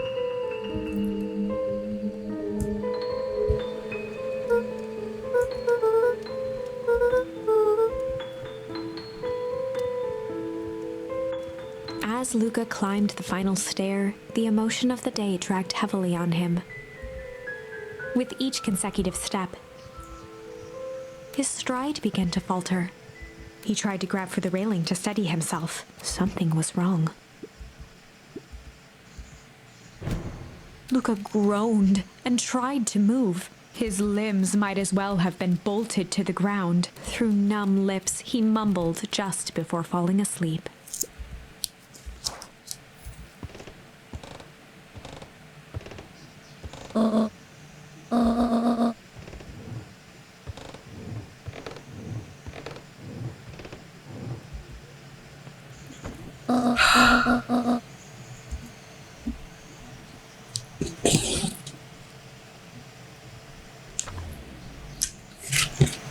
Chapter 9. A speech to end all speeches. Luca awoke to find himself face down in bed. He moaned into his pillow. Why would Gran drug him? Or rather, why was she trying to drug Mr. Nuncreed? Shaking the questions from his woozy head, Luca snapped back to the matter at hand.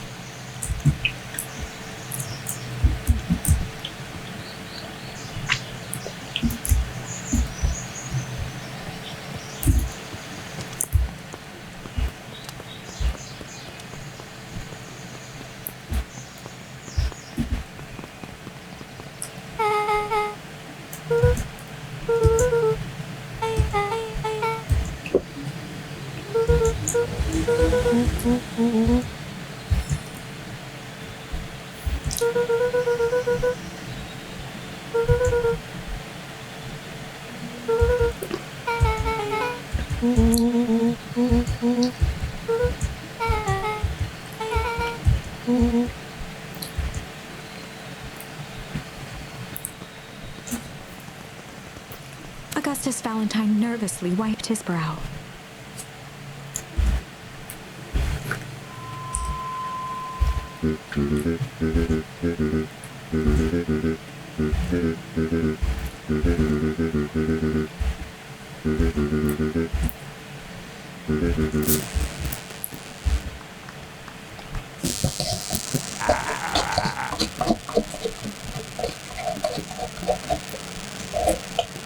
Gus cleared his throat and awkwardly loosened his tie. William Kerr bounded on the stage with the energy of a preacher at a... He gave Gus a hearty slap on the back and motioned him off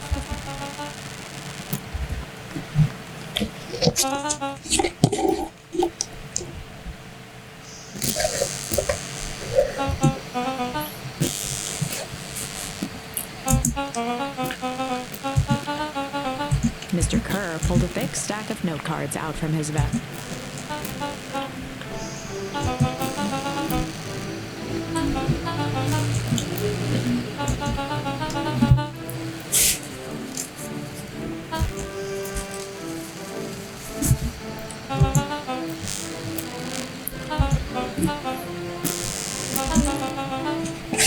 Dadgum. What is dadgum? Dadgum? Dadgum?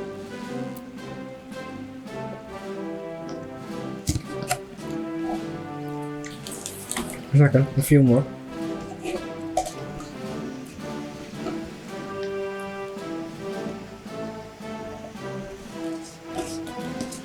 And I'm done.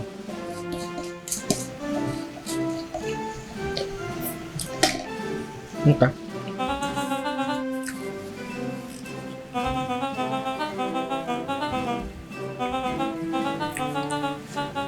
Mr. Kerr took a moment to survey the crowd.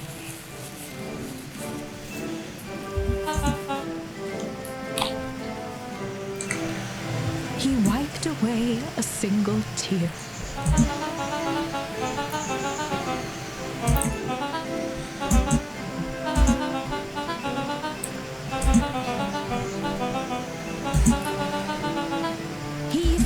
podium to emphasize each word. Mr. Kerr nodded confidently, biting his lip. The crowd was silent, in rapt attention.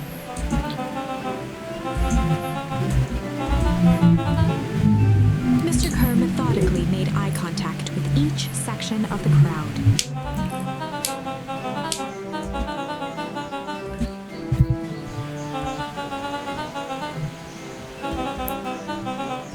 His voice began to build to a crescendo.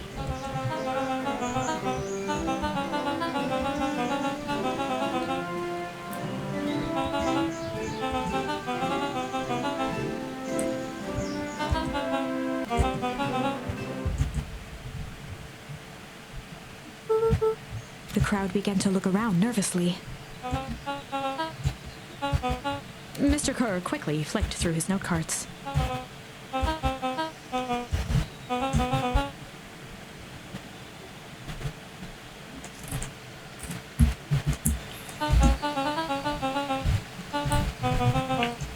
He raised his hands up to the heavens.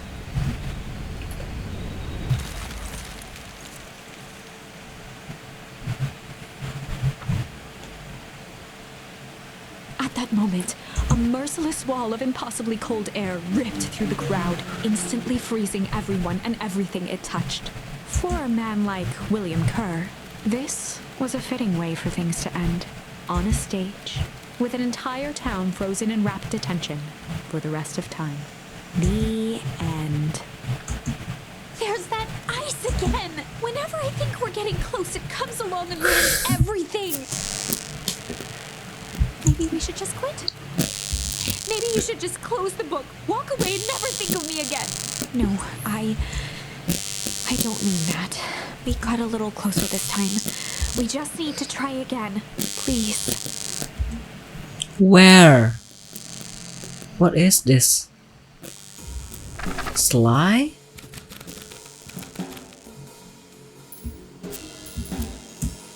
They How run the far classic are we? Good cop, sly God. cop interrogation. It's been 5 hours? Right? Ya Allah. Luca and Rollo ducked behind a barrel, leaving Beck to her task. With a few crisp snaps, she roused Mr. Tolliver.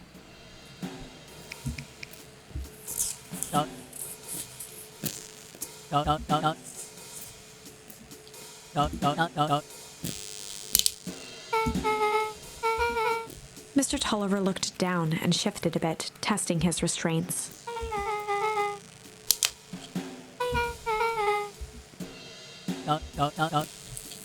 Beck caught herself before letting the surprise manifest on her face. She'd already gotten him to reveal his relation to Gran. This was gonna be easy.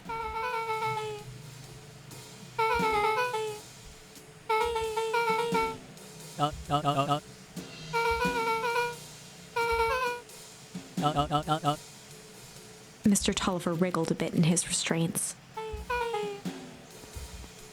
Beck quickly removed the ropes.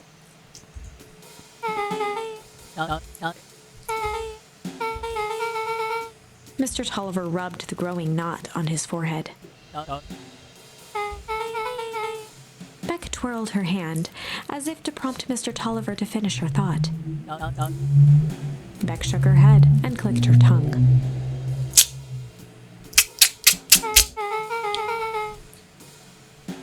Mr. Tolliver let out an amused huff in agreement. Sly.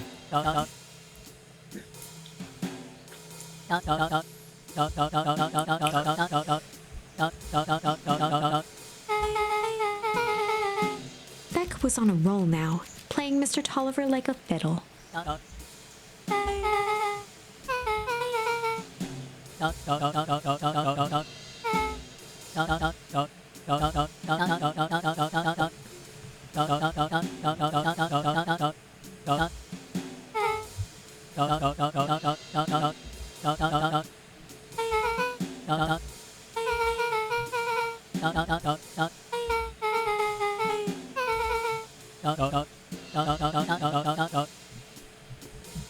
Heading for the stairs, Mr. Tolliver hesitated and turned to Beck with a puzzled look. She grinned and gave him a peppy wave. Such a sly. With a shrug, he continued up the stairs, whistling a jaunty tune.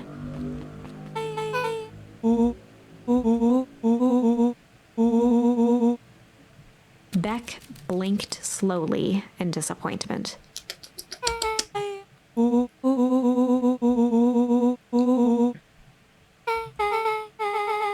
She turned to the table and began tearing small scraps of paper. Beck marked each scrap of paper and leaned back.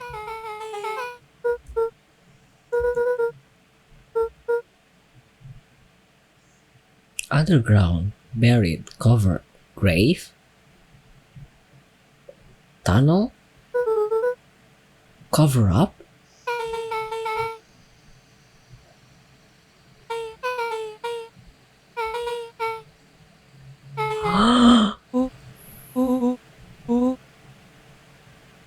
Luca and Beck looked at Rollo with amazement. Non-Creed's drugstore.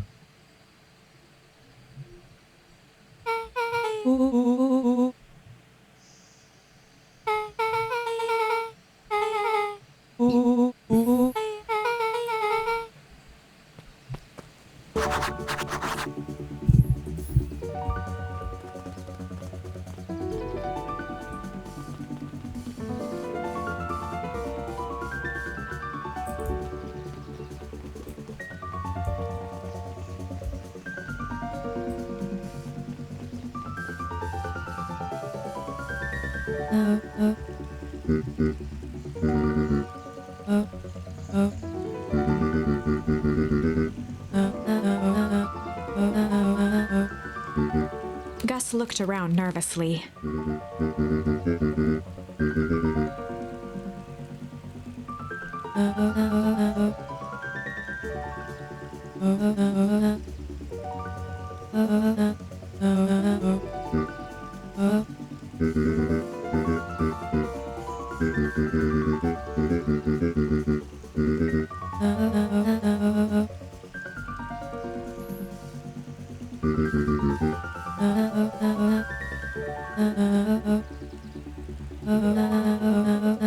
Eris's cry hung in the air.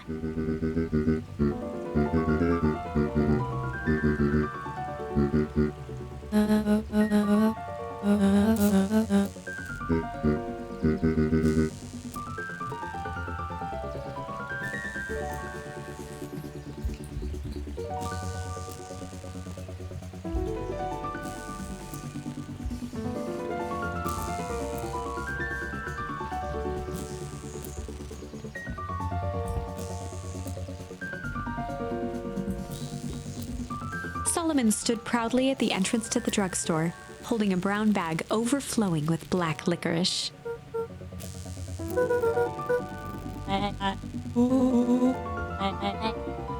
Solomon shoveled a surprising amount of licorice into his mouth.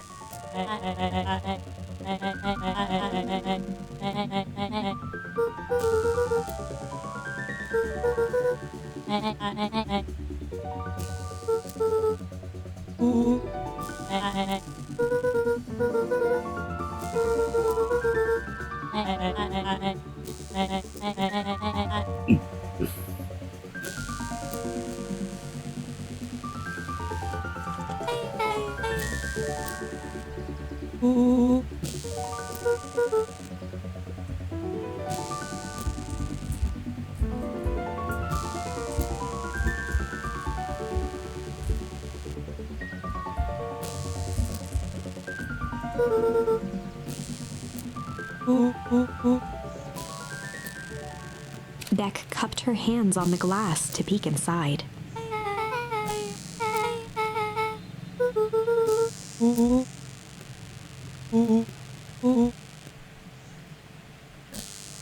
Huh? Non-Creed's drugstore. Underground secrets. How? Beck flung open the door and they all squeezed in.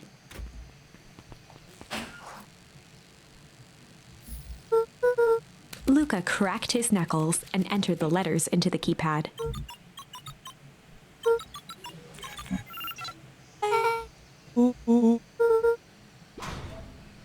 The inside of the phone booth dropped loose from its shell. Without even the space to panic, they closed their eyes, held their breath, and accepted their fate. Suddenly, the chaotic descent slowed to an effortless landing. It was unclear where they ended up, but at least it was solid ground. The air was stagnant and smelled vaguely of chlorine.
Rollo's hands hovered over the field of blinking buttons.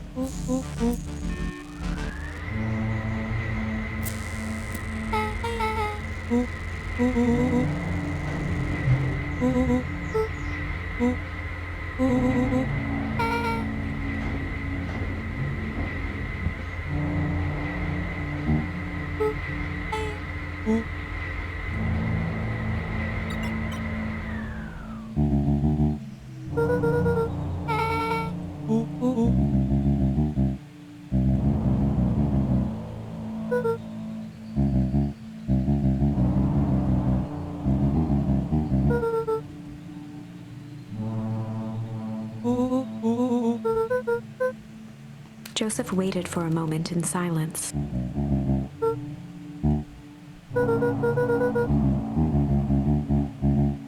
He gestured toward the strange tubes.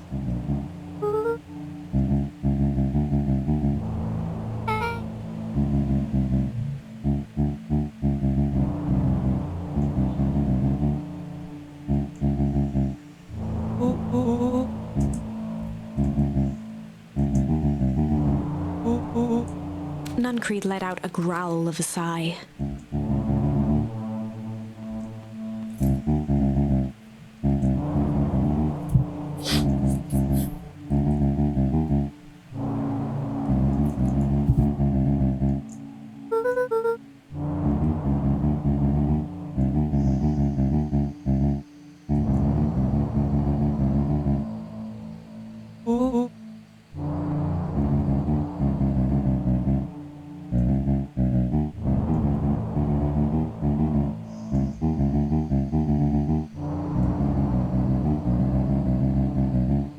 He shook his head wistfully.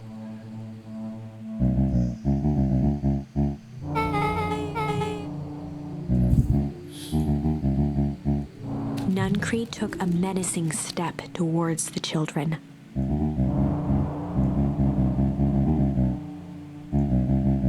Luca began to laugh.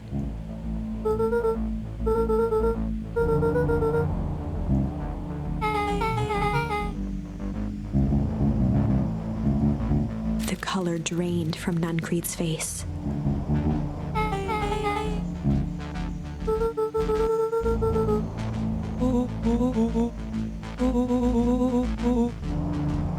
Nuncreed grabbed Luca by the shoulders. His eyes were frantic.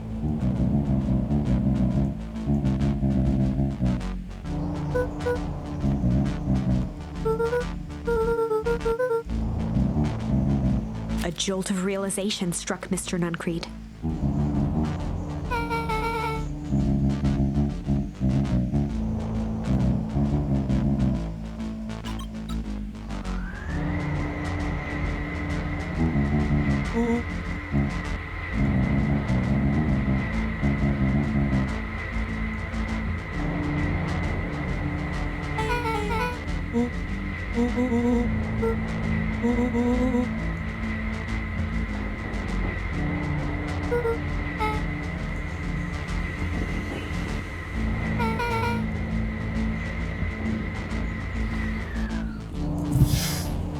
Chapter 8.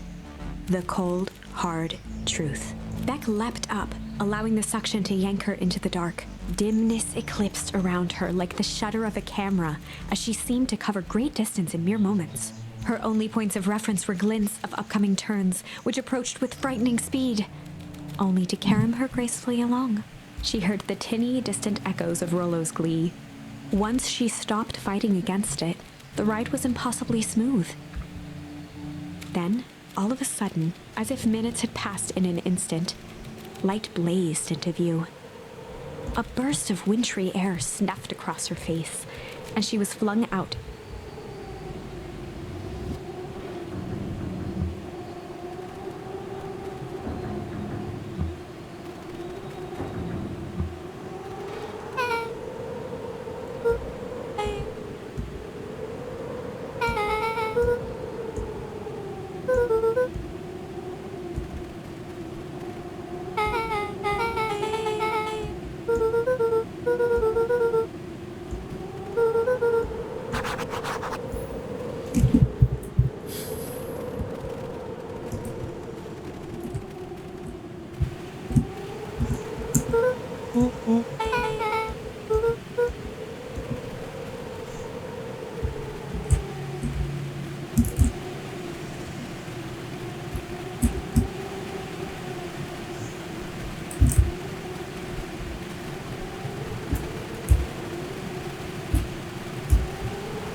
As they rounded the corner to the frozen town square, they spotted Mr. Nuncreed inching cautiously toward a pit at its center. He held his arms out gingerly, as if approaching a beast in the wild.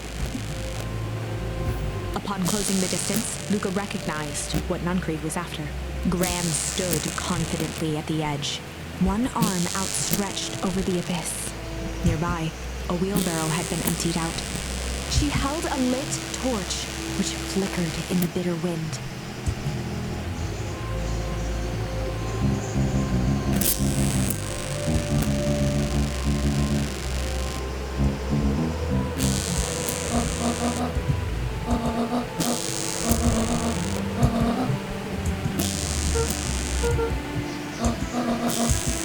Mr. Nuncreed turned back toward the kids. Desperation,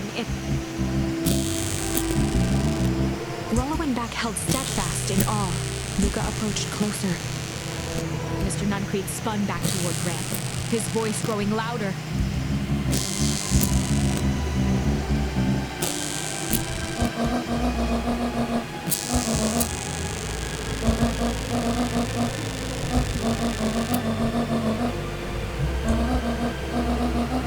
Mr. Nuncreed winced with anguish. His voice hardened. They both now yelled, not to each other, but at fate itself, making their peace with long-held burdens. The wind howled with encouragement.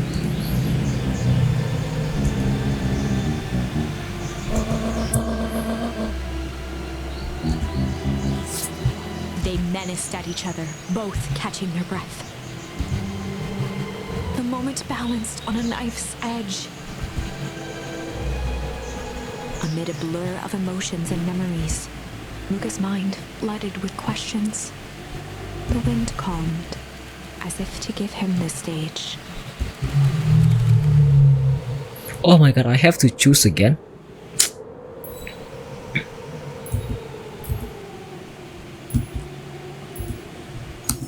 And in the stillness, he began to weep.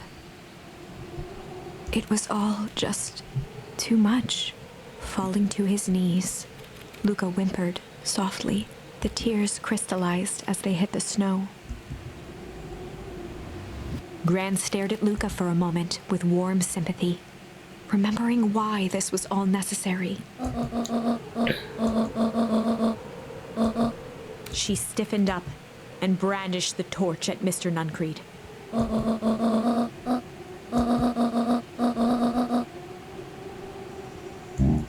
Ignoring his final plea, Gran flung the torch into the deep darkness. She smiled and exhaled in relief.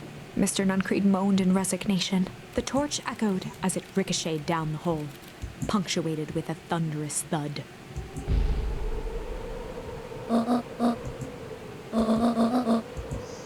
Before Gran could finish, the ground shook her to silence.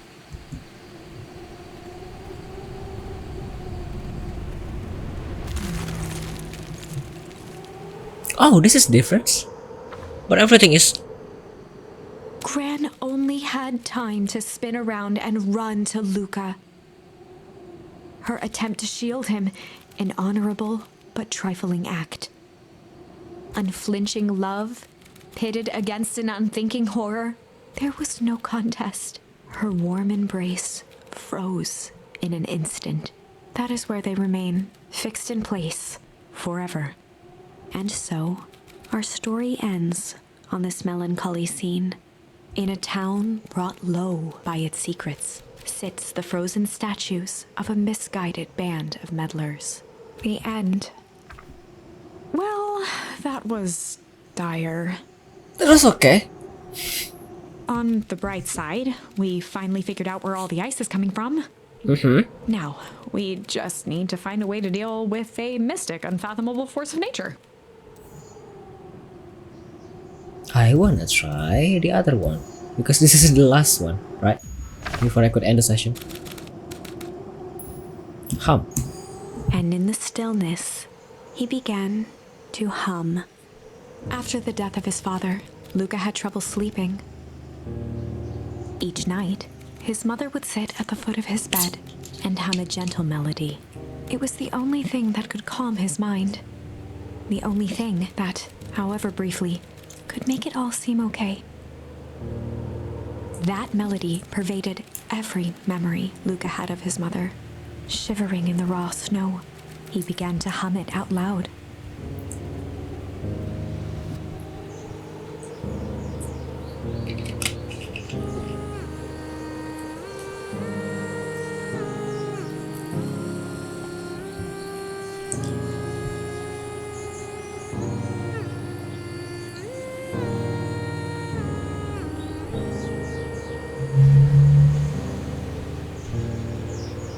Gran lowered the torch, listening closely. As recognition slowly set in, her heart sank. Those countless nights of consolation, the incomparable loss they shared together. She let the torch fall to the snow and sizzle out. A few steps toward Luca was all she could bear before dropping to the snow herself.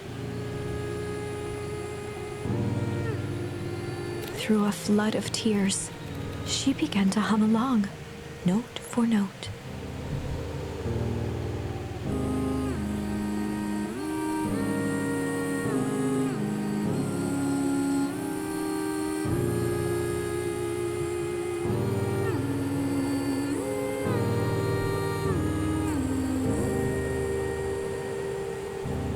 Luca lifted his head in astonishment. The last time he heard that melody was the last night he saw his mother.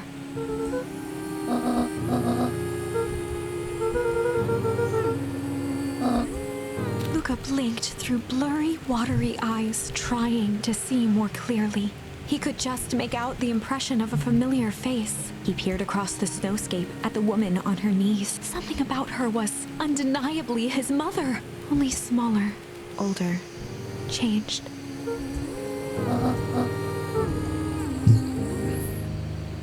Luca sprinted as fast as he could toward his mother.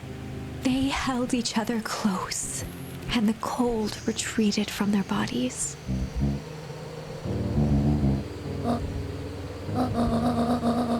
Eleanor looked down at Luca, tightening her embrace in an appeal for forgiveness.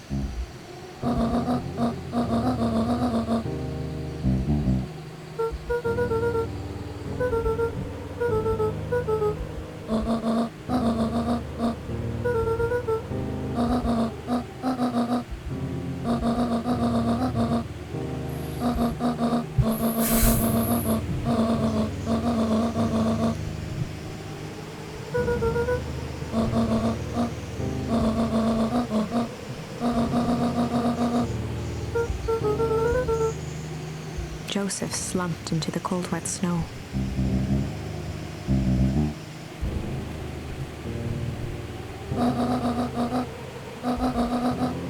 For the first time in a long time, her voice felt like her own again.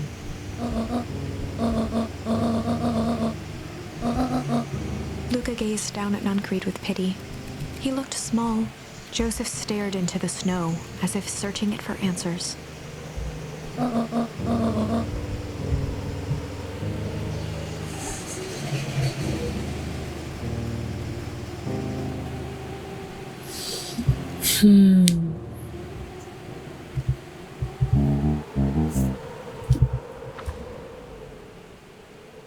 Chapter 9. The Devil You Know. 7 months ago, Eleanor Van Horn crept down the maze of sterile hallways under Perennial Harvest. She stopped in front of the large steel door marked Deep Engineering. No turning back now. She raised a trembling hand.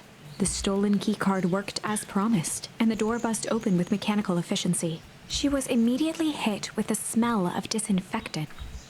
It was some sort of laboratory. In one corner was a desk covered in papers. Across the room stood a tall metal pod with hoses protruding from its base. She rushed to the desk and began shifting through the piles of papers. They were experiment reports on something called Tempus liquamen. There were dozens of them, every one stamped failed. Eleanor heard the sharp echo of footsteps approaching. She was out of time. Her eyes scanned the room, eventually landing on the strange pod. Muttering a curse under her breath, she dashed over and dove inside.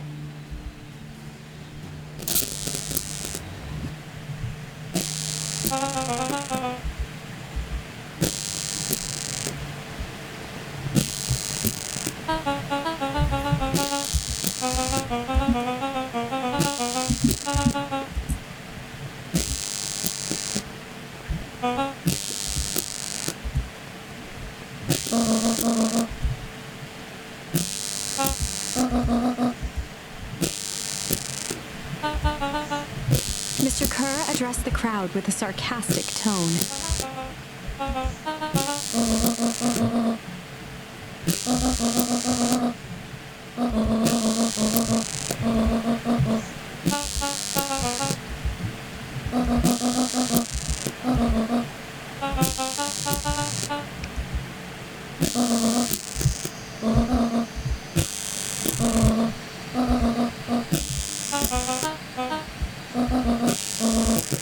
Whispers filtered through the crowd.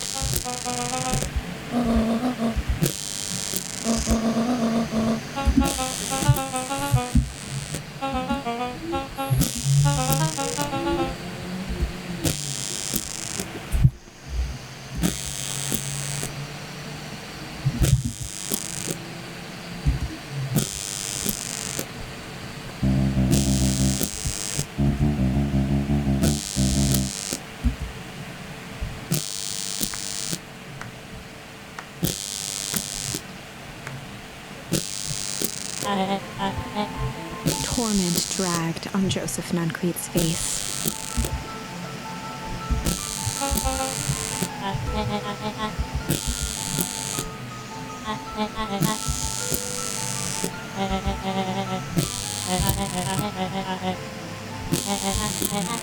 He paused for a moment, plucking a piece of fuzz from his sweater and discarding it to the ground.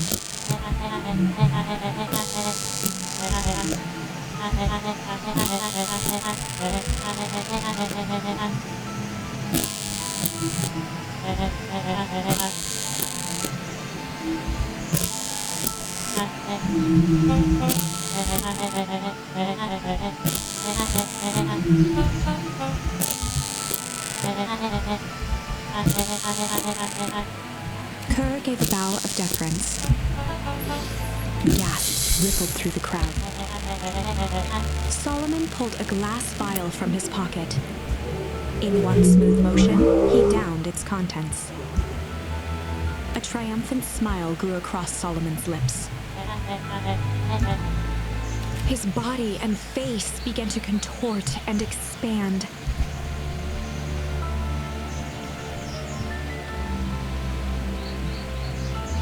A hushed horror. This is a story about change. Sharper examined his new hands.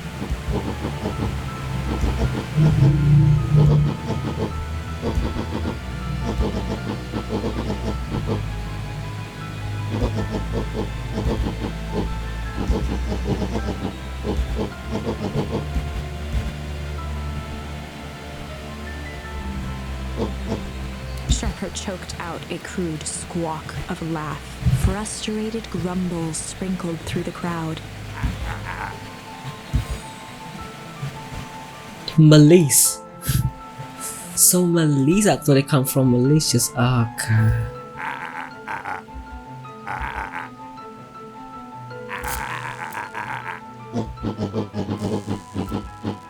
William Kerr gave a subtle nod to the clipboards.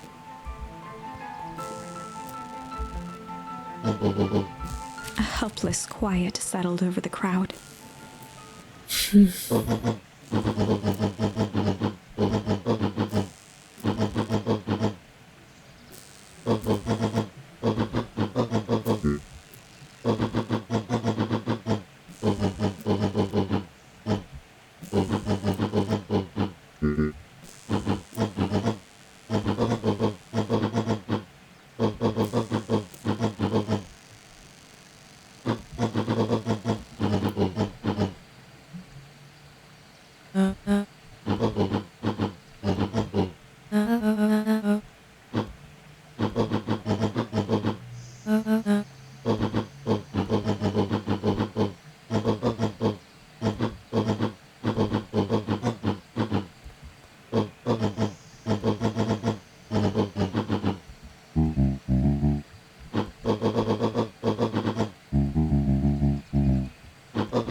Sharper addressed the crowd with indignant pride. He'd planned this moment for so long that now, at the deed's fruition, it almost felt frivolous.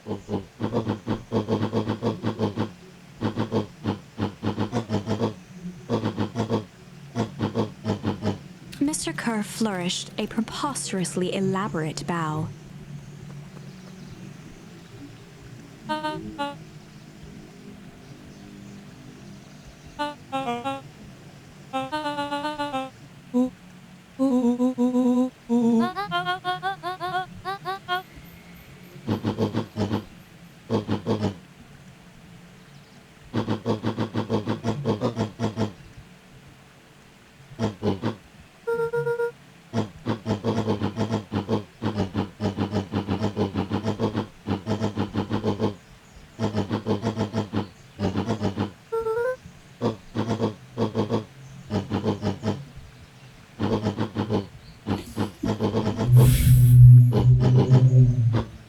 Sharper coughed up one final laugh and cracked his... And so, Sharper set about remaking the town in his own image. The fertilizer factory soon reopened for business. Sales rose steadily as more and more farmers across the countryside began to swear by its miraculous properties. Beacon Pines became famous, a secretive town that, for the right price, shared its gifts with all. Gifts that became more and more necessary in a world where winters grew longer and longer. The end. This is wrong, but things are becoming clearer now. Are you saying that it is another branch of the story? You can feel it, right? We can't let Sharper win. He might just be the key to this whole thing. Let's see. Oh my goodness. What else? Here? What is this? Windows to the soul.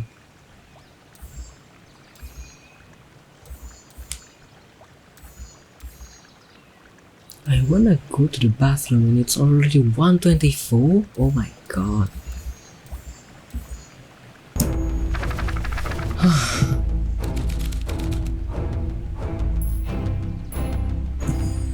There was a malice lurking behind those eyes, like a trap ready to spring. Luca felt the weight of Nuncreed's hand on his shoulder. Something wasn't right. He didn't know why, but something was telling Luca to get out of there.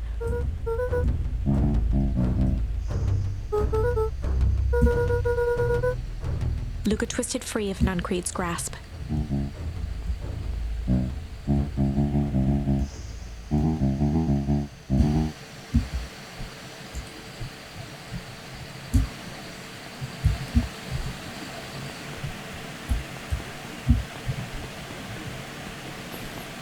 I'm so tired. How far are we?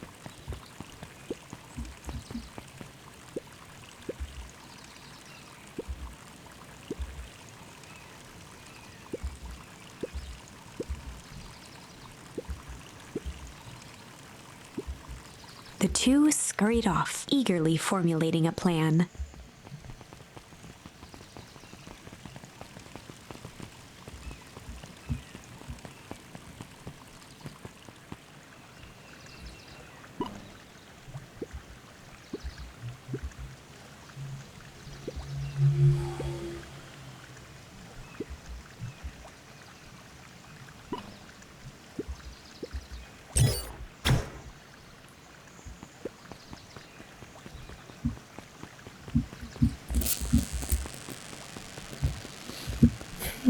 I wanna rest after this one, but I have to try another game. Offline. Because it doesn't work online.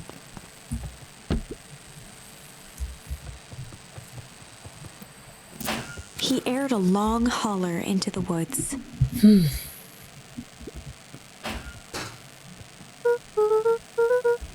Luca felt his eyes getting heavy and plopped into the beanbag. He conceded to its lumpy embrace. But to be honest, I feel tired. Once I need to go to the again, bathroom. Luca found himself in a vast black expanse. This time, he knew exactly where to go. He took a single confident step forward. Sorry. The world flickered and pulsed. He found himself standing in front of the frigid air of a blazing campfire, the source. He plopped down cross-legged and gazed into the cold flame. Soon enough, the fire began to die out, popping sporadically, until all that was left was a single ember. Luca stood up and dusted himself. He plucked the glowing ember from the cold ash, examined it, and slid it into his pocket, a keepsake. The voice of his father spoke behind him. "You made me proud, Buckaroo." Luca turned to face him. "Dad, what is this place?" A warm grin grew across his father's face. "A place where everything that has been and everything that could be all wait together." Luca found himself staring at his father's face, trying as hard as he could to memorize every single detail. "Wait? For what?" Another voice spoke out as Luca's doppelganger stepped forward. "That's up to you." Without knowing why, Luca began to weep. Is any of this real? Are you real?" Luca's father bent down to smudge away a tear. "Of course. I'm as real as the part of you that misses me. Luca turned to look at the older version of himself. And you? The doppelganger choked back tears. I'm as real as the part of you that's angry he's gone. Does that make sense? Through his tears, Luca laughed. I think so. His father pulled him in for an embrace. Time to go, buckaroo. Luca was startled from his dream by a banging on the floor. A commanding voice rumbled from below. Just as Luca sprang to lock the entry hatch, the door knocked open. Chapter 5. Dangers big and small. Luca stumbled back. He heard the rope ladder creak under significant weight. Keeping his eyes fixed on the hatch, he inched backward to the balcony. As his hand grasped the door handle, Luca froze. A large figure clumsily wriggled up through the hole.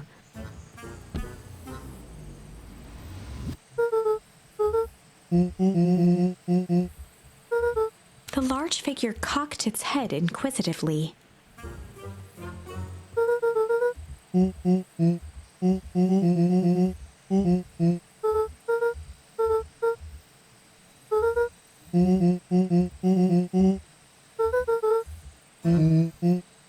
Luca's jaw dropped. He peered more closely at the man standing in front of him. Something about him was only bigger, older, changed.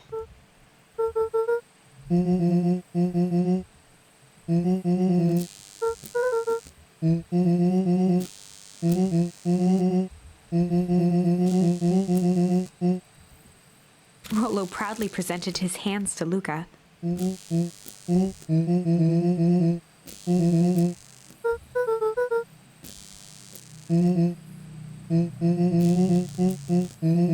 Luca moved to the side and pointed Rollo to his reflection in the balcony window. His hands shot up to his face.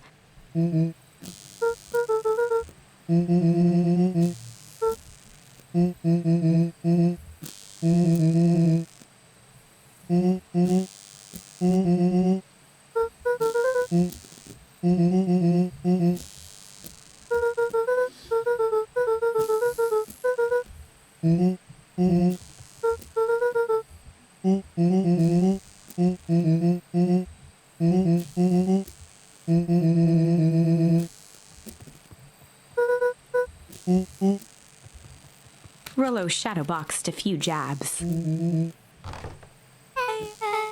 With a yelp, Rollo dove behind Luca.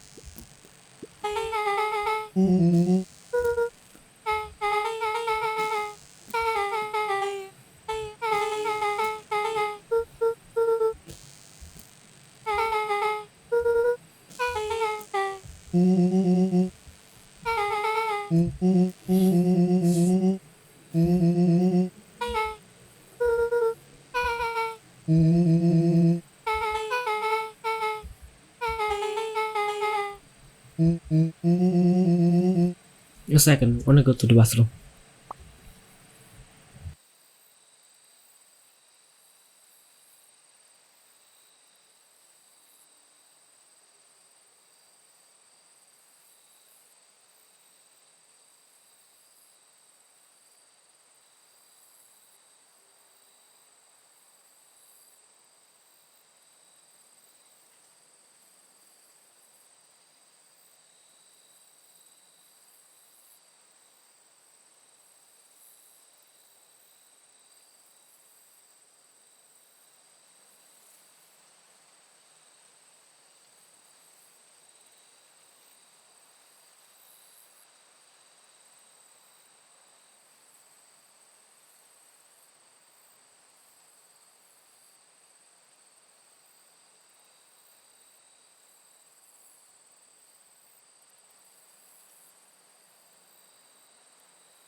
Yeah, this is a continuation. Ya Allah, I wish I was hoping that the game going to end at 12 or 11, and this is already almost 6 hours into the game, and we are, I don't know.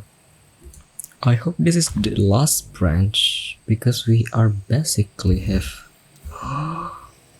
no, yeah. This is another branch, and I hope this is going to be the last branch. No more branch after this one. I wanted to rest and ending the stream, but then at the same time, this is still not ending.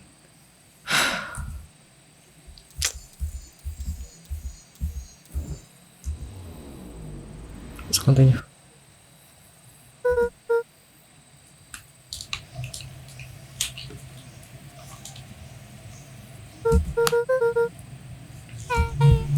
She shot a nervous glance at Rollo. Beck's eyes narrowed.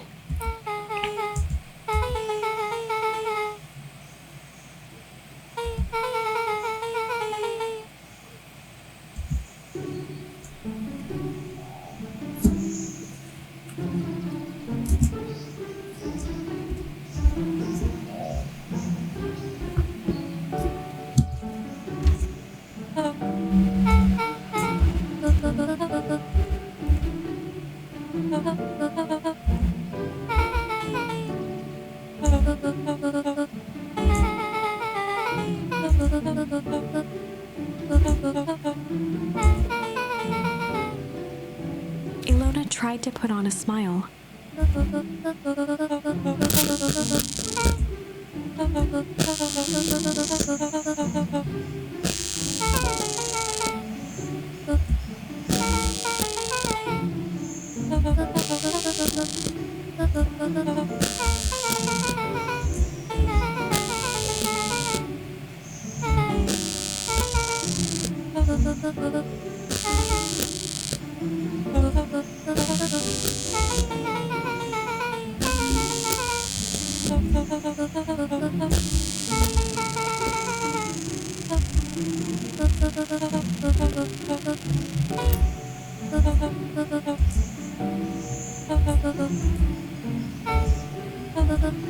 She sighed, and after a moment, looked down at Beck sympathetically.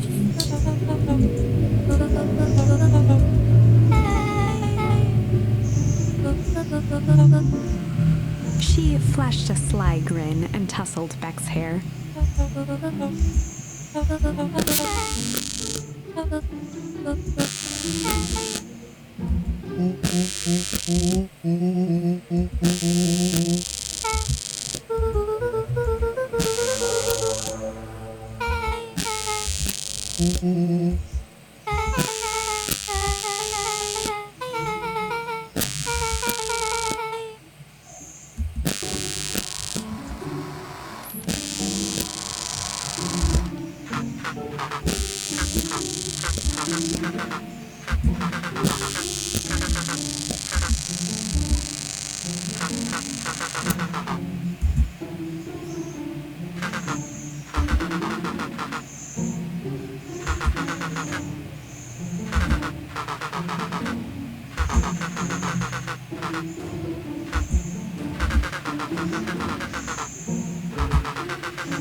gave Rollo a quick elbow to the ribs.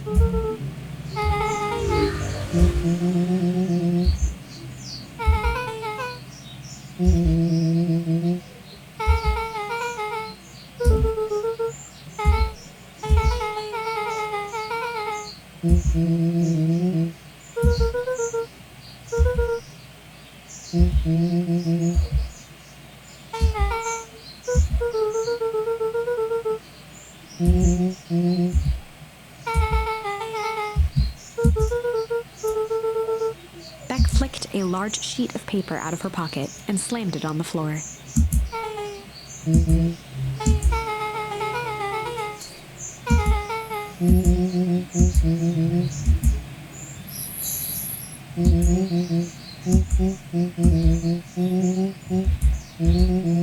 Rollo started to wiggle with excitement.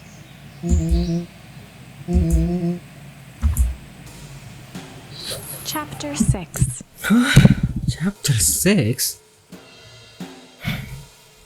The heist. They spent the night's end huddled around that small map, formulating a plan to infiltrate the headquarters of Perennial Harvest. It would be no small feat. A modern facility equipped with all manner of technology, not to mention the swarm of clipboards that would most certainly be scattered throughout. By the time the sun began to peek through the car window used as a makeshift balcony door, all were in agreement. This could just work.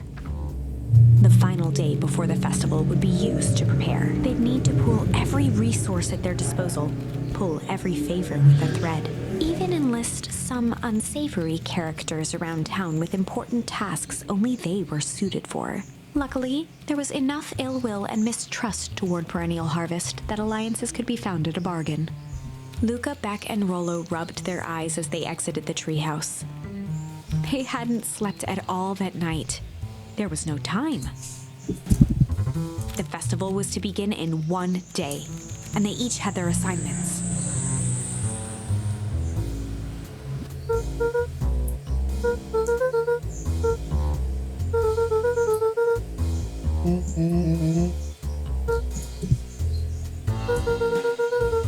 He waved vaguely at Rollo's sizable figure. Beck snorted an involuntary giggle.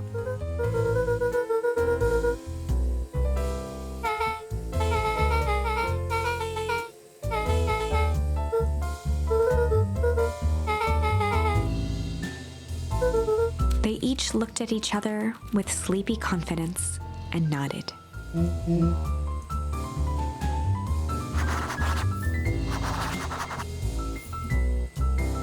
So I'm going to find Geoff, Iggy, and Tesh, and who? Geoff, Iggy, and Tesh. Geoff, Iggy. Where could I find Iggy and Tesh?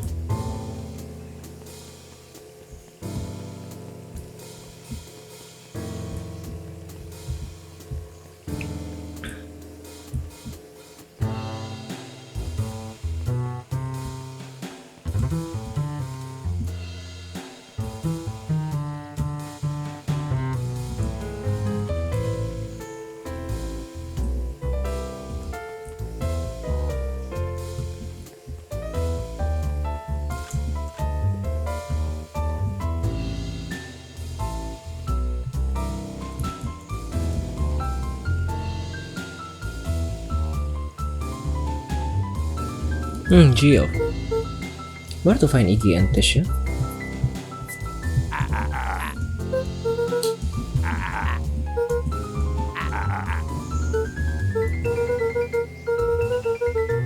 Jeff wheezed out a long snicker. The joy in Jeff's face drained instantly. Looking into the sullen eyes of his would-be accomplice, Luca blurted out the first word that came to mind. Oh my god! Wait, what was before?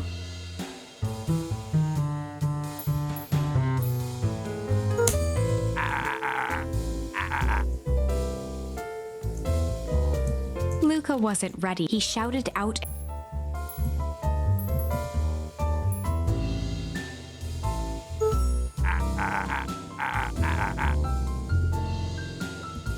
shit then.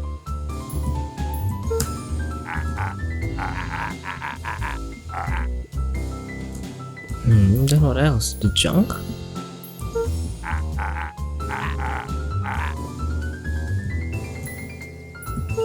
Jeff's brow perked up.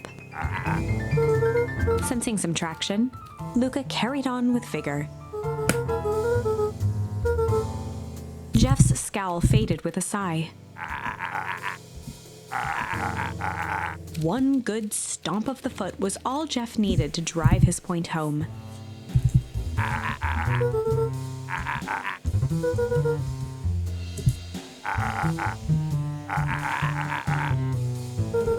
Luca offered out his open hand to seal the deal. With a firm and dusty grip, Jeff reciprocated.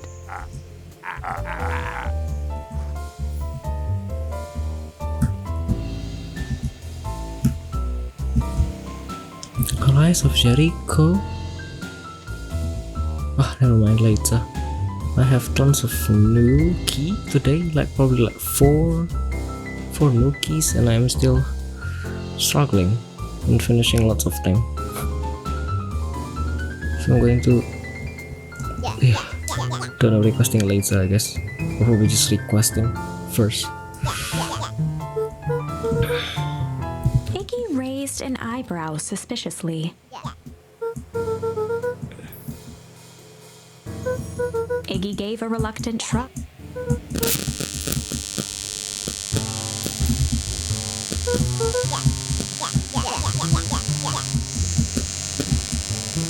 Luca knew they'd need Iggy tried again. Iggy gave a reluctant. Iggy considered the point.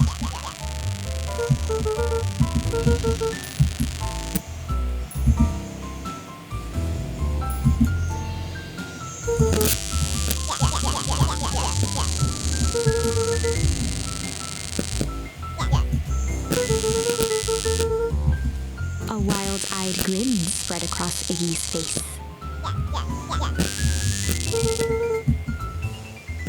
Iggy glanced over to Tish, who nodded.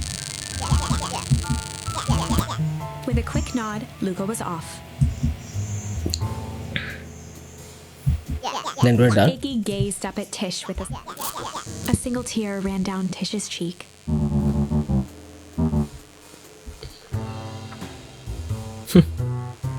Chapter 7. Chapter 7. I'm so tired. Into the hive. I wanna end the session. So bad. A good heist requires preparation, A second. I couldn't check now. and thorough preparation takes time, something they had precious little of. So far, everything was in order. Jeff, Iggy, and Tish all agreed to do their part. Yeah. For real, I wanted to end the session so bad because I don't know how many ending I've got already, but I hope this is the end. I hope. My god, it's just so tiring to finish every ending in one sit. It's almost 6 hours, and I basically read a novel with, 10-ish endings in it. It's been Beth tiring. radioed Luca that night with a simple and covert message. "We're locked and loaded on my end." And Rollo, after a lengthy confession, managed to persuade Roxy and Fitz to help. He stowed away in mission control for the night to avoid attracting attention. Rollo, being uniquely suited for the role, would be Masih the otakku first nggak to bisa reach habis. perennial harvest. Capek. Udah selesai kerjamu? The outfit provided by Jeff wasn't perfect, but a convincing disguise is Oh. 10% wardrobe, 90% confidence. Apakah sudah mau istirahat? Udah mau bubu? Rollo, being uniquely suited for the role, would be the first to breach perennial harvest. The outfit provided by Jeff wasn't perfect, but a convincing disguise is 10% wardrobe, 90% confidence. Iya, karena aku dari tadi nanggung. Bentar ya, aku liatin ya. Rollo took a few vigorous breaths and shook out his arms. So, aduh ya Allah, aku nggak bisa ngeliatin mouse ya. So the story begins here. Ceritanya dimulai dari sini. terus ada cabangnya ke sini, terus cabangnya ke sini, terus ke sini, ke sini, ke sini. Terus ini cabang satu lagi ke sini, ke sini, ke sini. Aku kayaknya udah dapet 10-an ending dari tadi. Dari jam 11 tadi aku pikir udah selesai. Karena sampai sekarang nggak selesai-selesai. Dan aku harap ini kan udah di ujung banget ya. Aku harap udahlah ke sini aja. Capek. Seru tapi capek. Nggak selesai-selesai.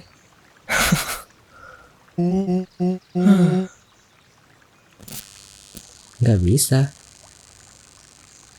Oh, nggak bisa tidur kah? Oke. Aku pikir Anda sudah selesai terus sudah mau tidur. Why?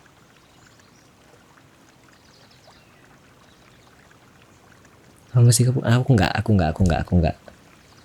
Sampai di jam 2 aku berarti udah 6 jam. And it's been a really long time. And I'm not going to continue. No. Aku harap benar-benar selesai karena ya udah habis. Ending apa lagi mau dibuka?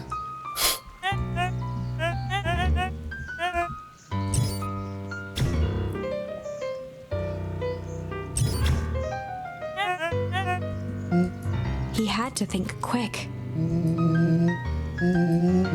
Rollo sighed, adjusting his tool belt.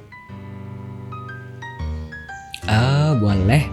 Sejam 2 jam lagi berarti ya. Apakah mau saya temani? In English or in Indonesian?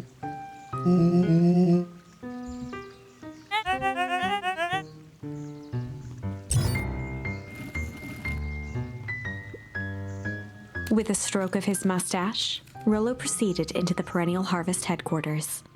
Oh, oke. Terima kasih. Semoga tidak ada suara statis. Soalnya dari tadi sore ada banyak kendala suara statis yang aku nggak tahu kenapa.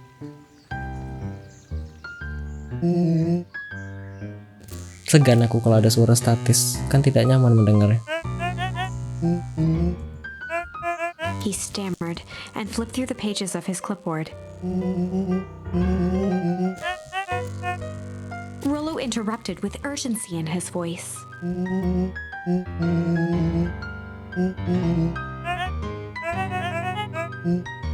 Rollo panicked.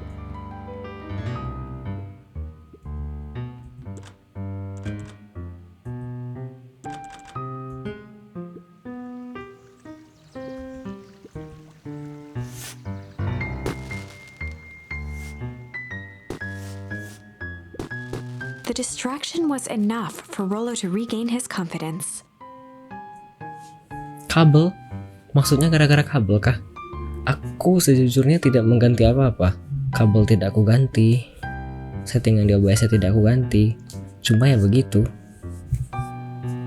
Tiba-tiba ada suara statis lagi. Padahal encodernya masih GPU. Masih hardware dan aku tidak ganti settingan apa-apa. Terus tiba-tiba tadi sore ada banyak suara statis sampai sekarang. Tadi masih ada sih di sesi malam ini. Semoga tidak terganggu dan muncul lagi. Segan. The clipboard fumbled around in a frenzy.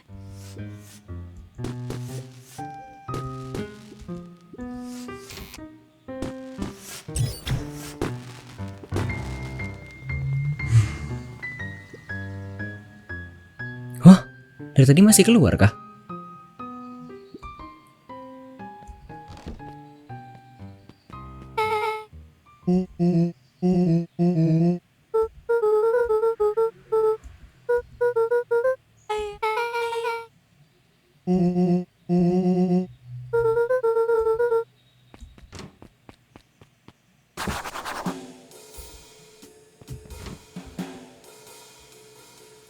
Ya Allah, why?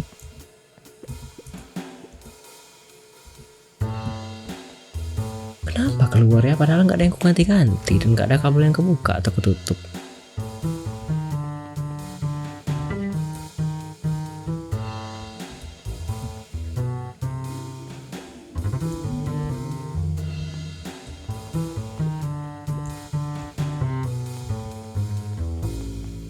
Wih, I'm sorry. Semoga tidak terlalu mengganggu.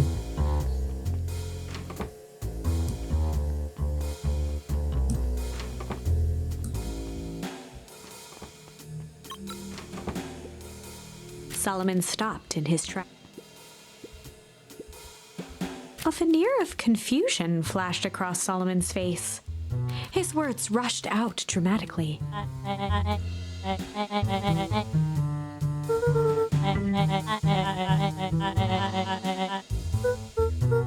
Solomon's facade briefly faltered.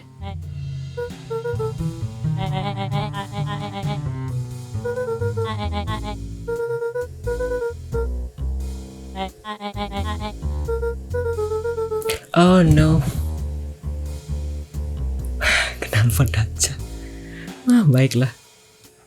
Semoga nyaman. Aku masih, ya Allah, tak tahu. Sesungguhnya di titik ini aku sedang berpikir kayaknya ini bakal jadi cabang baru lagi. Ya Allah, I don't want to. Enough. Luca happened to notice a plaque above the door.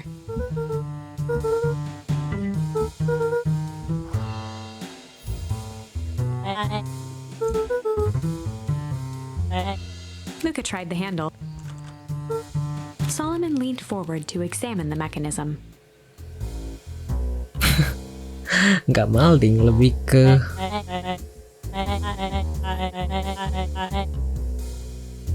satu, aku segan sama yang masih lurking di belakang atau yang masih nonton dan itu di belakang. Dua, akunya pingin istirahat, udah 6 jam. Luca smiled and looked at his watch. Iya, gregetan. Karena kalau otakku dari tadi nonton, aku udah dapet semua ending. Like, basically almost. Kecuali satu ini kayaknya. She mimed a quick hat tip and ambled off with a whistle. Kan bosen. Aku kayak udah tahu semuanya kenapa dan ngapain, tapi belum selesai. The light on the keypad changed from red to green.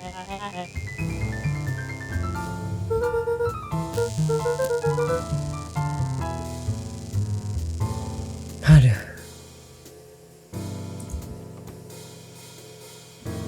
Luca switched on his walkie-talkie.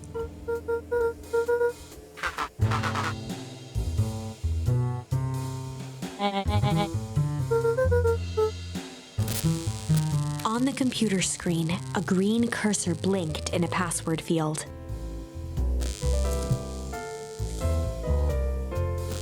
Suara apa? Suara ini kah? Suara statik kah? I don't know. Sebenarnya aku kepikiran mungkin nanti aku coba matiin total, like mati, bener-bener mati. Mungkin ada banyak listrik statis dalam, tinggal kan aku pakai laptop. I don't know. Mungkin problemnya lain. Soalnya aku tidak ganti apa-apa, but ya. I don't know, to be honest. Luca pecked out his best guess: underground secrets. The screen blinked to life. Columns of green numbers glowed on a black background.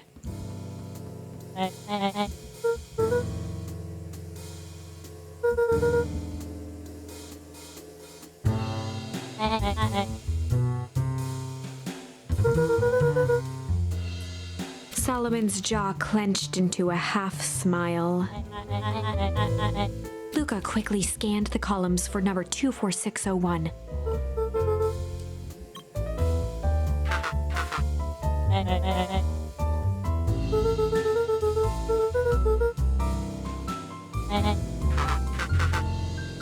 Once again, Luca scrutinized. In that moment of distraction, Solomon reached forward and pressed a large red button.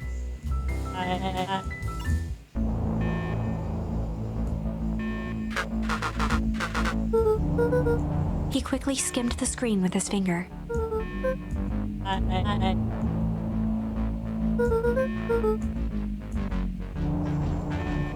He's not. I know he's not. Because we have uncovered other ending before this one. Ya Allah.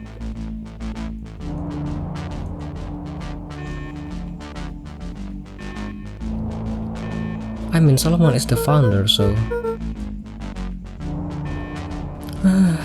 Mr. Kerr approached with a sneer and spoke into his walkie-talkie.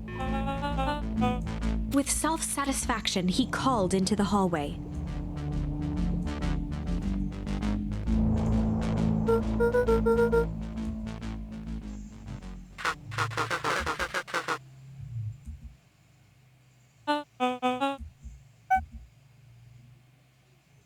Oh!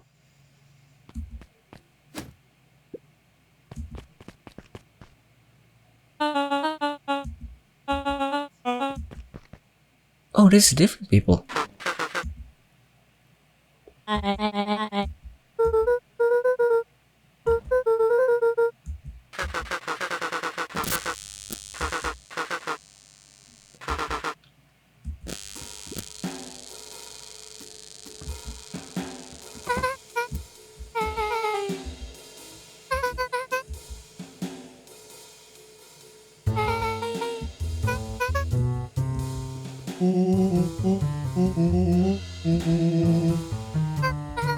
Nellie leaned over to examine his teeth.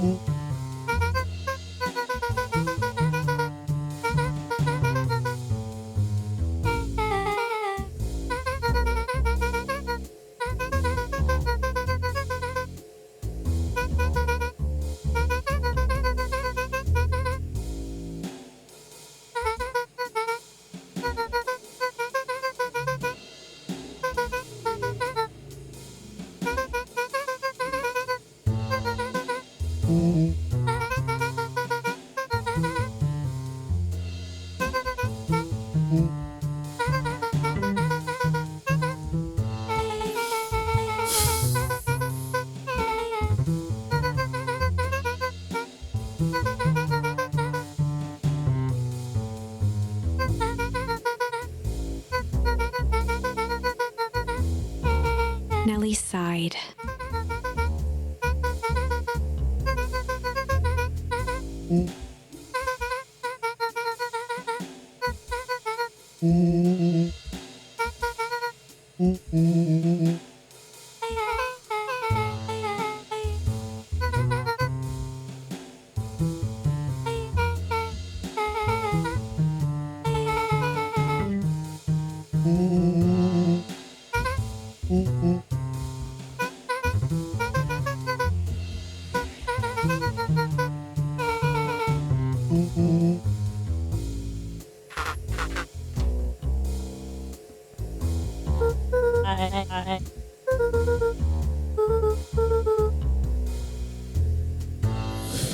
My god.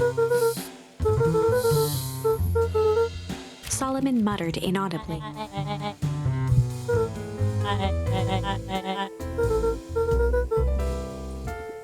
He is the one behind everything.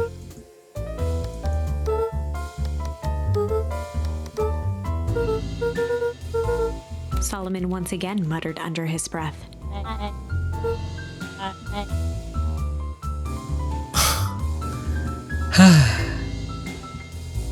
Luca tugged on each of the cabinets.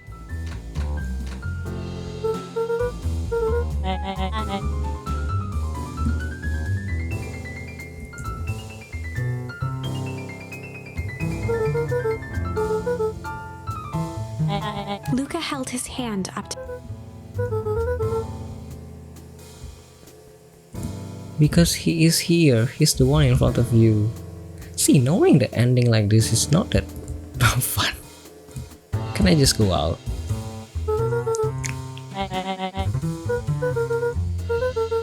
with a subtle, quivering lip.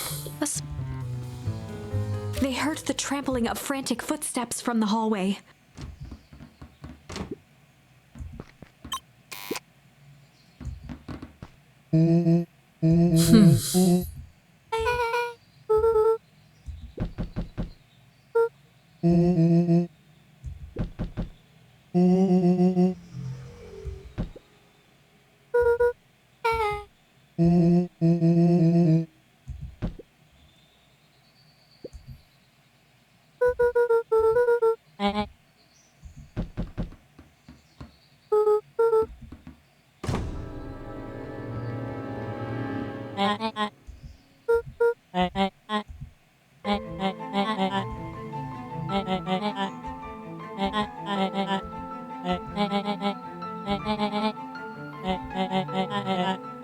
Second, let me check. Is there going to be another branch after this one? Hope no. I'm so tired. Let's see how the story going to unveil.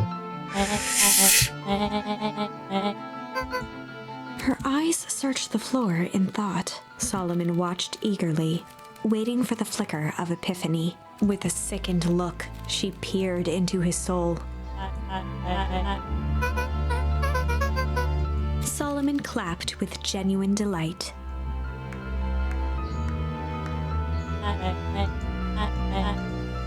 Solomon glanced down, examining his youthful form.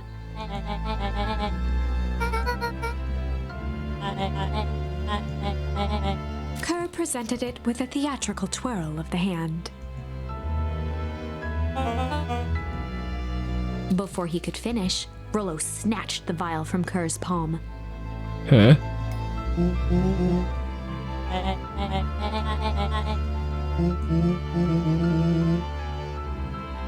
Rollo casually tossed the vial to Luca.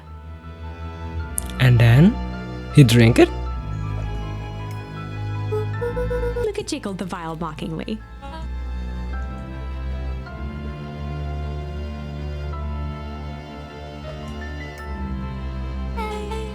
She held it tightly behind her back. Solomon sighed, speaking in crisp, measured syllables. Okay.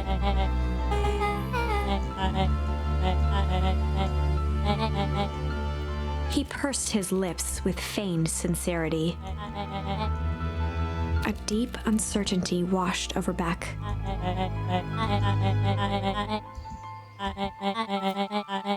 She looked to Nellie shakily. With a dispirited nod, Nellie sighed in defeat. Beck slowly approached Solomon. With apprehension, Beck conceded. Why? Solomon pocketed the vial and brushed off his shoulder with a sharp flick. The blood drained from Kerr's face.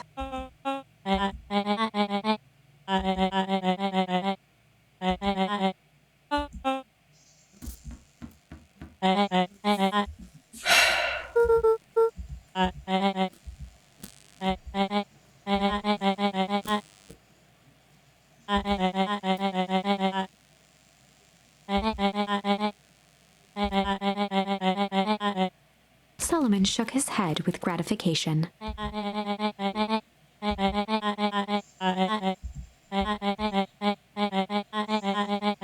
A muffled applause resonated faintly through the walls.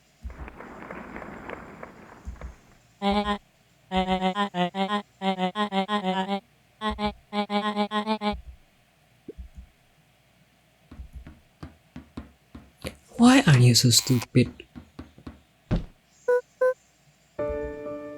Why did you give?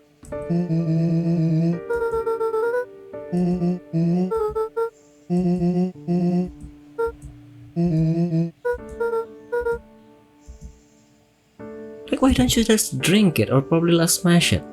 Why? After all... Nellie was staring at the floor, deep in thought. Me too. Oh my god, that was so stupid. All those dramatic scenes for nothing. Like, you could just drink it or probably smash it on the ground if you're not sure. Then you gave it to the villain himself. Why?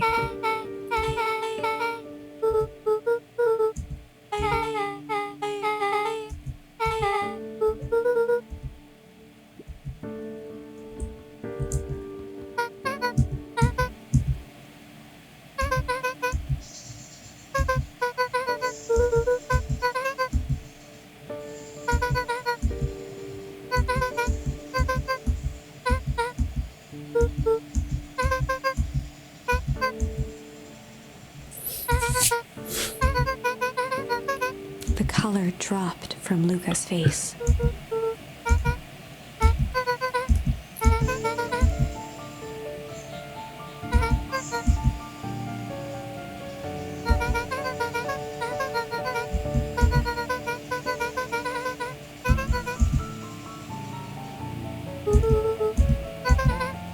Yuka was overwhelmed with emotion. A sudden explosion sounded from the hull. And Chapter 8. aku nggak tahu otakku bakal ending apa tidak. Ears still ringing, Gran picked herself up off the ground. Through the dust and smoke, she looked over to see Mrs. Fratelli helping Hiram Tolliver to his feet. Karena seharusnya kalau endingnya itu pasti ada apa ya, salju-saljunya. Sebenarnya kisahnya ini tentang itu. Mungkin otakku pernah dengar istilah nuclear fallout yang suhu mendadak turun drastis ke dingin. Jadi cuaca dingin kayak gitu. Sebenarnya itu dari tadi. Ya, kayak Chernobyl effect mungkin ya, kira-kira. Soalnya dari tadi endingnya putar-putar ke sana aja, putar-putar dari sini ke sana, sini ke sana, sini ke sana. Makanya aku agak gregetan, kapan habisnya? Gak selesai, aku kepo juga kapan endingnya. Ears still ringing, Gran picked herself up from off the ground through the dust and smoke. She looked over to see Mrs. Fratelli helping Hiram Tolliver to his feet. Time She'd had to paradox. beg, borrow, and steal to acquire those explosives. Bentar. She'd have to beg, borrow, and steal to acquire this How many nights explosive. had she spent visualizing how she'd use them to make things right? And now, her one shot at destroying the source, that damned hole that swallowed so much of her life, was gone. Traded for this jagged hole in a wall and a foolhardy shot at rescuing Rollo. With Fratelli and Tolliver at her side, she stepped through. It was a strange feeling. The last time she'd stalked this maze of hallways, it was in a different body. They quickly rounded a corner to find a group of clipboards guarding a door. Something worth guarding is probably something worth seeing. She leapt forward, brandishing her cane. If her last chance at vengeance for things lost was truly gone, she would just have to fight to keep what she still had. Let me probably show you ya. Bentar. Aduh, belum bisa.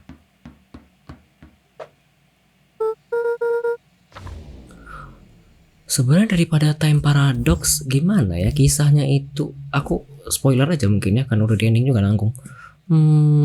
Kisahnya itu mereka ini tinggal di satu tempat kan ya. Nah, di tempat ini tuh dulu ada perusahaan namanya Valentine Fertilizer, pupuk gitu loh. Jadi dengan pupuk ini kalau dikasih pupuk tanaman tuh bisa berkembang. Oh, hi Elvis. Ya, tanamannya itu bisa berkembang dan apa ya, bisa dipanen dalam waktu cepat. So basically it's great, ya kan?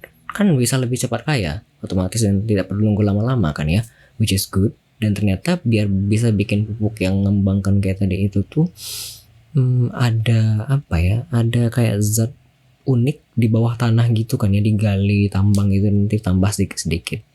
Cuma ya begitu, seiring waktu ternyata tidak berhasil dengan baik, dan kalau dosisnya tidak sesuai ya nggak bagus lagi. Begitu. Dan macam-macam. Akhirnya orang itu tuh intinya di ujung ini mereka itu kalau ledakan kayak tadi itu berarti sumber daya yang tadi tambang itu tuh udah diledakkan, dan kalau meledak ya kayak nuklir, udah jadi itu kan, apa namanya ya, radioaktif fallout. Itu dia. Jadinya ya semuanya hilang, nggak guna. Gitu. Orang-orang tuh sibuk kesana ke situ dari tadi, dan yang hijau-hijau tadi itu ya gunanya kayak detektif Conan gitu loh. Jadi kalau misal diminum bisa kecilin badan dan umur. Kalau diminum bisa menjadi tua, which is good karena dari tadi bagus kalau diikutin. Cuma kalau kita udah tahu ending dan satu-satu itu sebenarnya karakternya apa dan siapa, kan agak bosan kan ya, dan kapan selesainya. Jadi gitu, agak-agak kapan selesainya. Also, hello Elvis, this is my second game. So I only stream 2 games today. A Park Beyond is a closed beta test previously on 4 p.m. ish until 6 p.m.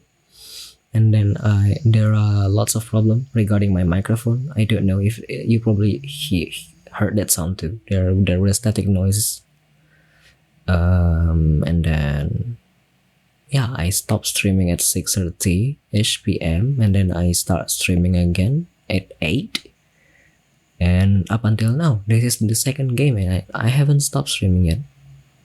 Like, this is basically a narrative but with a really good story, and there are branches after branches after branches.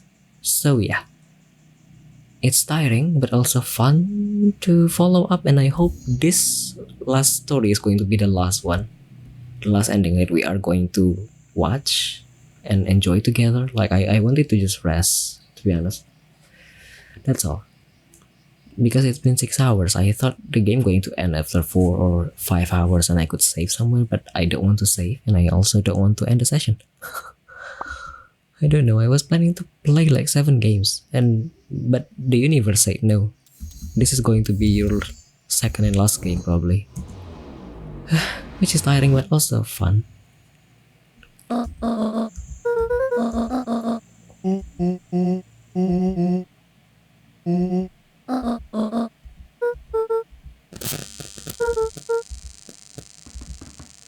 They made their way out from deep within Perennial Harvest, just as Solomon finished up his speech. Solomon pulled a glass vial from his pocket. In one smooth motion, he downed its contents. A triumphant smile grew across Solomon's lips.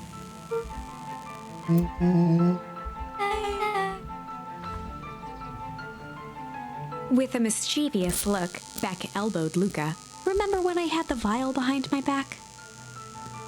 Wait, you swap it with something else?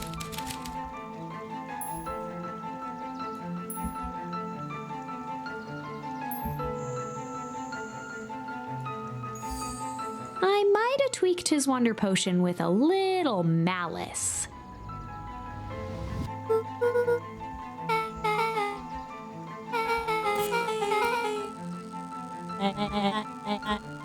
His body and face began to contort and expand as he disappeared into a belching green mist.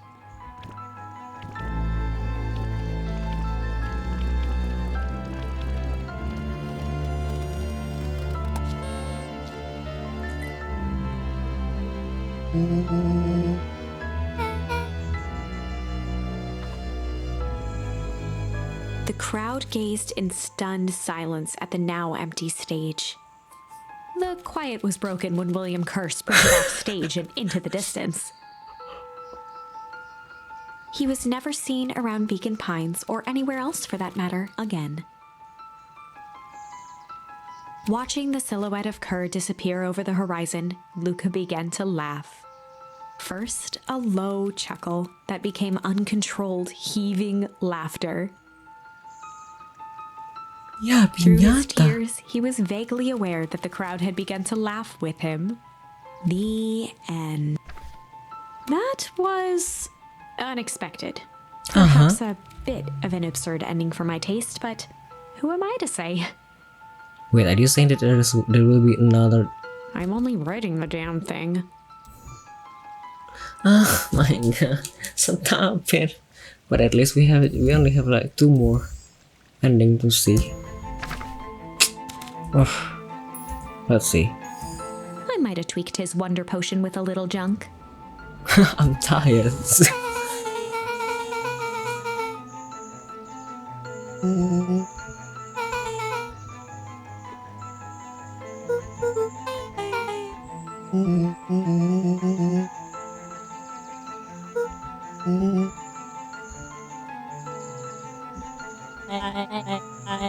His body and face began to... What happened?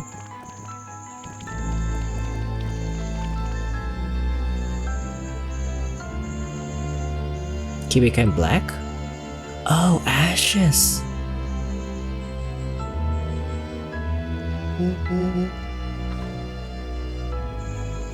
As the blast of what was once Sharper Valentine wafted into the air, the crowd began to disperse, still numb from what they had just observed. Sharper Valentine was gone for good. His end would be a new beginning for Beacon Pines, a new chance to let go of the things they had lost and grab hold of a new future. The end. Avengers Endgame? Are you I'd talking? be lying if I said that wasn't a bit gratifying. If that feels to you like a good note to end on, I won't stand in your way. Well, at least this is the last one, right? Like there are no more branches, and I hope there would be no change. Let's see. I might have tweaked his wonder potion with a little change.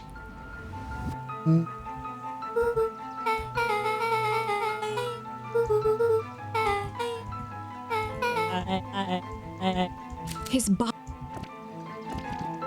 What happened?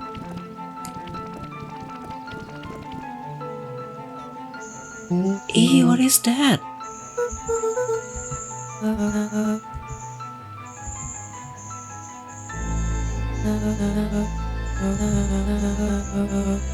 Eris awkwardly cradled the squirming child. She looked to her brother, her voice shaking with uncertainty.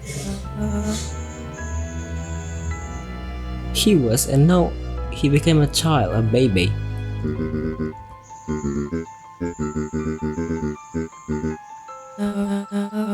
She looked back down at the infant with equal parts kindness and terror in her eyes. With a shake of her head, Eris addressed the crowd with a stern scowl. Epilogue. Finally, we reached the true ending. Thanks God. Thanks God. Thanks God. Now I can rest. Beacon Pines' coldest summer on record came and went without much fanfare. Finally. Folks shared what they had and none were left wanting. Yeah, clapping. The new school year was ushered in by the falling leaves of autumn. After everything Luca, Rollo, and Beck had been through, middle school was bearable. The chill of winter didn't seem to bother people much. They kindled a hope for a better future in their hearts. When spring arrived, farmers planted their crops with a sense of joy and optimism. And as the dawn of the first day of summer came again, its light slowly spread through the shallow valley. It crept over the town square, across the river, past the neglected welcome sign, and came to rest on a young boy sleeping at dawn, his mind at peace, knowing he is here for a reason.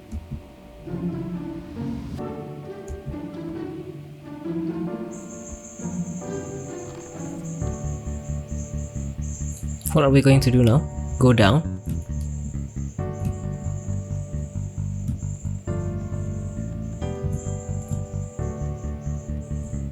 Huh? Oh.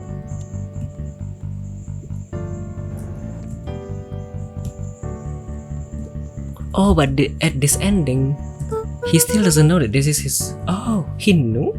He know? How?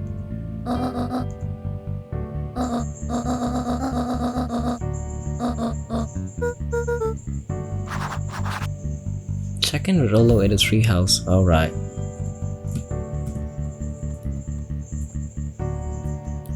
Thanks God. How? Ya Allah, 6,5 jam for a full game. Apa capeknya? Apa nih?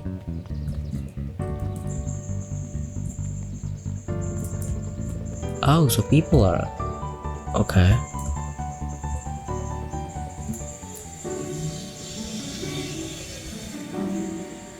What are they doing?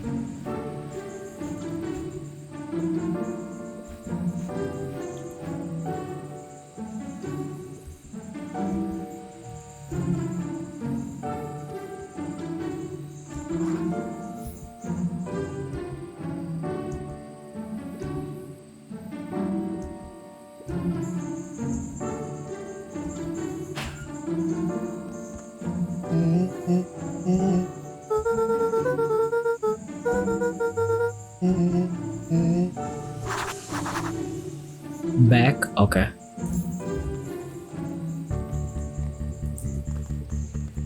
Oh my god, I hope I actually I don't know, acquire every achievement that is available in this game.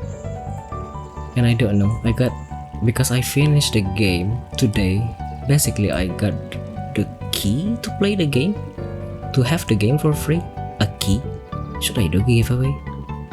Oh. Like, I'm basically finished with the game, so that means I will not probably going to play the game again. What to do?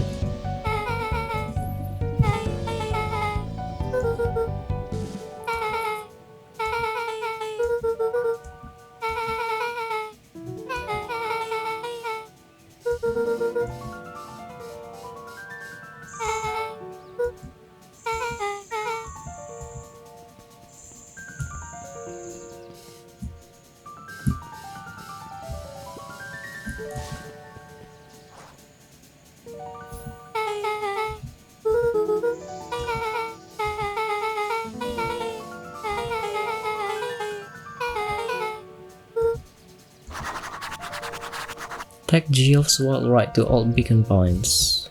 Old Beacon Pines? Geoff's wild ride? What does it mean?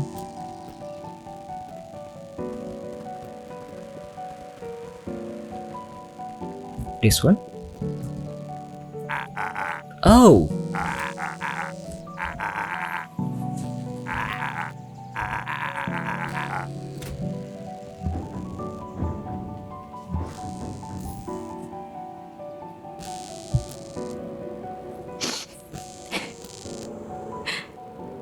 I think this the end I've been waiting for. Honestly, I'd begun to lose hope of ever finding it. Yeah, after 6.5 hours. But then you came along. I don't know exactly how to thank you. It's hard to explain how much this means to me. It's funny, now that our time together is finally ending. I'm at a loss for words. Let's just watch the end together.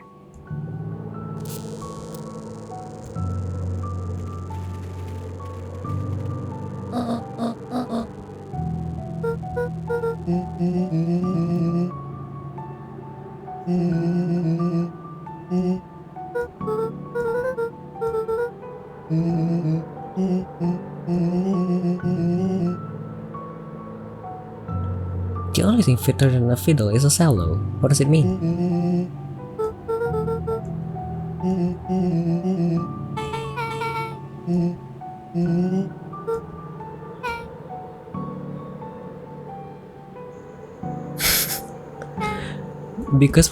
Because the game written and narrated like, I don't know, a mom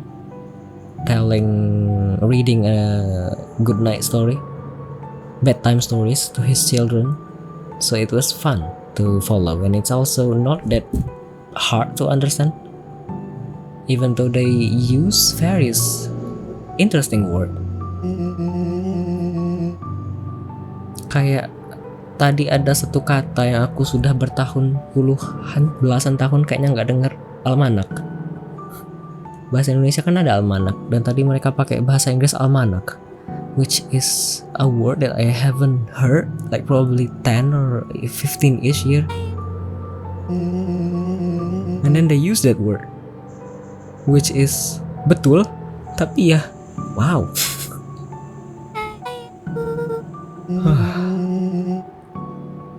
Ya kan? Mana ya kalau otakku dari awal ngikutin dan main gamenya kerasa kalau mereka itu pilihan katanya bagus, tapi tidak susah. Jadi seru untuk diikuti, bagiku ya.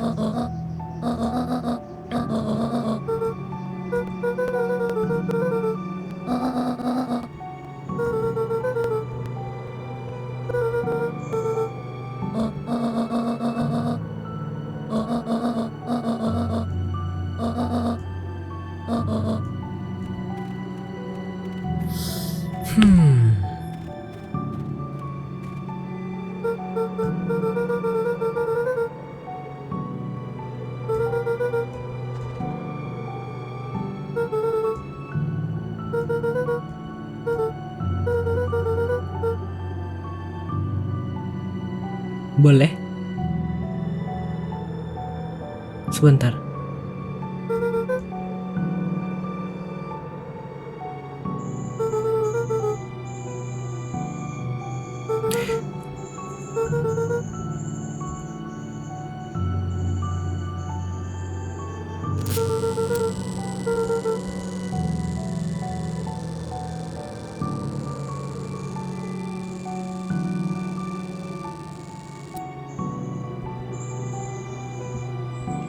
So, should I just wait?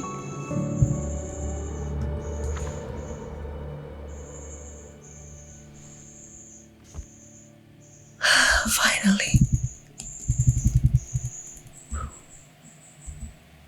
Close the book. This looks sad. I wasn't reading what was being said though. Said,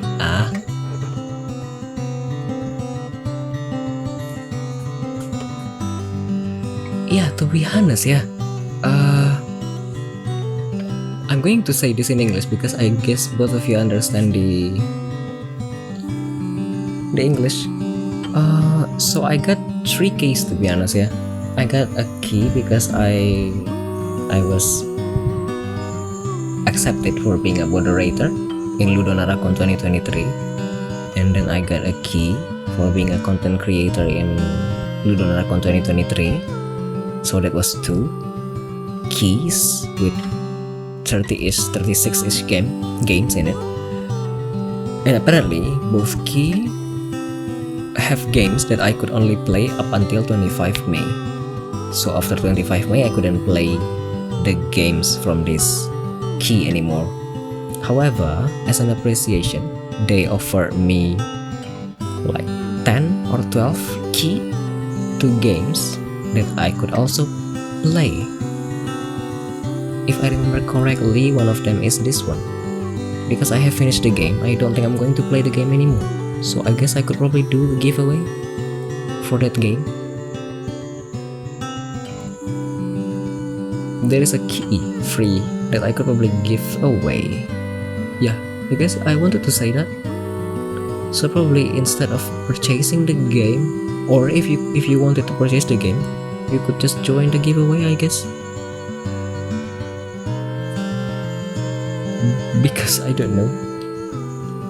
I think I've discovered every endings already, and I've finished basically exploring everything in this game, so I don't think I'm going to play the game anymore. I just have to leave a review and it at their Steam page, and that's all basically. And they also stated in the email that I could just give away the game, the key, if I have the game already. So yeah, I mean, for me, yeah, in brief review, this game is probably like 95 to 97 or 98-ish. At first, you're probably going to find some plot hole, like you're probably wondering, why is the ending like this? Why is the ending like that? But apparently it's not. They're going to uncover everything in the end, like this one. So yeah, it was such a really fun journey. It's basically a narrative game, but with tons of, I don't know, ingredients, fun ingredients. $98? Huh? No. It's not that much. Gak tahu. Segitu kah harganya? Aku karena dapatnya gratis jadi aku nggak beli. So yeah, definitely going to recommend this one. Probably going to place this also in my Steam page later.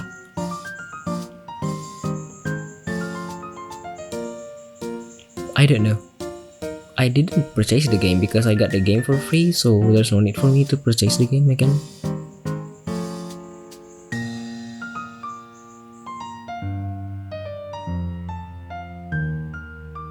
Yeah, that was such a really enjoyable session, even though I basically played and sit here like 6.5 hours. The rating. No, I would rate this game for like 95 to 98-ish out of 100. Not the price. I don't know the price. Second, I'm going to screenshot this. Probably going to make a review presentation for this one. No, there are 4 more. Poke around in the library. Melon kicker. Find a way to kick a melon. Agile angler. Catch all the fish. Yes, chef. Never mind. Don't care. Okay. I discovered every ending, but I didn't complete all the achievements. But I'm not going to. 166.000. And now I'm going to end the session and I don't know. At first I was planning to not rate anyone else because I don't know. I was tired, or should we rate someone? I actually wanted to play other game like horror game or something else, but it's already 2 and 3, 2.5. Yeah, it's great. Also, there's a demo if you would like to try before you purchase the game.